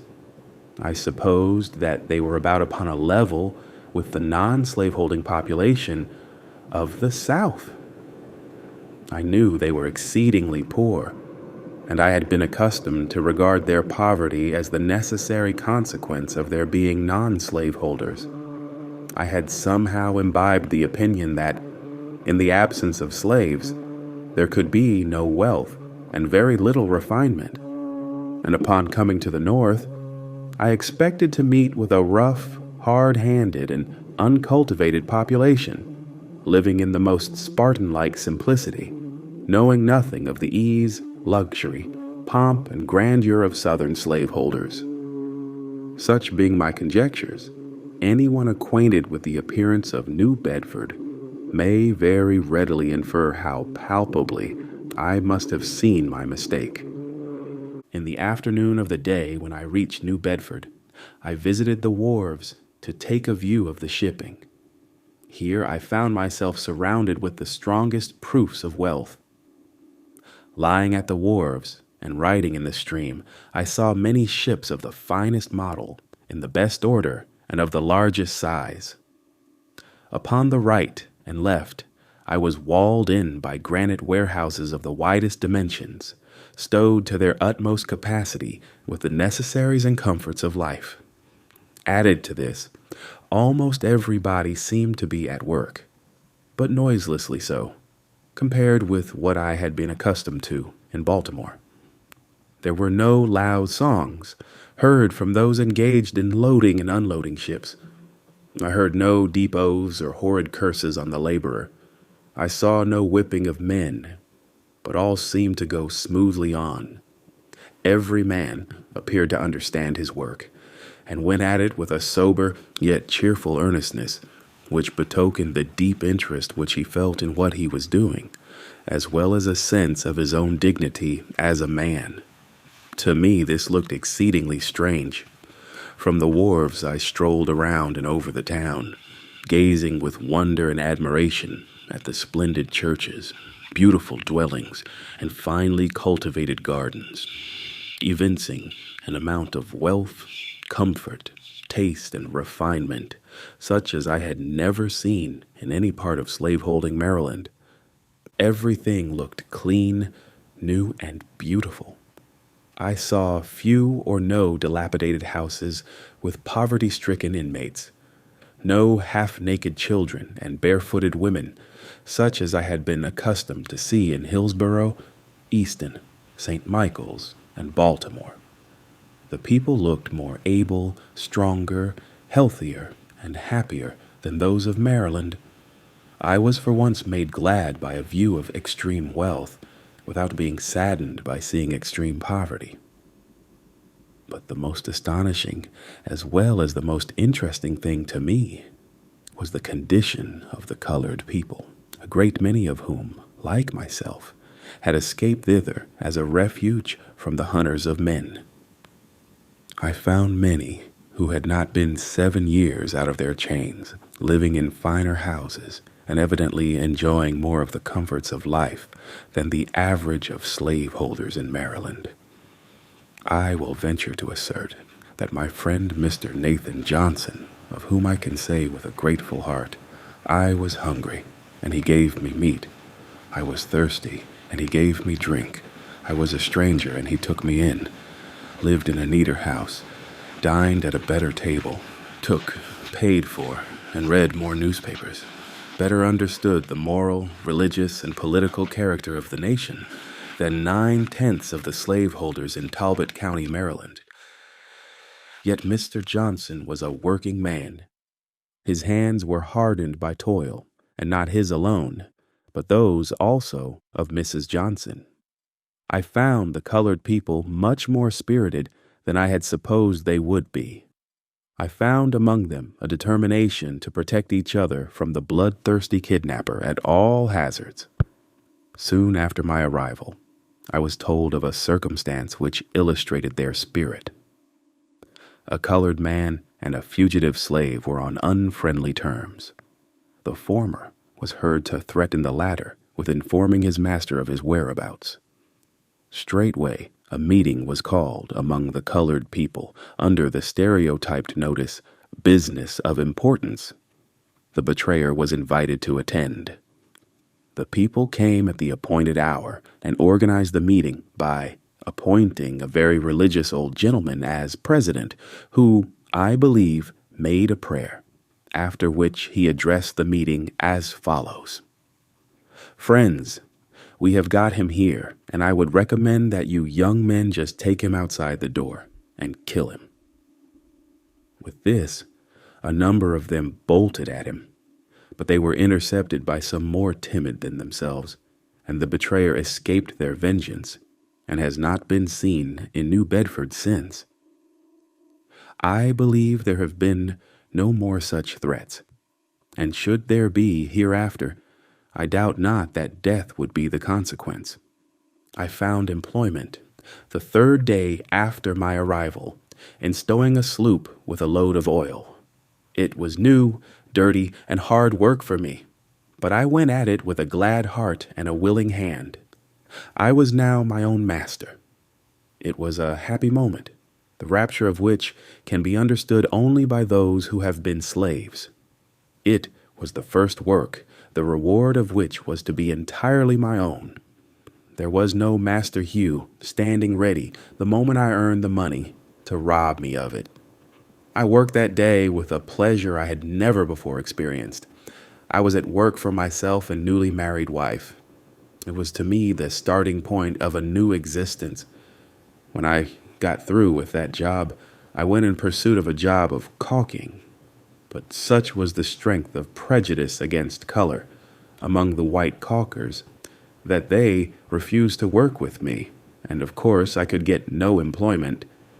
I am told that colored persons can now get employment at caulking in New Bedford, a result of anti-slavery effort. Finding my trade of no immediate benefit, I threw off my caulking habiliments and prepared myself to do any kind of work I could get to do. Mr. Johnson kindly let me have his wood horse and saw, and I very soon found myself a plenty of work. There was no work too hard, none too dirty. I was ready to saw wood, shovel coal, carry wood, sweep the chimney, or roll oil casks, all of which I did for nearly 3 years in New Bedford, before I became known to the anti-slavery world. In about 4 months after I went to New Bedford, there came a young man to me and inquired if I did not wish to take the Liberator. I told him I did, but just having made my escape from slavery, I remarked that I was unable to pay for it then. I, however, finally became a subscriber to it. The paper came, and I read it from week to week with such feelings as it would be quite idle for me to attempt to describe. The paper became my meat and my drink. My soul was set all on fire. Its sympathy for my brethren in bonds, its scathing denunciations of slaveholders, its faithful exposures of slavery, and its powerful attacks upon the upholders of the institution sent a thrill of joy through my soul, such as I had never felt before. I had not long been a reader of the Liberator before I got a pretty correct idea of the principles, measures, and spirit of the anti-slavery reform. I took right hold of the cause. I could do but little, but what I could, I did with a joyful heart, and never felt happier than when in an anti-slavery meeting. I seldom had much to say at the meetings because what I wanted to say was said so much better by others. But while attending an anti-slavery convention at Nantucket on the 11th of August, 1841, I felt strongly moved to speak, and was at the same time much urged to do so by Mr. William C. Coffin, a gentleman who had heard me speak in the colored people's meeting at New Bedford. It was a severe cross, and I took it up reluctantly. The truth was, I felt myself a slave, and the idea of speaking to white people weighed me down. I spoke but a few moments, when I felt a degree of freedom, and said what I desired with considerable ease. From that time until now, I've been engaged in pleading the cause of my brethren. With what success and with what devotion, I leave those acquainted with my labors to decide. Appendix. I find, since reading over the foregoing narrative, that I have in several instances spoken in such a tone and manner respecting religion as may possibly lead those unacquainted with my religious views to suppose me an opponent of all religion. To remove the liability of such misapprehension, I deem it proper to append the following brief explanation. What I have said respecting and against religion, I mean strictly to apply to the slave-holding religion of this land, and with no possible reference to Christianity proper. For, between the Christianity of this land and the Christianity of Christ, I recognize the widest possible difference, so wide that to receive the one as good, pure, and holy is of necessity to reject the other as bad, corrupt, and wicked. To be the friend of the one is of necessity to be the enemy of the other. I love the pure, peaceable, and impartial Christianity of Christ. I therefore hate the corrupt, slave-holding, women-whipping, cradle-plundering, partial, and hypocritical Christianity of this land. Indeed, I can see no reason but the most deceitful one for calling the religion of this land Christianity. I look upon it as the climax of all misnomers, the boldest of all frauds, and the grossest of all libels. Never was there a clearer case of stealing the livery of the court of heaven to serve the devil in. I am filled with unutterable loathing when I contemplate the religious pomp and show, together with the horrible inconsistencies which everywhere surround me. We have men-stealers for ministers, women-whippers for missionaries, and cradle-plunderers for church members. The man who wields the blood-clotted cowskin during the week fills the pulpit on Sunday and claims to be a minister of the meek and lowly Jesus.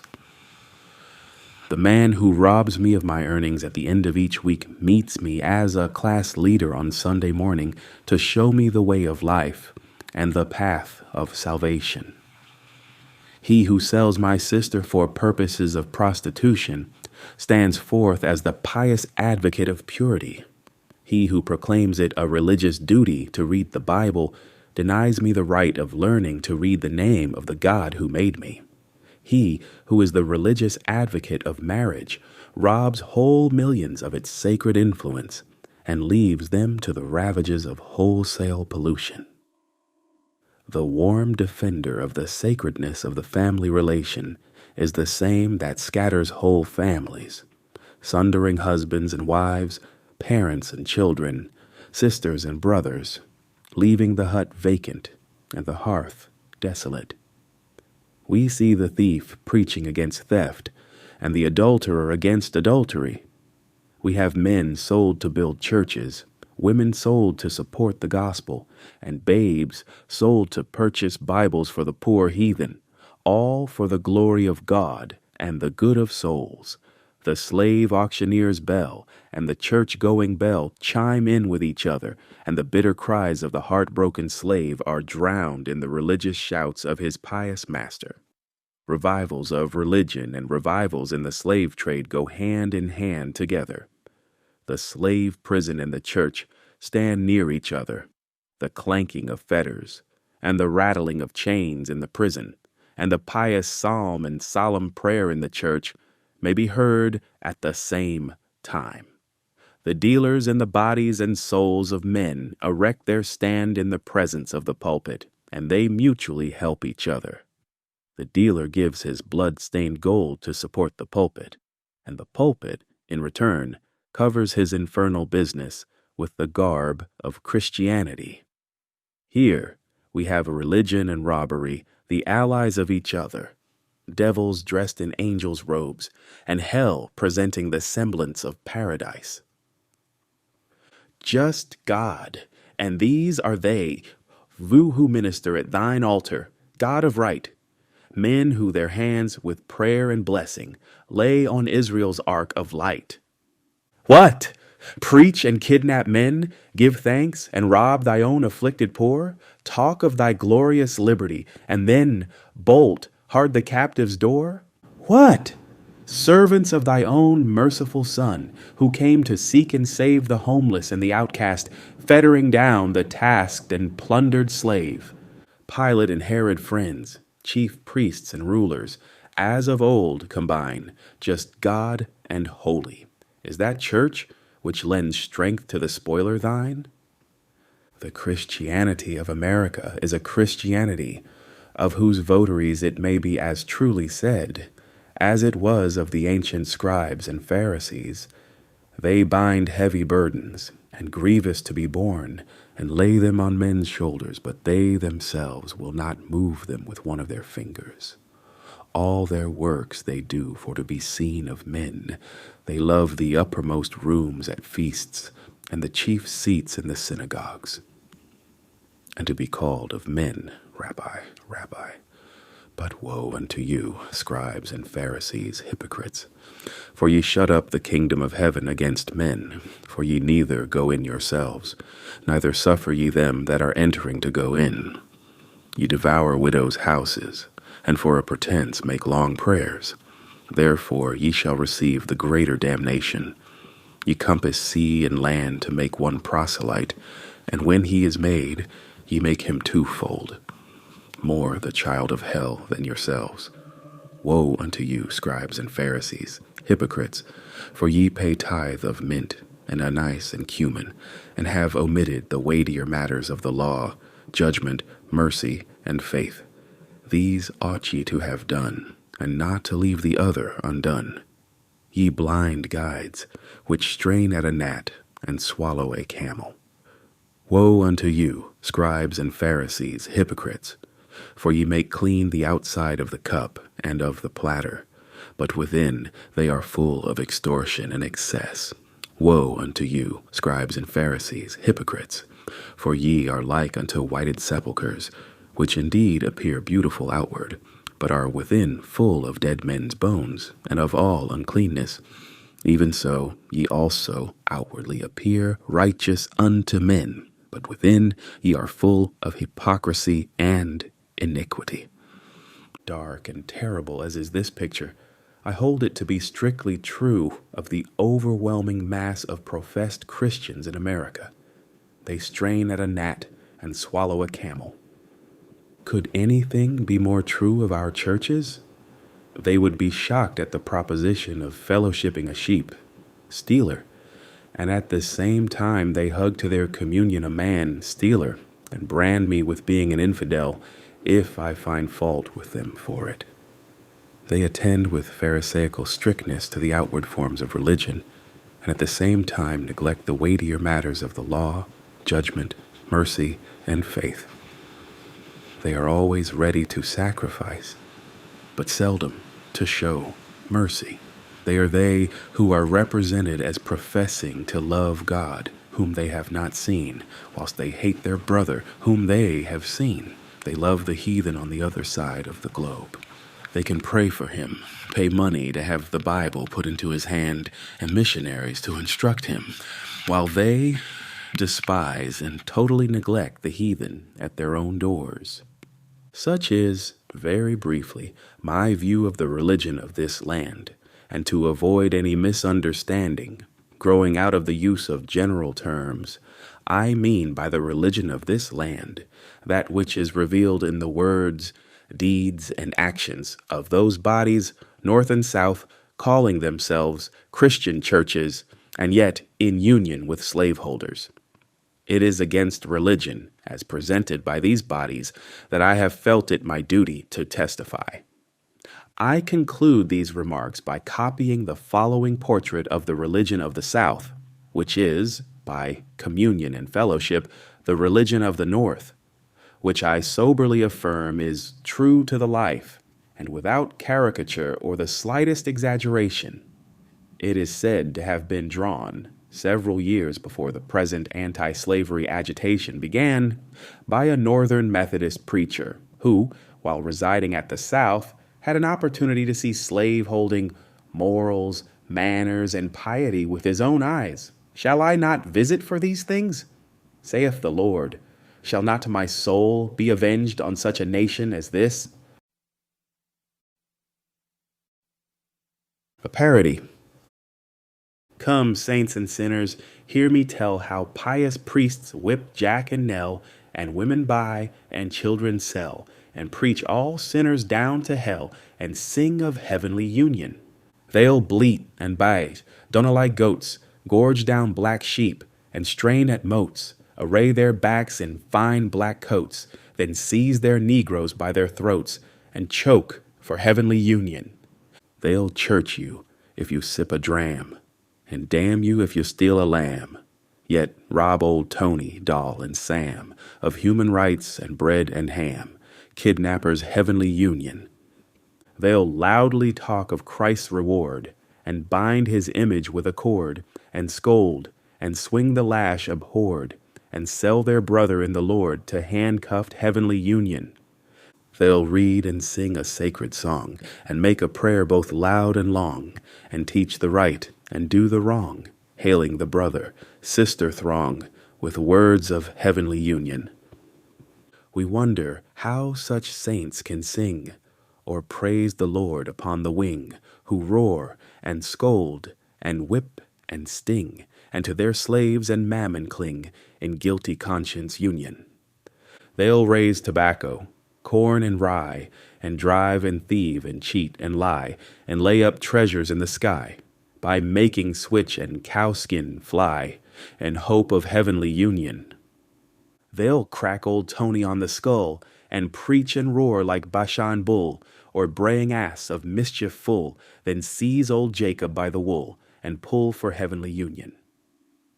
A roaring, ranting, sleek man-thief, who lived on mutton, veal, and beef, yet never would afford relief to needy, sable sons of grief, was big with heavenly union. Love not the world, wave the preacher said, and winked his eye and shook his head. He seized on Tom, and Dick and Ned, cut short their meat and clothes and bread, yet still loved heavenly union. Another preacher whining spoke of one whose heart for sinners broke. He tied old Nanny to an oak, and drew the blood at every stroke, and prayed for heavenly union. Two others oped their iron jaws, and waved their children, stealing paws. There sat their children in gewgaws. By stinting negroes' backs and maws, they kept up heavenly union. All good from Jack another takes, and entertains their flirts and rakes, who dress as sleek as glossy snakes, and cram their mouths with sweetened cakes, and this goes down for union. Sincerely and earnestly hoping that this little book may do something toward throwing light on the American slave system, and hastening the glad day of deliverance to the millions of my brethren in bonds, faithfully relying upon the power of truth, love, and justice for success in my humble efforts, and solemnly pledging myself anew to the sacred cause, I subscribe myself, Frederick Douglass. Lynn, Massachusetts, April 28, 1845. The End. Best Audiobooks for Free hopes that you have enjoyed this production of Narrative of the Life of Frederick Douglass, an American Slave, by Frederick Douglass.